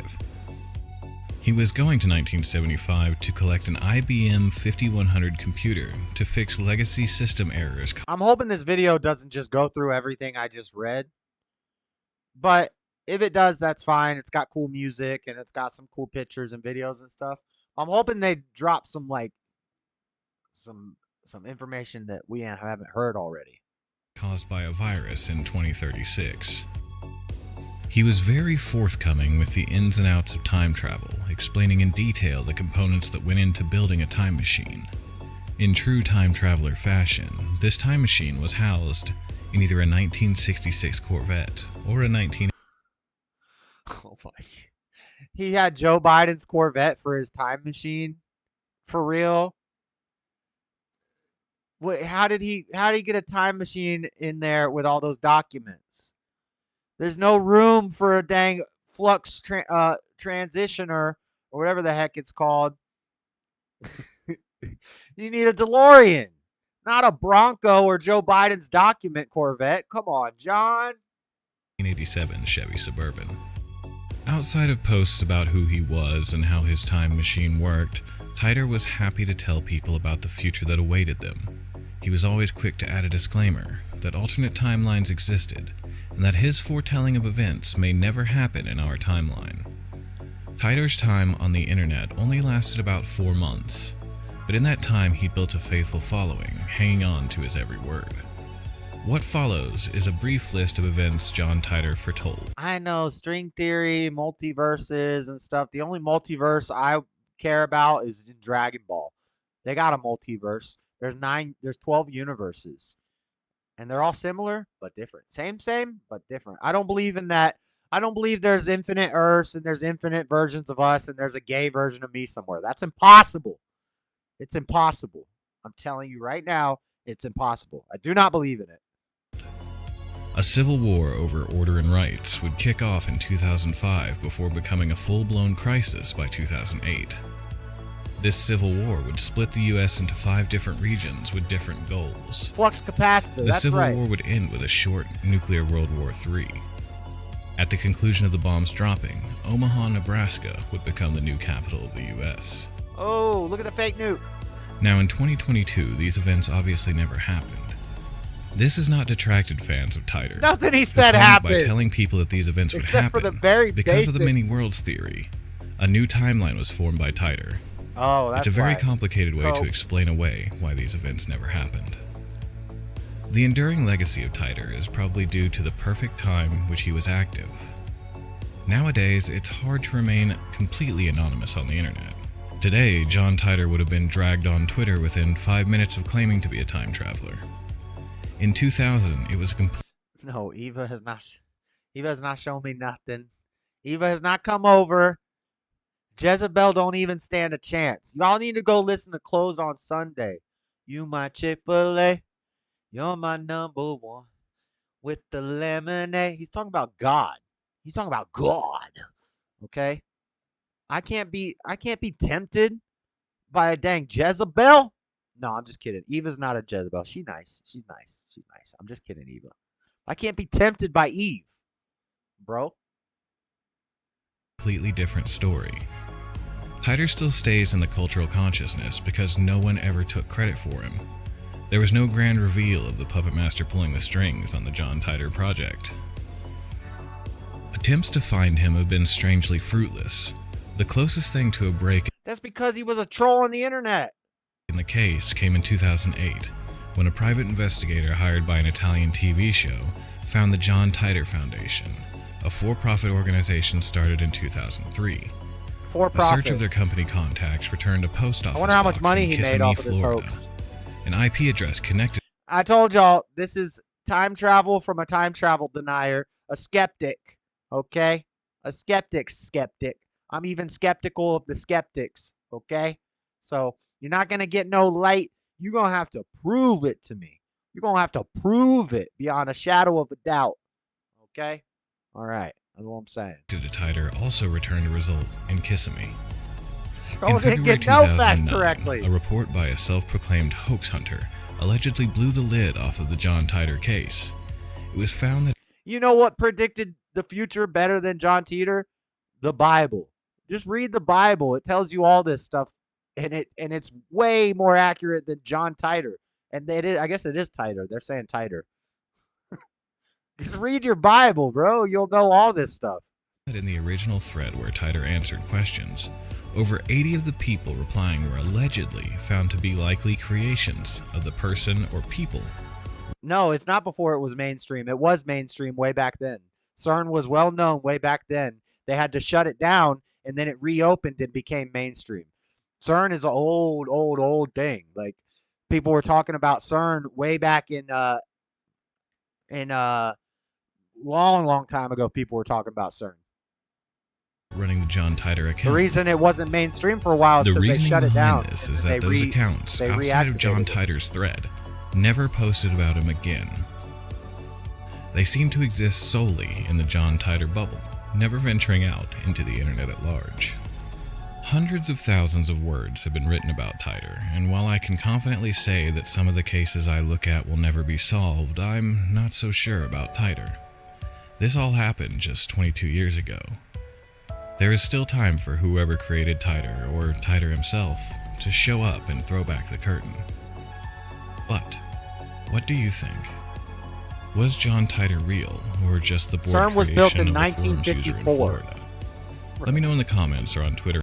It doesn't matter if it wasn't mainstream. It was built in 1954, and and there was a lot of people who were talking about it way back then that it could be a very scary thing, and they didn't know what was going to happen. It could same thing they said with the fake nukes. It could open a dimensional wormhole that's going to wipe out the entire universe and cause a chain reaction, and everything's going to explode. That didn't happen. Instead, people sitting 100 yards away with sunscreen on their face just saw a bright light. That was it. That was it with the nukes. It didn't open a dimensional wormhole. They said the same thing about CERN 70 years ago. And when they reopened CERN in 2020, early 2023 this year, and we talked about it on the show, and I said, I bet nothing's going to happen. Guess what? They turned it on. Nothing happened. Nothing happened. You're at Dread Unsolved. I'm also on Facebook. It didn't open a portal for demons. It didn't wipe out the whole universe. It didn't start a new timeline. Time travelers didn't start jumping out of it. Like, yeah. Anyway, so that's John Tider. So far, I'm not convinced, but we got more. We got more. This is Robbie's story. This is the story of Robbie, and this is a little more convincing. This is a little more interesting. The Barron Trump novels. The Barron Trump novels. Now, this is crazy. The John Tider thing, I'm going to write it off as an internet troll, and they probably made a lot of money off of gullible people, and I'm not convinced in the least bit. The Barron Trump novels, Ingersoll Lockwood.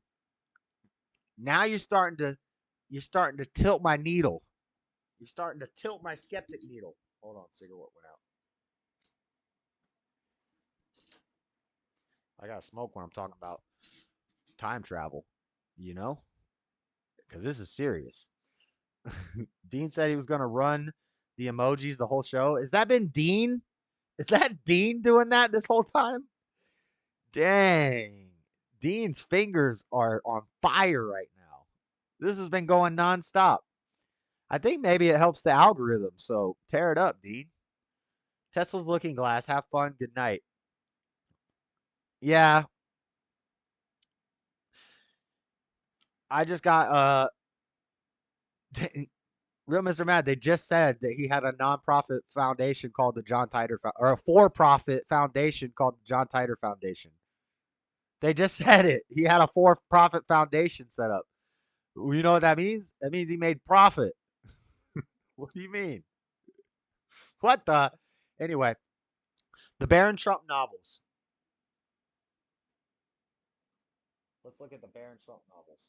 I gotta make sure the cigarette goes out. Don't burn a hole in this cup. Go out. Okay, there we go. The Barron Trump novels are two children's novels written in 1889 and 1893 by American author and lawyer Ingersoll Lockwood. They remained obscure until 2017 when they received media attention for perceived similarities between their protagonists and U.S. President Donald Trump. Lockwood published the first novel, Travelers and Adventures of Little Baron Trump and His Wonderful Dog Bulger, in 1889. Now, I'm just reading Wikipedia. Robbie did a great breakdown of some of these books. He hasn't finished reading them yet. He'll have to give us a full book report when he's done reading them. But I don't know what episode it was. Does anybody remember what we were talking about in that episode where Robbie called in? Because if somebody could find it and post the link in chat. Great video. Great call. Go check it out. And also go check out the call a couple weeks ago. I don't know. It's going to be hard to find it, but it's in one of the streams where Mr. Mab was talking about John Titor. He did a much more in-depth, thorough explanation of all this stuff. I still don't believe it, but it was fun. It was a good call. And that's kind of why we're doing this whole bit, because they got me thinking about it. So Lockwood published the first novel, Travels and Adventures of Little Baron Trump and His Wonderful Dog Bulger, in 1889, and its sequel, Baron Trump's Marvelous Underground Journey. They're going to Agartha. In 1893, the novels recount the adventures of the German boy Wilhelm Heinrich Sebastian von Trump, who goes by Baron Trump, as he discovers weird underground civilizations, offends the natives, flees from his entanglements with local women, and repeats this pattern until arriving back at home at Castle Trump, aka the White House. The novels were part of a trend in U.S. children's literature that responded to the demand for fantastic adventure stories triggered by Lewis Carroll's Alice's Adventures in Wonderland. They were, however, indifferently received and did not enter the canon of children's literature. An 1891 review wrote about one of Lockwood's novels. The author labors through 300 pages of fantastic and grotesque narrative, now and then striking a spark of wit, but the sparks emit little light and no warmth, and one has to fumble for the story. So see, like, of course, Wikipedia is going to put in a bad review because they hate Trump. They don't want people to read this. So the only review they include is a bad one. They're not going to put a positive review.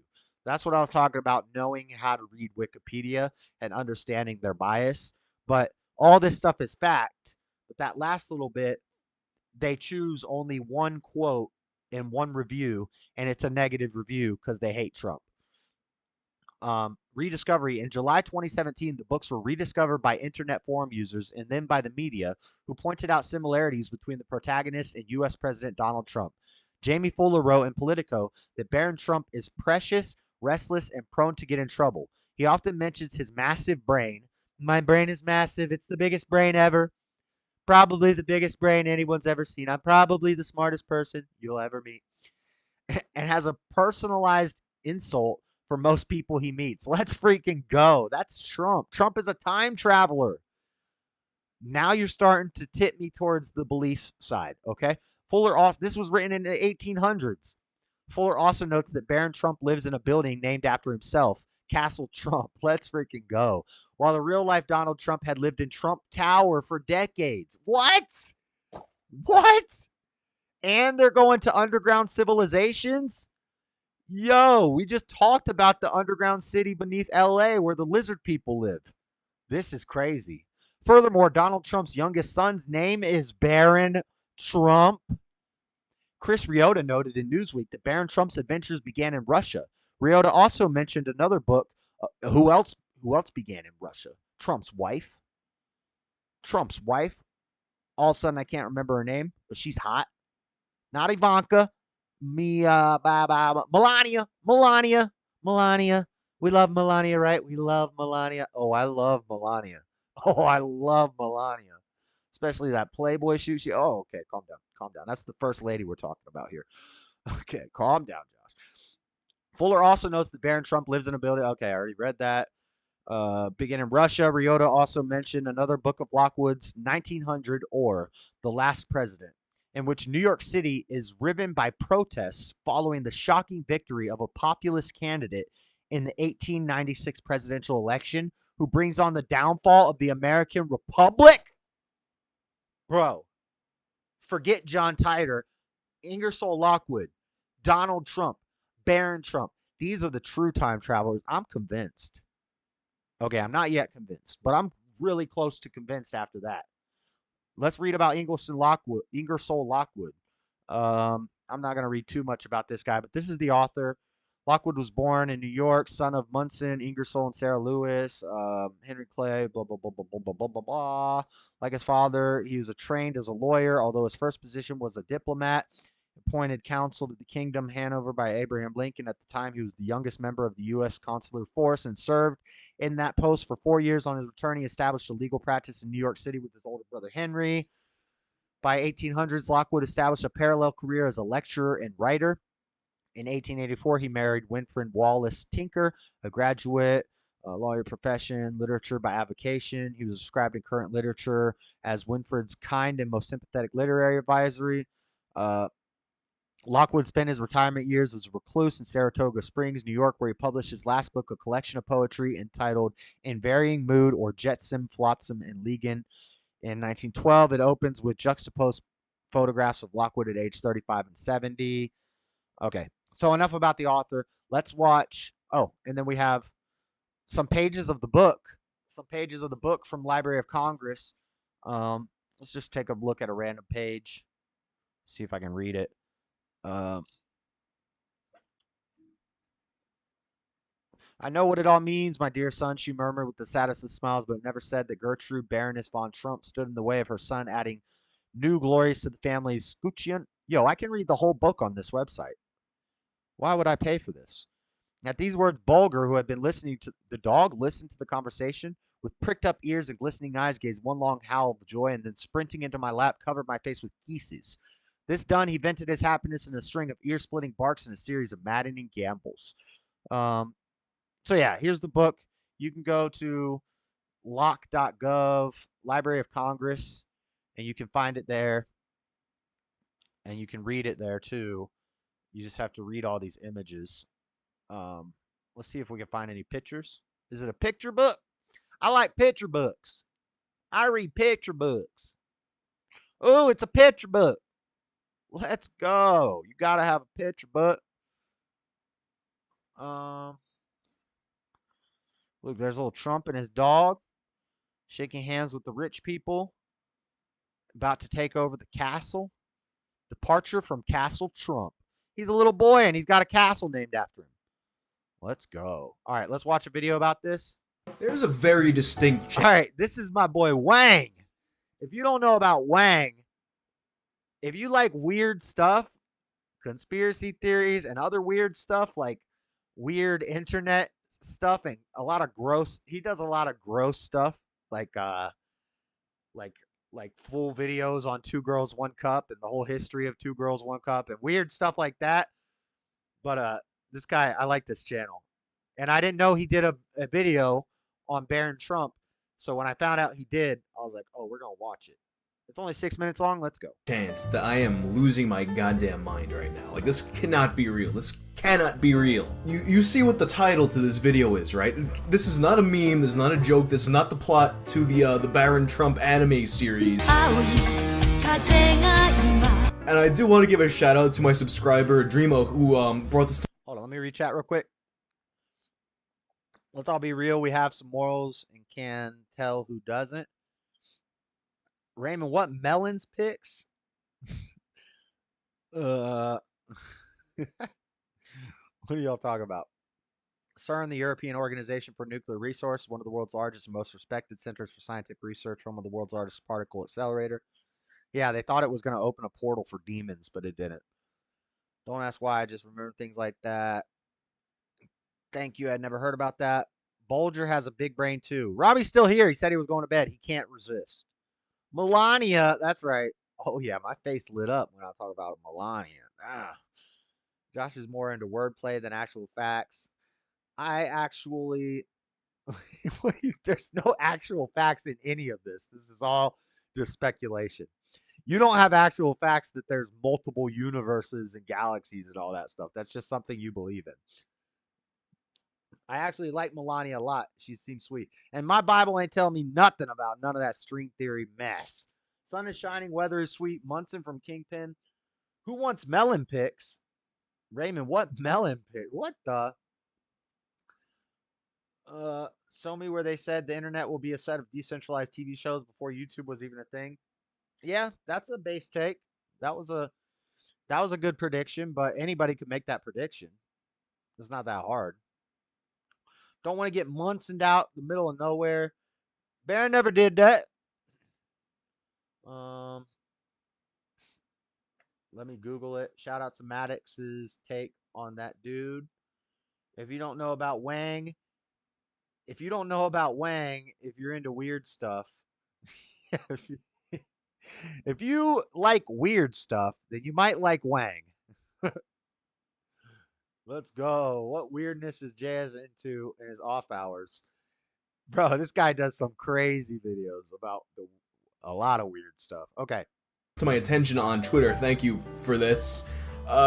Jesus Christ. This is a real thing. It's one of the most insane, ridiculous, dumb-seeming conspiracy theories I've ever heard in my life, and yet somehow it's one of the most oddly convincing things. Like, there's just so many ridiculous coincidences happening here. And I know that on Twitter I was hyping up this video I was supposed to release, that it was a ridiculous, not like my usual content. I was kind of worried about subscribers leaving and whatnot, but this is not that video. That video can wait, because this is blowing my mind right now. So you might have heard before people joking around about Donald Trump being a time traveler, with his rise being so Mr. Matt, Alex Jones makes sort of predictions like that all the time. And they come true. I don't think he's a time traveler. I think he's just paying attention. He's just paying attention.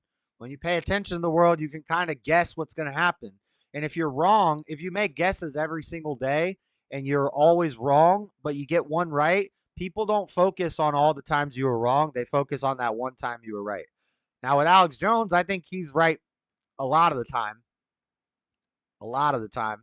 And that's why he is who he is. But it's not, you're focusing on the one time that John Teeter was right. You're not focusing on all the things that he was wrong about. Unusual and unexpected. The odds were, people did not think he was going to win. Nobody. And also, I'm unbiased here. I want to believe. I want to be shown proof and believe it. You're biased. You have bought into it hook, line, and sinker. So, I'm not going to be able to show you differently. And that's fine. It's cool. I think it's interesting and cool. And if you believe it, then so that's cool. That's fine. But I don't have a problem with that. But I'm the unbiased party here. And I'm looking at it unbiased, wanting to see proof that time travel is possible. And I just don't see it with that story. Really thought he was going to win for the most part, and yet he did against all odds. And there's so many weird things, like him, he wrote a passage that might have predicted 9/11 a year or so in advance. Little things like that, circumstantial things that people can kind of point at, but see, he knew he was a time traveler. There's even juicier tidbits. Wait, was he just talking about Alex Jones? Yeah, Alex Jones predicted 9/11. Did he say Alex Jones? I missed it. But yeah, he said he predicted 9/11 before it would happen. But it wasn't because he predicted the future. It's because he was reading all these documents when they were talking about doing it. And then he called out what he read in the documents. He's just paying attention. You know, when I say they're gonna do something crazy to try to reduce the population by 70% by 2030, if that happens, that doesn't mean I'm a time traveler. That just means I read the World Economic Forum's website. Like, it just means I did some research. They tell us this stuff. And I'm sure somebody with the internet said at some point, one day we want to have it. It's like Elon says, one day we're going to have Neuralink be able to cure blindness. So if somebody heard that interview and said, I think one day they're going to have a chip that they put in your brain that can cure blindness, and then it happens, that person didn't make a prediction or travel in time. That person just paid attention and said something that was already said by somebody else. It's that are a little more circumstantial, like, okay, alright, so you might not know this, but you probably are familiar with Nikola Tesla, the scientist. And the thing about Tesla is he did a lot of research into some very outlandish things, especially towards his death. Free energy, invisibility, and time travel.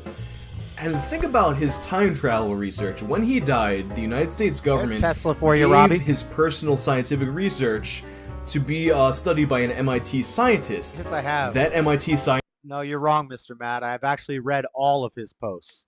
I read them like 4 years ago. I heard about all of this stuff like 4 years ago, and I read every one of his posts, so you're wrong. Scientist's name?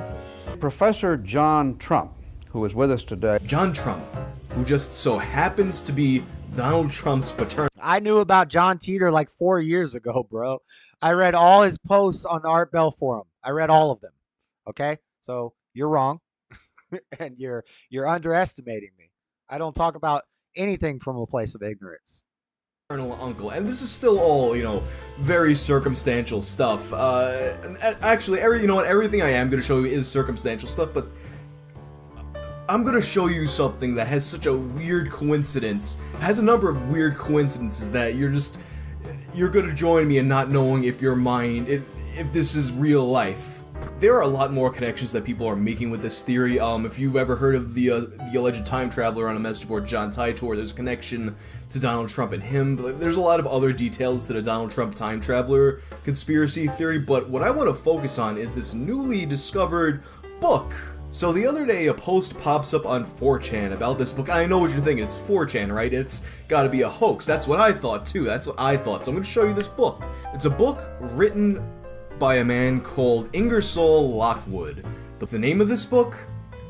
Baron Trump's Marvelous Underground Journey. And here you can see a drawing of Baron Trump and his dog. See, Baron Trump, this character Baron Trump, who I will note is spelled different from the Baron Trump of anime fame.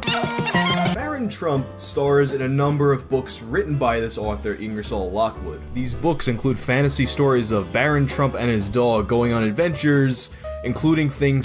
Doesn't matter. If you don't think that I read this stuff when I heard about it years ago, then you don't know me very well. Do I seem like the guy who doesn't read stuff? Who are you talking to? What are you talking about? You seem to be getting upset because I don't believe in John Titor. You seem to be getting a little upset, buddy. Such as time travel. Now, seeing this on 4chan, obviously the first assumption is this is either a hoax or somebody just made it as a joke, right? But then you look up the book and the author, and these are real books that are hosted on both the Library of Congress, and you can buy a hard copy. Robbie, I feel like a telescope that could look into the future is even harder to believe than a machine that could travel into the future. Because it seems more likely that you could make something to travel into the future than you could make something to look into the future. Now, really, they say a telescope, and I got a little article about that at the end of the show. They say a telescope is looking into the future. And I get what they're saying because it's old light. It takes a long time to travel. But it's not really looking into the, or the past. They say it looks into the past, but anyway. Be on Amazon. I'll put links in the description. And this can still all be explained away various ways. I mean, you see the picture, the drawing of Little Baron Trump. Kind of does look like, Dang! you know, our Baron Trump. Whoa! Did you see that? What? That looked just like Baron. Holy crap, I'm convinced. Except, you know, it's You should be cheering for Ingersoll Lockwood right now, because if he convinces me of time travel, then John Titor becomes more possible.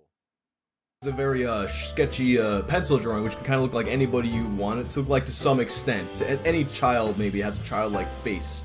Then there's also the possibility that Donald Trump had heard of the book before and simply named Baron after the character, considering that a lot of time travel people are losing their minds right now because I'm poo-pooing on time travel.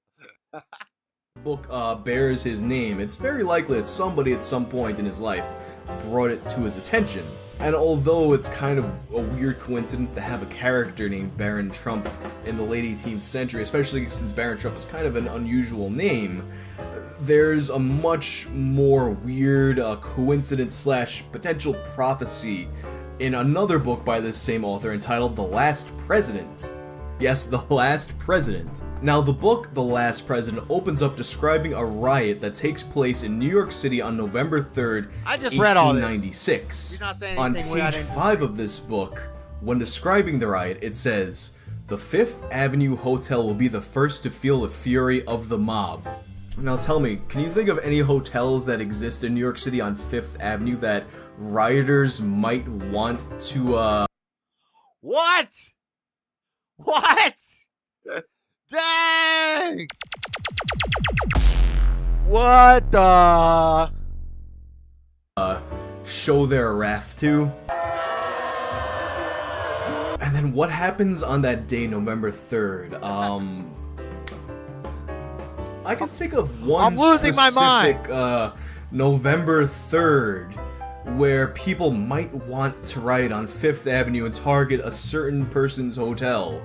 November 3rd, the year 2020, aka the date of the next presidential election.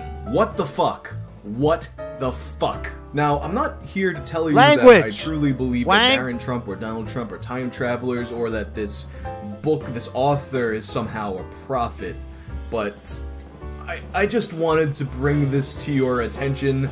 Tell me what you think about it, because right now, like, it's like 5 in the morning, and this is making me very uncomfortable. He's probably a liberal and he doesn't like Trump. That's why he's uncomfortable. All right, your video didn't really help us much. I already explained all of that. All right. What else do we got? All right. Now, remember when I talked about how there are books, there are fiction books written, and this is again, we've talked about this before. Life imitates art, art imitates life. Sometimes art will cause a social contagion where people start to think that something's real that isn't real because of the art. It's like with aliens. Nobody had any idea of what an alien looked like, or if you asked somebody to draw an alien, everybody would have drawn something completely different until Close Encounters of the Third Kind came out, and it had aliens in it that looked like a big-headed little green man or a little gray man with big old eyes. And now if you ask somebody to draw an alien, most of them are going to draw that image, and there's all these products put out with that image. So a lot of this stuff that I'm about to tell you about could be explained by the fact that there are books written in the past about this exact thing. I just talked about a few of them where it tells somebody who fell asleep for 500 years, or somebody who was asleep and they thought they saw the future. They had dreams about the future, okay? So let's get into this. The future of humanity, according to a man who fell into a coma and traveled to the year 3906. In 1921, Paul Amadeus Dienach, a Swiss-Austrian teacher with health problems, fell into a comatose state that lasted for 1 year.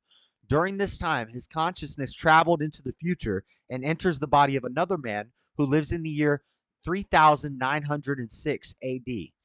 Here are the predictions of what will unfold on Earth in the next millennia. So this guy was in a coma, and apparently while he was in his coma for a year, he went into another body of a man in the future.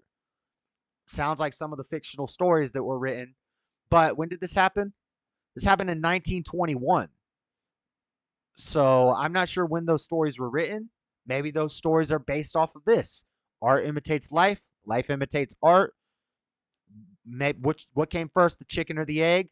Maybe those stories are based off of this guy, and this guy is not based off of those stories. Who knows? Who knows? We'd have to do a little deeper research. In the book, the author indicates that the people of the future. Now, listen to his predictions, though. And again, this is like where we get into vague stuff. You could tell this person's a lefty. He's worried about climate change, even back then. In the book, the author indicates that people of the future fully understood Denock's peculiar medical situation, which they called conscious slide. And they told Denock as many things as they could in relation to the historical events that took place between the 21st century and the 39th century. The only thing they didn't tell him was the exact story of the 20th century, in case Denock's consciousness returned back to his original body and era, as he did. They believed it would be dangerous to let him know his immediate future and the future of his era in case it disturbed or altered the path of history in his life. When Denock awakens from his coma, he finds himself back in 1922, but with an incredible amount of knowledge and information that he learned about during his 1 year in the future. Knowing that he doesn't have much time left, Denock decides to write a diary, recording whatever he could remember from his amazing experience. Curiously, Paul Denock was not an author, poet, or professional writer, which is interesting because a lot of these people are. Like Ingersoll Lockwood was a writer. John Titor, I don't know about him, but based off how much he wrote on the internet, maybe he had some writing history. Who knows? Some of these people we're about to talk about in the next couple of stories, they're writers. And so writers are very imaginative, and writers will write things, and they can write fictional stories that sound very fantastic and almost seems like they're predicting the future sometimes when they write their stories. There's fictional stories that people have wrote that have come true. And it's not that the person was seeing the future. It's just they were imaginative and they were looking at the world around them and they're saying, well, if this is the case now, what's it going to look like in 10 years? Like the Minority Report and movies like that. Deus Ex Machina or Ex Machina, the movie Ex Machina. All that stuff is coming true. I don't think the producers of the movie Ex Machina were from the future. I just think they're paying attention to the world and they're making good guesses. Because some of that stuff is starting to happen, where they're taking the search history of all the people. They're basically the owner of Google makes AI, and then he makes a robot that can pass the Turing test, and all that stuff is happening right now. So I don't think that guy's from the future. I just think that it's like some of this stuff isn't that hard to predict, you know. These are his predictions of Paul Denock of the future of humanity. 2000 to 2300. Humanity is still struggling with the problems of overpopulation. This is why I say he's a lefty, because currently we're struggling from a low birth rate and overpopulation is not a problem. Okay? Overpopulation is a lie from lefties and environmentalists and people who want to scare you with climate change. The population is naturally going to balance out at about 11 billion. That's what all the scientists and everybody agrees. The population will naturally balance out at about 11 billion, and Earth could sustain that inevitably for centuries. Okay, we're not overpopulated. If you've ever driven through Middle America, you know that we're not overpopulated. We can fit the entire population of the world in an area as densely populated as New York City and Texas. Okay. So we're not overpopulated. So that's wrong. Ecological destruction of the environment. So yeah, he's an environmentalist. Economic inequalities. He's a damn commie. Wrong monetary system. Lack of appropriate nutrition for all people. That's kind of true. That's true. And local minor wars. But that's been happening for all of time. That's like when the Bible says there's going to be trouble in the Middle East in the end times. When has there not been trouble in the Middle East? Bible? That doesn't see. So even the prophets were vague and made predictions and prophecies that, like, you don't get points for saying that there's going to be trouble in the Middle East in the end times.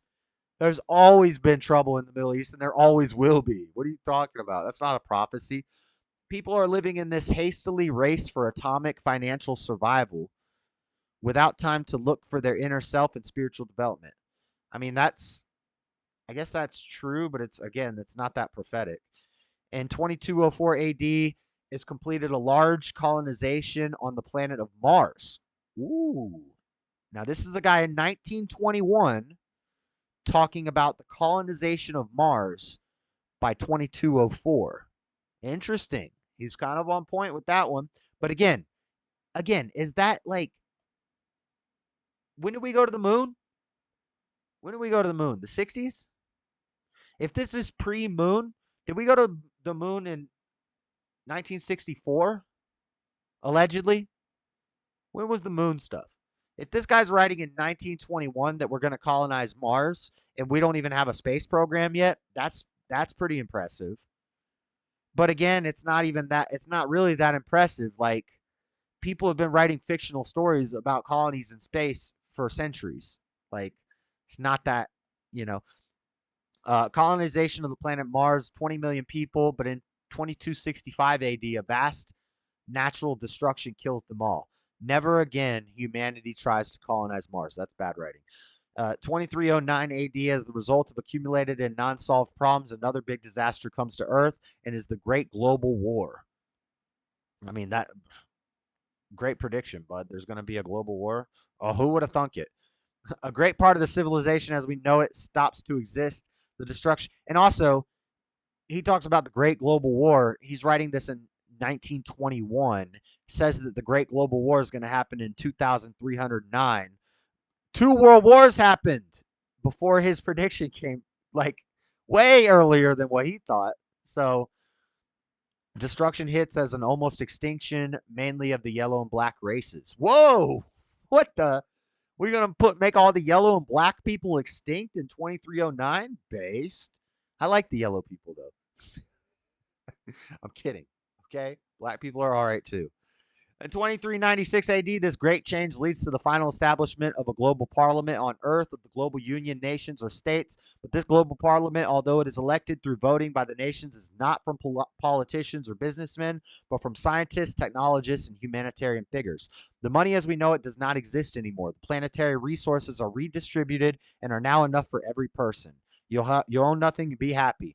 The overpopulation, the climate, the nutrition, and the ecological problems are solved. Yes, this guy is a utopianist. He's an environmentalist, and he's pretty much just saying what it's like when Al Gore says the world's going to end in 10 years, but not entirely. The subtle tyranny problem, life is easy and people work less and less during their life. The years start counting again with the year number 1, the 2396, as in the time of Jesus Christ. 2396. As in the time of Jesus Christ. Nevertheless, the global government is a form of totalitarianism, and national governments oppose it directly or indirectly for a couple more centuries. People are still with national consciousness and have not developed the planetary consciousness. Only after 2 to 5 centuries, finally, they did, although they were not economic inequalities as we know them. There are still inequalities over control of the level of technology and properties. People are spiritually weak and sluggish. This is a peculiar dark age era that lasts till 3,400. So what do I think about this guy? I think this guy was in a coma. He had some weird dreams and visions and stuff. He came out of it and he said, how can I capitalize off this? Let me write a story about how I saw the future to push my political narrative and my ideas on people. That's what I see here. 3382 AD, a remarkable phenomenon happens in humanity. People, one after the other, acquire suddenly a new spiritual ability that could be called hypervision or hyperintuition, a direct access to the great spiritual light, or direct knowledge with extreme powerful and stunning clarity, creative powers. It is also a mutation of the human brain. 3,400 to 4,000 AD, a new golden age comes in humanity after almost 1,000 years of dark age. Now the global government are not any more scientists and technocrats. They're the universal creators, personalities that combine simultaneously the qualities and abilities of philosopher, artist, scientist, adept, mystic, etc. Everything in the society is free: clothes, house, food, transportation, etc. There is no private property. The only inequalities are of honor and reputation. So communism. People do not count anymore the success of their lives with the technological and material standards of living, but mainly with their emotional, mental, and spiritual development and self-improvement. People work only 2 years in their whole life, between the equivalent of 17 and 19 years. The population of Earth is less than 1 billion people, and there's an abundance of products for a decent living. The laws in the society are radically reduced to very few, only as the negative or criminal intentions of individuals in the society are almost absent. So, sounds like a commie. Sounds like a commie went into a coma and woke up and wanted to push his communist narrative. So there's one more story. I don't have a video for that. We got one more. This one's kind of unrelated, irrelevant, but this is Ghost Boy. Similar because it's a coma story. I guess it could be considered time travel, because if you're in a coma for a long time, do you age? It's kind of like time travel, right? Maybe. But this one's kind of off topic, just an interesting story. Relates to comas, relates to the fictional stories about the time travelers who are asleep and they have visions and stuff. I was like a ghost. This is called Ghost Boy. Man recalls years awake but trapped in an unresponsive body. Born in South Africa in 1975, Martin Pistorius suddenly began to succumb to a mysterious illness when he was 12. After going home from school with a sore throat one day, he stopped eating, started sleeping almost constantly, and stopped communicating. He gradually began to lose control of his body. He was treated for both cryptococcal meningitis and tuberculosis of the brain, but no one real. That don't make any sense. Anyway, I'm not going to show this website because it's one of those websites that has a bunch of ads everywhere. After going home from school, I read that he gradually began to lose control of his body. I read that he lived on. Pistorius left the hospital but spent more than a decade at home and in daycare centers, unable to move or speak. His family was told he was unaware of the world around him, but he says he actually began to wake up a couple years after he became ill. For so many years, I was like a ghost. I could hear and see everything, but it was like I wasn't there. I was invisible. So he was having like a astral projection, out-of-body experience while he was basically in a coma for 12 years. And he was seeing everything and observing everything going on. He told NBC News in an interview in his hometown, his first U.S. television appearance. Now married, working as a web designer and getting worldwide attention for his autobiography, Ghost Boy, Pistorius told his incredible story with the help of a device that speaks the words he types into a computer. So here he is. So he's still like, he's kind of like a Stephen Hawking guy. He can't move on his own, but he has a computer that speaks the words that he thinks. Even though his brain was fully functional, there was no way to signal anybody. He was alert with a body that would not cooperate. He was like trapped in a coma, but he was traveling around, watching things around him. Pretty crazy. I'm not going to read this whole thing. Interesting story, though. And it's a true story. This is from USA Today. His best escape was his imagination. Day after day passed. Pistorius tried to find ways to keep himself occupied. He liked to observe things transform over time, like plants sprouting new leaves and the seasons changing. Even something as basic as watching a wet floor dry or following the sunlight move across the room kept him busy. But he's in a chair, but he's watching this stuff from outside of his body. He's watching this stuff happen. And he wrote a book about it. Crazy story. And then when he came out of it, he was still like a child. I was a child. At the end of the day, what child doesn't want their mommy and daddy? And it was really hard to go through so many awful things without them, without anyone to comfort or protect you. So, interesting story of Ghost Boy. Not really related to time travel, kind of similar. In 2006, but last but not least, we have the most convincing time travel story ever. This is a Ukrainian time traveler. So this is a man. And this has actually popped up in news over the last couple weeks. This has been popping back up in the news because they say that it can finally be explained. I will get to the explanation after we watch this video real quick. Oh, hold on. Let me see what chat's saying, and then we're going to watch this video of this Ukrainian guy. This is a crazy story. This is a crazy story right here. This is the last one we got. Let me see what chat's saying. What was he called? What's good, you fool? Freddy's weird, but I'd smoke a blunt with him. He smokes dirt weed. I argue about Jesus, not God. You argued about mess. Jesus is God. Nah, he's the son of God. How the heck do you smoke a campfire, Raymond? What the? Time travel's over. Good night, folks. See y'all soon. I'm still talking about time travel. What are you talking about? Thank you so much. Blessings. Someone was a clever name. If I was a garage, I'd look. If I was in the garage, I'd look. I thought our biggest brother JC said he was God's son. We all have our own take on it, I guess. Yeah, he did say he was God's son. He said he wasn't God. Explicitly. I'm off until Friday, so I'm swimming for the fences. How am I a solid jerk? What the? Said Cisa. That's what the paper says, not me, Freddie. I don't know what you're all talking about. Goat Boy from SNL. What is Rome talking about?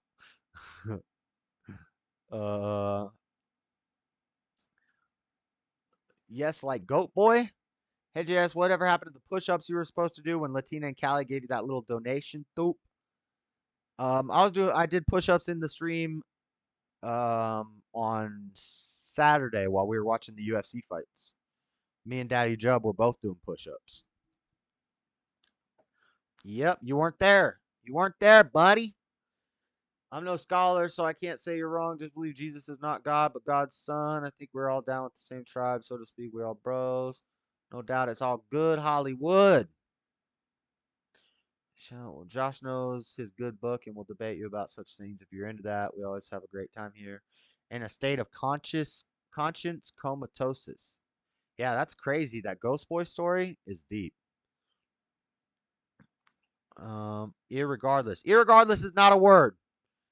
And yes, Jim Brewer is cool. All right, let's watch this video about this Ukrainian time travel story to wrap up the show. It's getting late, boys and girls. I got to go to work early in the morning. And I got to go to the post office early in the morning. So I got to go to the post office, wake up, go to the post office, and then go to work. I got to get up early tomorrow. So let's finish up by 11. This is a 16-minute video. We might speed it up at some of the points. We'll see. All right, let's go. This is from Kiev. Speaking of Ukraine, this is pretty crazy. The city of Kiev, Ukraine. Police were called to deal with a confused man. When they arrived, they found a young man who was scared, didn't know where he was, and was dressed in strange anachronistic clothing, carrying a camera. Little did they know that they were possibly standing face to face with an actual time traveler. Answers with Joe. This is Answers with Joe. Since we're doing reaction time, I'll shout out the creators. Answers with Joe. The most convincing time travel story. Joe Scott. He's got 1.71 million subscribers. Hopefully we don't get hit with this video. But when you look up the Ukrainian time traveler story, this Sergei Ponomarenko. When you look it up, this is like the video that tops the feeds with everything. So let's watch this. And then it's been in the news lately because apparently they cracked the case and they figured it out. So we'll see what that's all about after we watch the video. The man's name was Sergei Ponomarenko. And when the police asked him for his ID, he handed it to them, and the first thing they noticed was that it was issued from a country that didn't exist anymore. The Soviet Union. Ukraine was, of course, part of the Soviet Union in the past, but the Soviet Union had dissolved almost a couple of decades ago at that point. So let's just say the police didn't see those IDs much anymore, especially on young people, and this guy looked like he was in his 20s. And yet his ID stated that his birth date was in 1932. And he matched the picture in the ID, so something didn't add up. When they asked him what day he thought it was, he answered April 23rd, 1958. And that's when the police said, okay, we're going to take you to a little room where you can talk to the nice doctor. You're crazy! So Sergei winds up in a mental hospital in the care of Dr. Pavlo Kudrikov. So the doctor played along with this whole idea, and he asked him if he could figure out or if he could remember how he wound up in 2006, even though he thought it was 1958. And as recorded by the doctor, Sergei said, quote, "It was daytime, and I wanted to go for a walk in the city. I took my camera, but when I left my house, I saw a strange object that had a bell shape, and it was very strange, and it was flying in a strange way. It is difficult to explain what I was seeing. It might be better to look at the photos from my camera. Dr. Kucherkov was curious, so he got a hold of the camera, and the first thing he noticed was that it was an old rare Yashima Flex. The doctor was a bit of a photographer himself, so he recognized the brand and knew right away that this was like an antique. Sorry. Which is a problem because... Sorry, I'm doing a reaction and I'm leaving the chair empty. What am I, XQC or freaking H3H3 or Hassan? Wasn't there a whole bunch of drama on the internet about this sort of behavior? They get away with it. All right. So, guy shows up Ukraine. ID says 1932. He's dressed in weird old clothes. He says he's born in 1932. He's got an old camera that's out of place in time. And he hasn't, I don't think he's talked about it yet. Wait till you see the pictures that are on the camera. They take him to a crazy hospital. They're going to question him. Now, let's see what's up with this camera. They used a type of film that hadn't been manufactured since the 1970s. You can't just take it down to the CVS to get it developed. So he called in a photography expert named Vadim Poisner. Vadim got the film out, and he was able to see from the real info that it was manufactured in 1956. But it was in perfect condition. So he developed the roll, and this is when everything just kept getting weirder.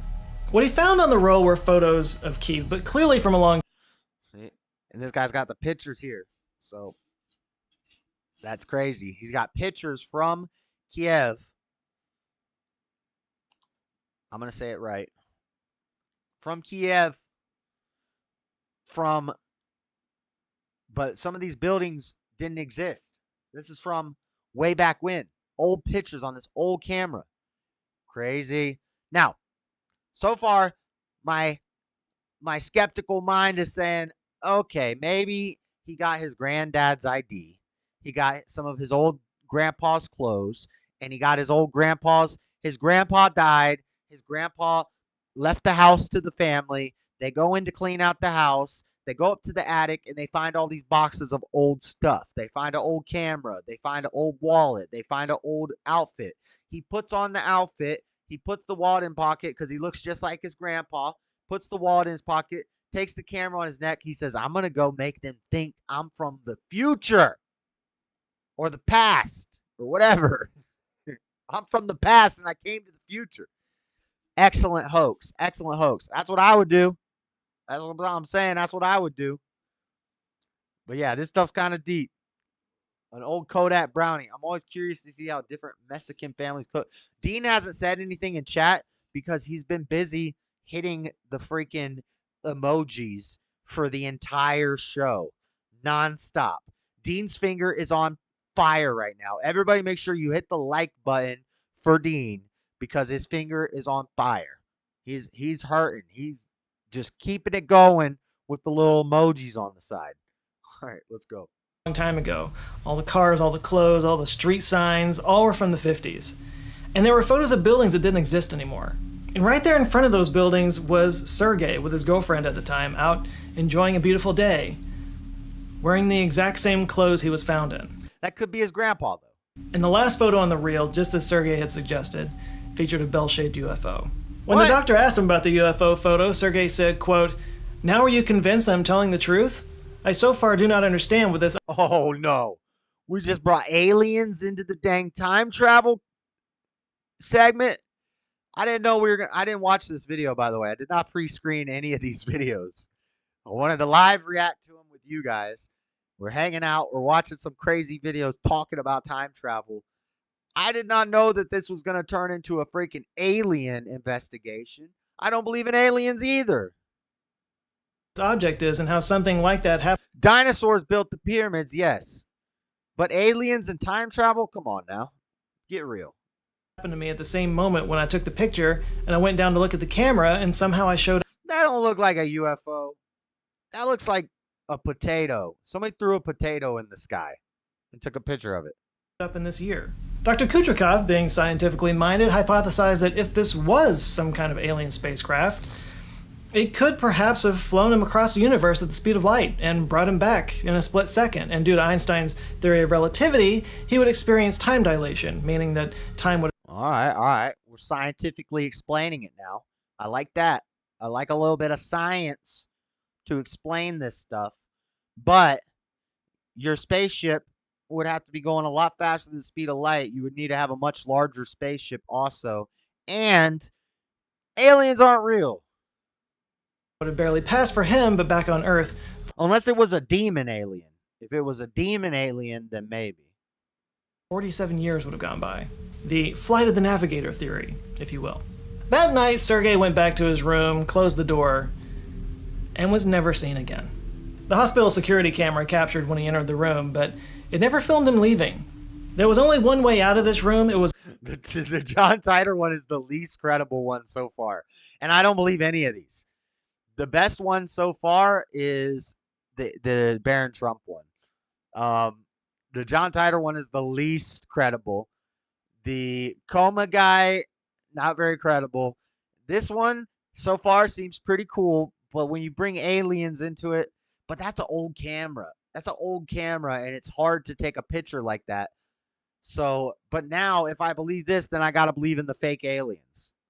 So, unless it was a demon alien, but yeah, the John Titor one was the least credible one, bro. Was always watched, and the room windows had bars, so there was no way for him to escape without being noticed. Yeah, Sergei just pulled a Shawshank. Man up and vanished like a fart in the wind. Only there was no Raquel Welch poster to explain what happened to him. He was never found. No means of escape were ever found. He just vanished, leaving the police with his camera, his photographs, and a crazy mystery to solve. A mystery that just keeps getting weirder. Because they investigated the case and they found out that there was actually a Sergei Ponomarenko that was declared missing in Kyiv in 1960. They also were able to track down the woman in the photograph, his girlfriend, who was now over 70 years old at this point. She told the police that Sergei had disappeared that day in 1958, but returned just a few days later, the exact amount of time that he had been in 2006. But then she claimed that he disappeared again in the 1970s, and this time he was never seen again. Whoa. But years after he vanished, she received a strange photo in the mail. It was from Sergei, and according to the note he wrote on there, the photo is from 2050. It shows an old... What? That's Borat. That's Borat. Borat freaking is a time traveler? La la la. What the? Mustachioed Sergei with Kyiv in the background, only in this photo, the skyline is full of skyscrapers. He also said in the note that he would be back soon, which, for whatever reason, didn't happen. The story of Sergei Ponomarenko has gone down in internet lore as possibly the most well-documented case of time travel in history.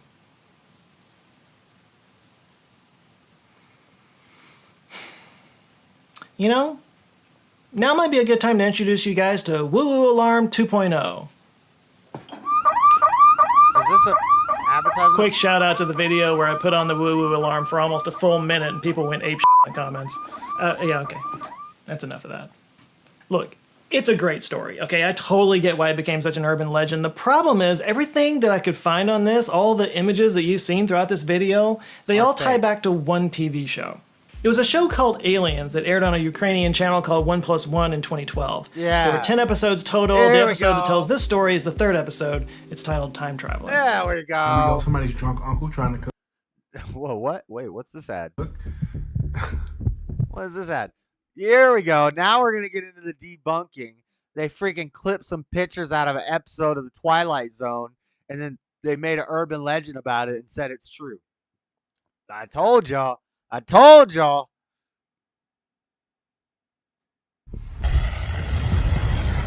It's an entire series about different stories of alien abductions and stuff. By the way, I remember that show. No, I don't. I'm just kidding. But I remember a show that looked like that. That because I'm not from Kiev. Other titles include Alien Abductions, Levitation Effect, Phantoms, and Crop Circles. And the show actually featured a disclaimer at the beginning that translates to, "This is not real. This is all fake. This is all fiction made up for fun." And then people clipped stuff out of the dang episode and they made a true story about it. I told y'all. I told you it's fake. There's no aliens and there's no time travel. Cut it out. String theory.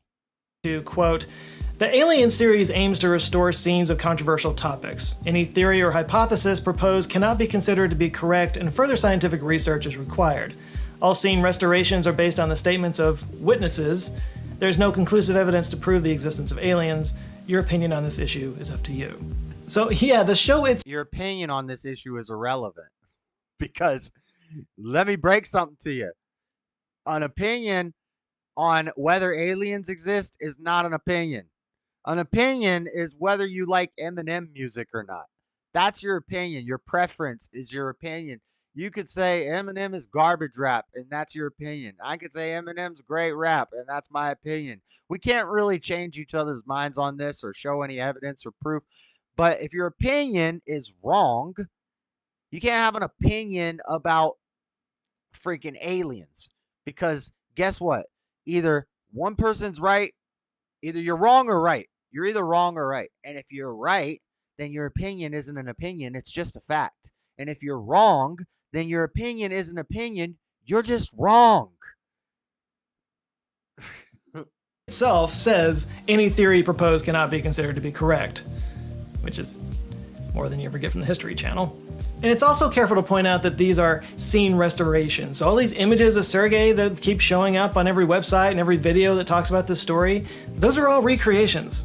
This is not real interview footage, which kind of feels obvious to me, but I guess I spend more time around cameras. I know. If you look at it, it looks like a dang 60s porno. I want to hear some music. I'm thinking some hot German lady's about to walk in the room. Who wants to clean my pipes? Whoa, that sounded like a man, baby. Most people. And besides, there's a few pretty glaring details that are wrong in this episode. For example, the security camera footage displays the time as Tuesday, April 23rd, 2006. But if you pull up a calendar app on your phone, you'll see that April 23rd, 2006 was actually a Sunday. Others have pointed out that the ID card that you see on the show has the seal of the Communist Youth League stamped on it, but it's not the actual seal from that time period. I'm sure the art director was good, but you can never beat the internet. And then there's that picture from 2050. That's Borat. Straight up, that's Borat. That's Sacha Baron Cohen. He's about to say, my retarded brother Bill, we keep him in the cage. And my sister would always tease him and say, you'll never get this, la la. One day, Billo, he'd break out of the cage and he get this. It has buildings copied and pasted all over it, and I'm pretty sure that's the Empire State Building. Nice. So, minor Photoshop. But the point is, those are recreations. Again, the show says it right up at the beginning. Yeah, that was fine. not. But according to the story, there was an ID, there were photos, there was a recorded interview. So where are the real ones if they exist? All I can say is that my writer Jason and I, we searched all over the place and we couldn't find them anywhere. Nor could we find any actual... You got a dang writer? I fired my writer. He was slacking. Police records, no other media reports, and I couldn't find anything on any of the key figures like Dr. Pablo Kutrikov or Vadim Poizner. Granted, some people don't have much of a web presence and there's definitely a language barrier here, but yeah, I couldn't find anything. Now, I don't know anything about this show. If you're in Ukraine and you know something about it, please feel free to educate me and everybody else in the comments. But it comes across like one of those History Channel type shows where they take some urban legend and then dramatize it. Like, I feel like this is just basically a good piece of creepypasta that the producers ran across and decided to run with. And they did a great job. Let's face it, they did a great job. It has taken on a life of its own. Creepypasta. The credits list the scriptwriter as Konstantin. I'm not a fan. Me and Mr. Matt have talked about this. We're not big fans of pasta. Too much noodle, not enough sauce, not enough meat. It's not good. I don't want no spaghetti with a whole bunch of noodle with no sauce and meat action, okay? I want it to almost be a soup with a bunch of meat in it. Pause, okay? But creepypasta is good pasta. I like creepypasta. You guys ever hear the creepypasta that about the Soviets killing God in the forest? Look into it. Allegedly, there was a story and there was a picture that went with it. Wang did a video about it. You can watch it on the internet. But apparently the Soviets killed God in the forest. At least that's what the creepypasta says. In Kovrigen, the director is Vladimir Rybis, and the producer is Alexei Labak, and the executive producer is Oleg Rogozna, who owned the station. Any of whom I would love to ask directly about this, but I wasn't able to find a way to contact them. So for me, the overwhelming evidence here is that this is just a work of fiction. And a great story. It is a great story. But, like, don't take it any more seriously. He seems, his voice is a little A little fruity. Just a little bit. Then you did that mermaid show on Animal Planet, which was actually a thing that happened. I hate this timeline. But I get it. I totally get it. Time travel is a fascinating subject, and a lot of thought's been put into how it would actually work. For example, a paper published in Classical and Quantum Gravity in September 2020 suggested there's actually a way to travel backwards in time. They looked at Einstein's theory of relativity, specifically his calculations that show that it should be possible for an object in the universe to travel through space and time in a circular direction and end up back at the starting point. Einstein called it a closed time-like curve. But of course, physicists, when talking about time travel, they deal with paradoxes like the grandfather paradox, That's the idea that a time traveler goes back in the past and kills a younger version of her grandfather. This, of course, means the time traveler's parents weren't born, along with the time traveler herself, and if the time traveler didn't get born, then how would she have gone back to kill her grandfather? That whole thing. Yep. So the writers of this paper use... That's why time travel's not real. I don't want to hear about your multiple dimension crap. It's not possible. If time travel were real, then we would have had somebody already come from the future to give us warnings about the future. You see what I did there? I'm waiting for Mr. Mad to say, that's what John Titor was. What they call the billiard ball model to tackle this paradox. They say imagine several billiard balls across a circular table. So when you push one ball away from position X, it goes around the table and hits the other balls in a particular pattern. But the researchers calculated that even if the ball's pattern is messed with at some point during its journey, future interactions with the other balls can actually correct its path. The ball will come back to position X at the same speed that it would have if it hadn't been interfered with. Basically, look, Mr. Mad, if you know so much about time travel and you know so much more than all these physicists who ever existed, then why don't you just go make a freaking time machine? All you need is a Corvette or a Ford Bronco and put a flux capacitor in it, and you could go to the freaking past. Go do it. Make me I want to go. Prove me wrong. Take me to the future or the past in your Corvette time machine, and then I will be a believer. The ball will fall into the same place. So they use this model to explain how if you did travel back in time, you could change events, but not... I did push-ups on Saturday, Latina. Or were those for... You want me to do push-ups? Oh, maybe those were for Lord Spike. I don't know. I'll do push-ups at the end of the show, okay? Hold on. We're almost there. Significantly enough to really change the future. So like with the grandfather paradox, it would basically mean that something would always get in the way of you trying to kill him. Dr. Drew and my wife Susan here, we want to show you something. Shout out Latina and Callie. I gotta do push-ups. You've probably seen... But Latina and Callie, if I do push-ups, then people are gonna know. This guy all over your feed claiming... As researcher Germaine Turbar said, quote, no matter what you did, the salient events would just recalibrate around you. Try as you might to create a paradox, the events will always adjust themselves to avoid inconsistency. Now think this... Dang, we got Karen Williams in the chat. What the? Calm down, Karen. Lord have mercy. Dang. Give me that groupie look. Give me that group. I got groupies coming left and right. Dang. Is this what being famous feels like? I'm just kidding. Paper is mostly just sort of an interesting thought experiment, but this does sound a bit like determinism, Like the idea that the world will just recalibrate around any changes you make in the timeline, kind of like a car navigation when you miss your exit. The big question, though, is what causes this recalibration? What holds this reality together? Is it a fundamental quantum force? The Matrix? The power of Zoe? Unfortunately, it'll be a long time until we can test something like this and actually send an instrument or a person on a closed time-like curve.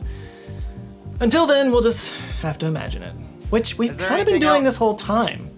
I mean, one of the earliest ancient Sanskrit epic poems was called Mahabharata, and it was about time travel. I think maybe we're drawn to time travel stories because time is the most insidious force in our lives. Time marches on, it never stops. We are ultimately at its mercy, and the greatest fantasy we have is to escape its grip. As professor of science fiction studies at Georgia... I heard somebody say, Mother Nature is chaos, but Father Time keeps Mother Nature in check. Which that's kind of deep when you think about it. Because Mother Nature, if it had its way, it would just destroy everything. But Father Time says, no, you can't just destroy everything right away. But if you have a cabin in the woods and you leave it alone, then Mother Nature isn't just instantly going to wipe it out in most cases. But over time, Father Time's going to let Mother Nature, the moss is going to grow up, and the place is slowly going to crumble under and dilapidate over time. And eventually everything goes back to Mother Nature throughout time. So Mother Nature is chaos and Father Time is order. That's deep. Georgia Institute of Technology in Atlanta, Lisa Yazek told Live Science in 2022, quote, "Time travel tales let us imagine that we can break free from the grip of linear time and somehow get a new perspective on the human experience, either our own or as humanity as a whole."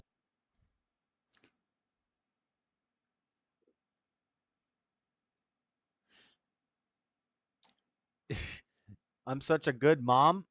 Are you a mom? I was asking that the other day during the stream, and you didn't hear me, Latina. I was trying to ask if you have any kids because you said we were talking about the pooper scoopers in California, and you're like, I could get a job as a pooper scooper. So I was trying to say, are you a mom? Because I could only think that a mom would be okay with getting a job cleaning up poop. How many kids do you have, Latina and Cali? What the? So maybe that's why this urban legend has struck such a chord online with everybody, you know? Let Mother Nature sit on my face. As disoriented and confused as he was, in some small way, we kind of all want to be Sergey. Okay, so this whole Sergey story kind of revolves around the whole idea that, you know, a UFO picked him up and carried him around at the speed of light and then dropped him back on Earth 50 years or so later. This is, of course, you know, an example of Einstein's theory of relativity in action, which you all probably get the general gist of. You're smart people watching this, but why does that happen exactly? Now, if you think I'm going to answer with some course on brilliant, well, you're right. It's right there in the classical mechanics course. Okay, I don't want to see your... Well, you're supposed to play their sponsor video when you're doing a reaction thing, but I don't have time because the show's ending. So his sponsor is Brilliant.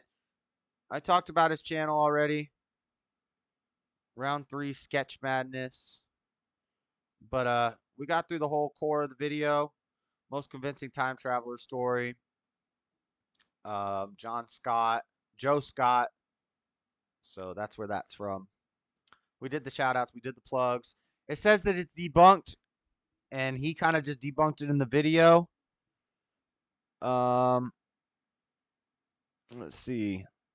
So he pretty much did the debunking of in the video. It comes from a show. The Ukrainian time traveler guy came from a show. Last but not least, 3 real-life instances of time travel. This is not as deep as it sounds. Accurate clocks carried on airplanes slow down compared to clocks on Earth. It's very negligible to us, a billionth of a second, but it is true. So the next time you step off a plane, you're a tiny, tiny bit younger than you would normally be if you had stayed at home.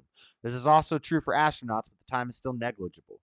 Now, if you could build a spaceship that could go very fast, like at the speed of light, it might be that if you travel away from Earth and then return at light speed, years could have passed on Earth when you finally touch down. You would then be years younger than the people you left behind. That's what we talked about earlier. What's chat say? Jalen, when you tell me to check the comments you said, then I'm just not going to do it.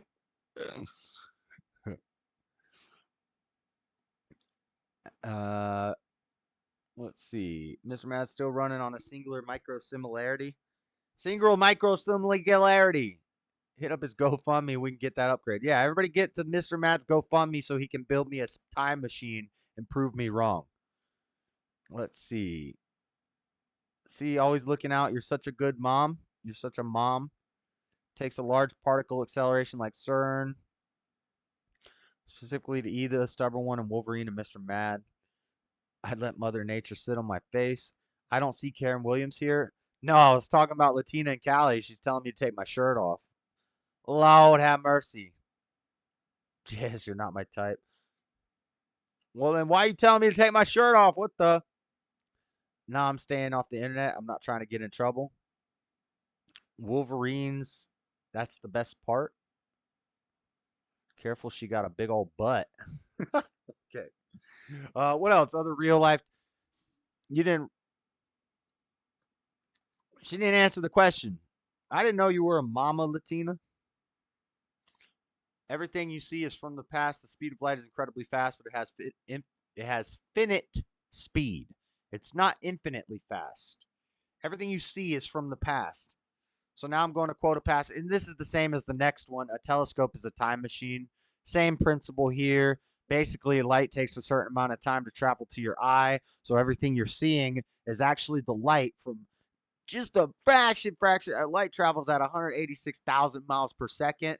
So the light that I see coming from like this TV or this desk, so you won't rip or get your nice shirt dirty. Jeez. All right. But the light from this desk gets to my eye in the tiniest fraction of a second. But technically, I'm seeing something from just a little bit before. And the same thing with a telescope. When you look at a star in a telescope, you're seeing light that takes, however millions years, they say millions and millions of years or whatever, however long it takes to travel through space to get to your eye. Assuming that light travels at a constant speed, which they don't know. They can't prove that. So maybe in farther parts of the universe, light travels faster or slower. But basically, you're seeing stuff that's old. But that's it. Microscopic. Mother Nature got a big old butt. What? Assuming you can manipulate the spin and rotation of the event horizon. That's a scary movie.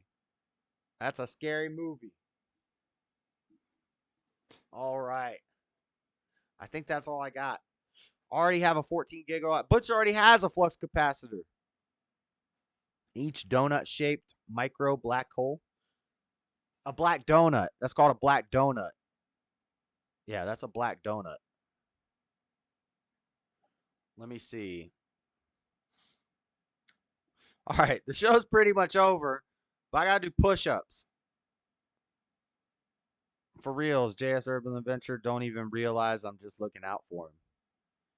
Yeah, she's just trying to protect my shirt.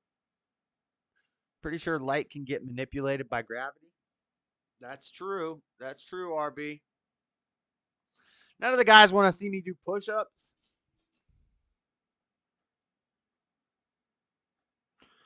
What I said earlier to you, Josh, was how was your day? Mucho bueno. Mucho bueno. Muy bien. Gracias. De nada.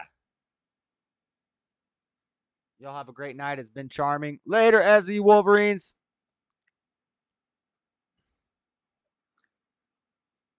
All right. I got to do push-ups.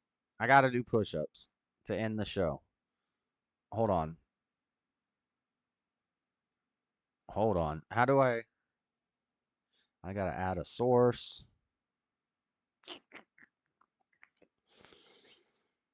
Y'all making me do work.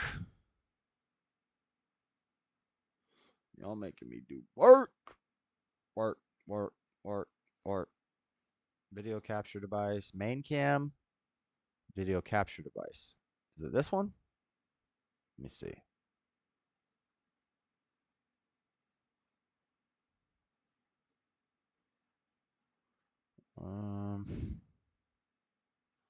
HP visit wide. HP camera.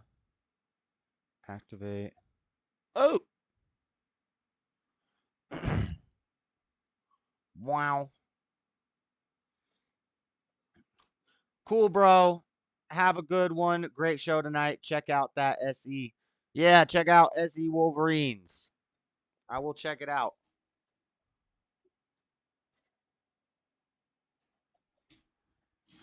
I will take this shirt off, actually, because I don't want to get sweat stains on it in the pits.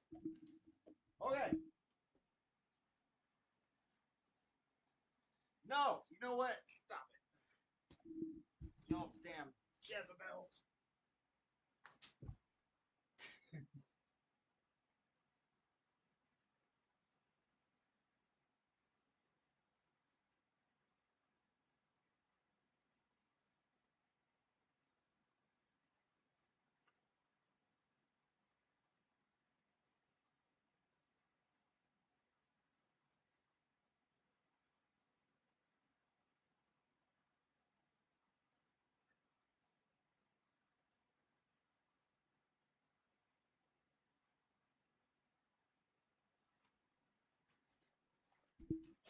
There you go.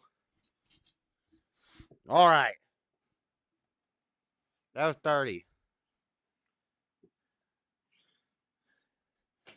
Dean is still pushing the little like button.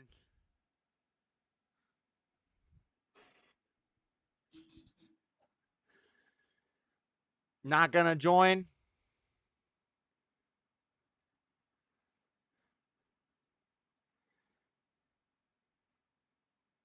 Real Shiai push-ups with an old man shirt on. It's not an old man shirt. This is a nice shirt. This is from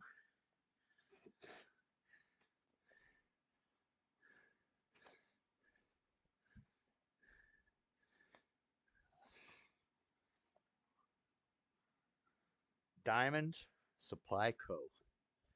Diamond Supply Co. They make skateboarding stuff. Navy SEALs burpees. How do you do those? I don't know how to do those. How many are we doing? 30. I did 30. That one's got to do them too. 30. Do 30.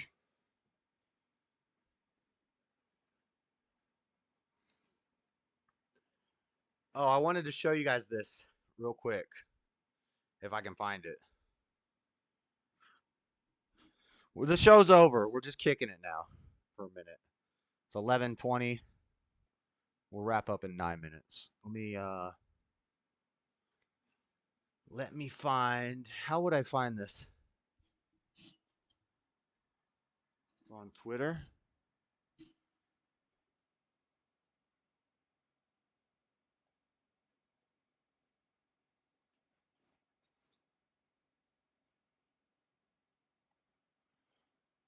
Is it going to log me in?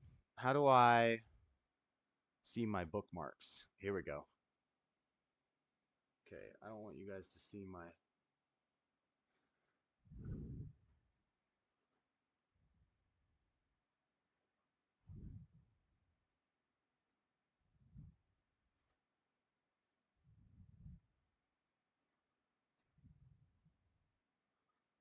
Hold on one second.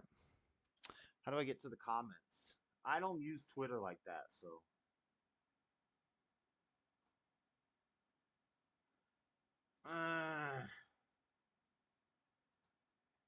Views.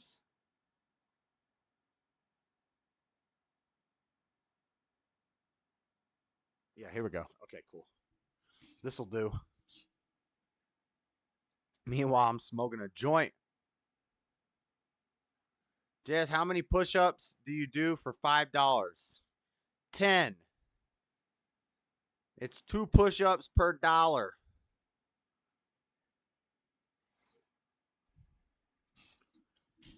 But see, the thing is... Okay.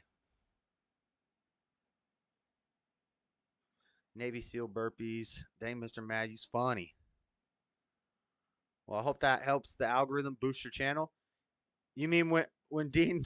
Oh, that's Dean. Dean, he's back. Is your finger hurt, Dean? Dean, are you okay? Are you okay, Dean? He's been spamming the freaking button the whole show.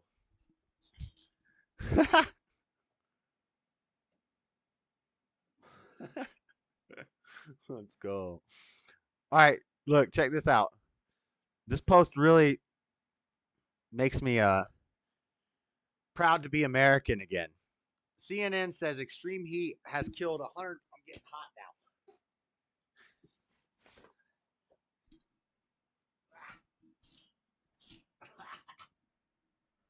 I have to do a little bit more push-ups.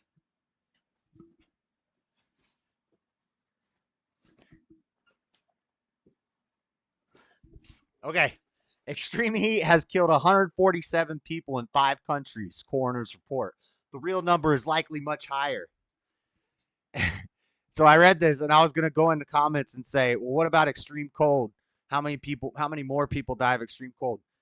I get to the comment, we got a Project Veritas video. CNN out here trying to be the shittiest at fear porn. Just wait till Democrats take away your AC. And then somebody said they think windmills will run Americans' AC all across our country. Think about how many ACs run in the U.S. every summer. Now do a story on how many people are killed by extreme cold each year. Bidenomics. When you have no home, you cannot escape the elements. Lying press, lying press. How many people die from extreme cold each year? Somebody else said it. Same thing I was thinking. Wait, didn't they change the definition 2 years ago to include natural deaths that may have been induced by stress, underheat, old people naturally expiring from old age? Yeah, so if an old person dies in the heat, they count it as a climate change death. Let's go. I had to clean it up the next morning. All my delicious chicken thighs. Delicious chicken thighs. We like the delicious chicken thighs. I technically blacked out, so I don't know what happened. Hold on. What are y'all talking about? I went so live on Saturday. Sorry I missed. Hope you'll do some discussion about John Teeter next stream. Meanwhile, I'm smoking a joint. Yeah, stubborn one's got to keep up. Watch Shot Caller. Shot Caller. I think I've seen it, but I'll check and see if I've seen it. I don't enjoy making a fool of myself in public unless it's on my own stream. Based. All right, and I don't enjoy my channel getting banned unless it's for something I said. That's why I don't mind Mr. Mad coming on the show and talking how he talks. However he wants to talk. You know, I like talking to him. I like hanging out with him. But the thing is, I don't want to catch a strike for something somebody else said. If I catch a strike for something I said, then I'm fine with it. But I don't get no street cred for getting a strike for something somebody else said on my stream. I need to get a strike for what I said. Keep going. 30's not enough. You got more. I'll do 30 more in a second. I technically blacked out. JS, I said I'm doing it. Stuck to my word. He hit those things the whole stream. So it's OnlyFans now? Yep, it's OnlyFans. Ray, I threw up in my sink. Oh, you threw up all that chicken in the sink? That's because that was those mushy mushes. I don't have my YouTube sync to Discord, though. I was in bed. The kitchen was the closest. I don't have it like synced to Discord. I just use OBS and I just show the. You didn't do enough push-ups for my donation. You're supposed to do 40 more.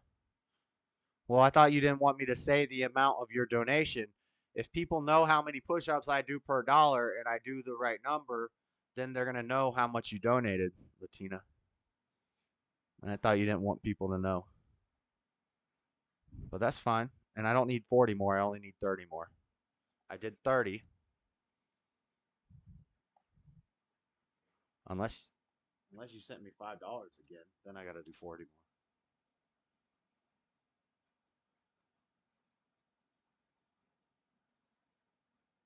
Yeah. I'll use 30.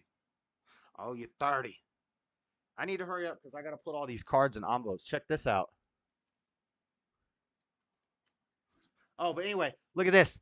Look at this. Climate-related deaths. Climate-related deaths.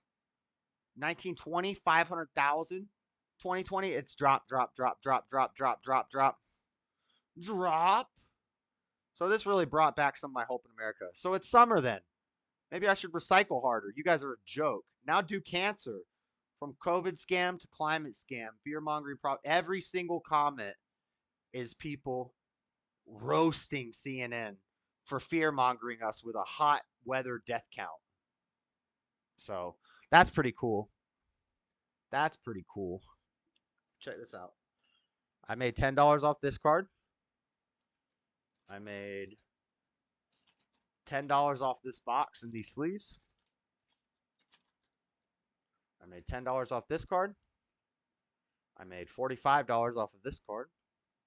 And I made $48 off of this card. So that was cool. All right, more push-ups. And then I'm done. Maybe I'll motivate him. Jess, I gave you a 5 once before. Oh, Well, I didn't know that counted. Jeez Louise, you're keeping me up late. 1, 2, 3, 4, 5, 6, 7, 8, 9, 10, 11, 12,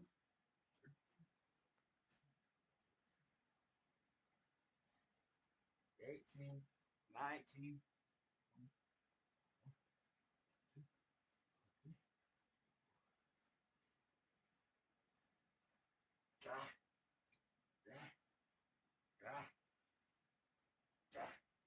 Okay.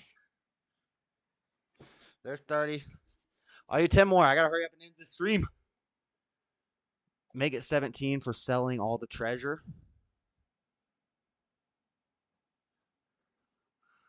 What the heck is this? What the?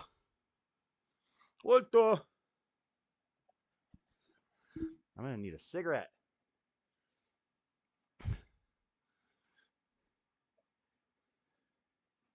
There's no profanity. You want to read in my... What are you saying?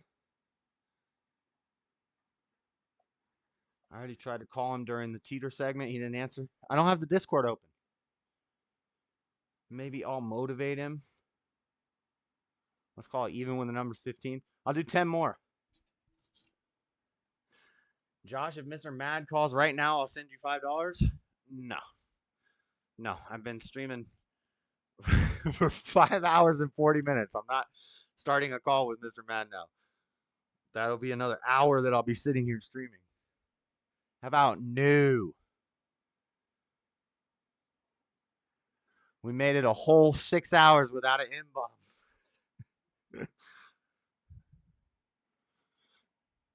Wait, so when someone passes away, are they in the future, present, past? They're in the dirt. They're in heaven or hell. Make it 17 for selling all your treasures. Not sure what you're referring to. It's the real Mr. Mad. You want to read in my live stream. I don't know if that book is allowed though. There's no profanity, Latina, and he praises God and God first. What book is it?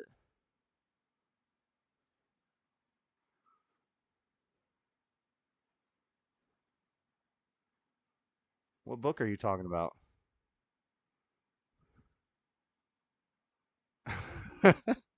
Whoa, calm down, B-Wise.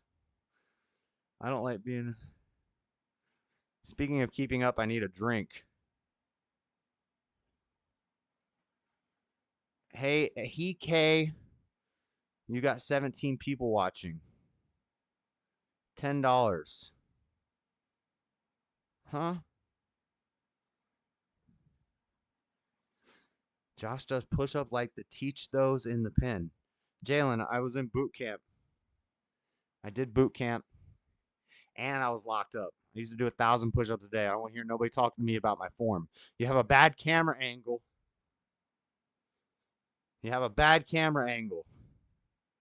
Oh, the Book of Enoch? You just going to sit and read the Apocrypha in somebody's stream? That's going to be a boring stream. That's like when I speed read the Bible. One of these days, I'm going to speed read the Bible, and it's going to be the most boring thing you people have ever been subject to in your life. I'm going to read for 76 hours straight, and I'm going to break the world record for speed reading the Bible. Let the man go to sleep. He's sweating to death. Death! No, I'm not sweating. It's not that hot in here. It was rainy. It was raining and storming all night last night. So it's actually kind of cool outside. I was wearing a hoodie today at work. It was chilly until the clouds went away and the sun came out. Then it got a little hot. You were in boot camp in jail. How bad were you? I was the worst. What are you talking about? You think Daddy Jub was joking when he said, maybe you weren't in the stream, when he said they knew me down there? I was a bad hombre. Yeah. It wasn't it wasn't in like Tampa, but in Pasco County, yeah, they knew who I was. I'm reading the John Teeter post you didn't read. I did read them a long time ago. I forgot more than I remember about that story. I read all the message boards, all the posts he made, all the Rush Limbaugh posts. I read all the transcripts of when Rush was talking about it on the show. I did. You can believe me if you want, but I forgot more about that story than I remember. But it would be kind of boring for me to sit here and read all that stuff on a stream. Press 2 for tricep dips. No, I broke my chair last time I did tricep dips on it. My triceps are the least. I need tricep workouts least than anything else. Triceps are fine.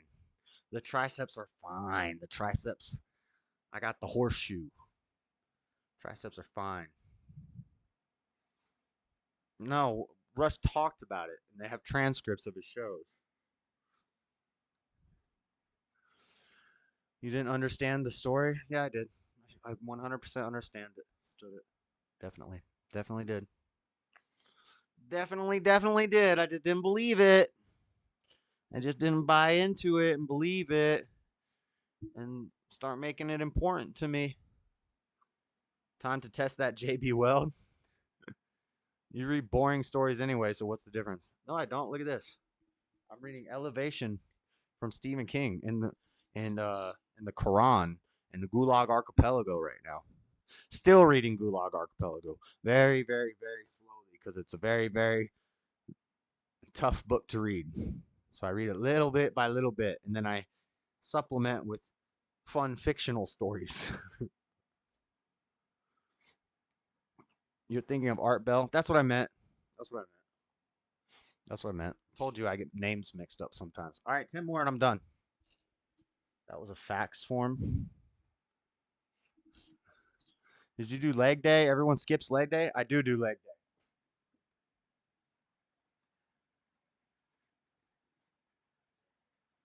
I like doing these.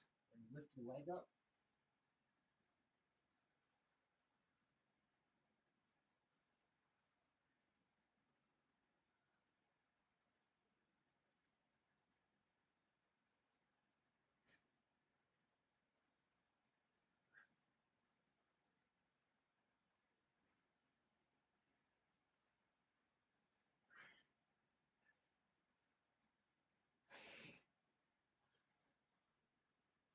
Oh, you didn't see it. I didn't switch cameras. Too bad I did 10 more. You missed it. I was doing the ones where you lift one leg up and then you lift the other leg up. But there you go. I'm done. See, he didn't even know how. No, I insulted him. What do you insult me? Okay, now I'm breathing hard. You're thinking of Art Bell? Yeah, that's what I meant. We can't even see or verify this alleged workout. I know, I forgot to turn the camera. That's all right. I only did 10 more. Believe me, I did 10 more. All right, I'm ending the stream. 11:38. I got to go to work. Everybody, hit the like button. Share next week. Dreadedconservative show, Monday night, 5 p.m. Pacific, 8 p.m. Eastern. Tell a friend. Share the show. All the other stuff. Yeah, I got to go to work. God bless everybody. Shoulders coming in, though. Why? I'm going to tell you something. Good night, everybody. Have a good night. All right. Later. Peace.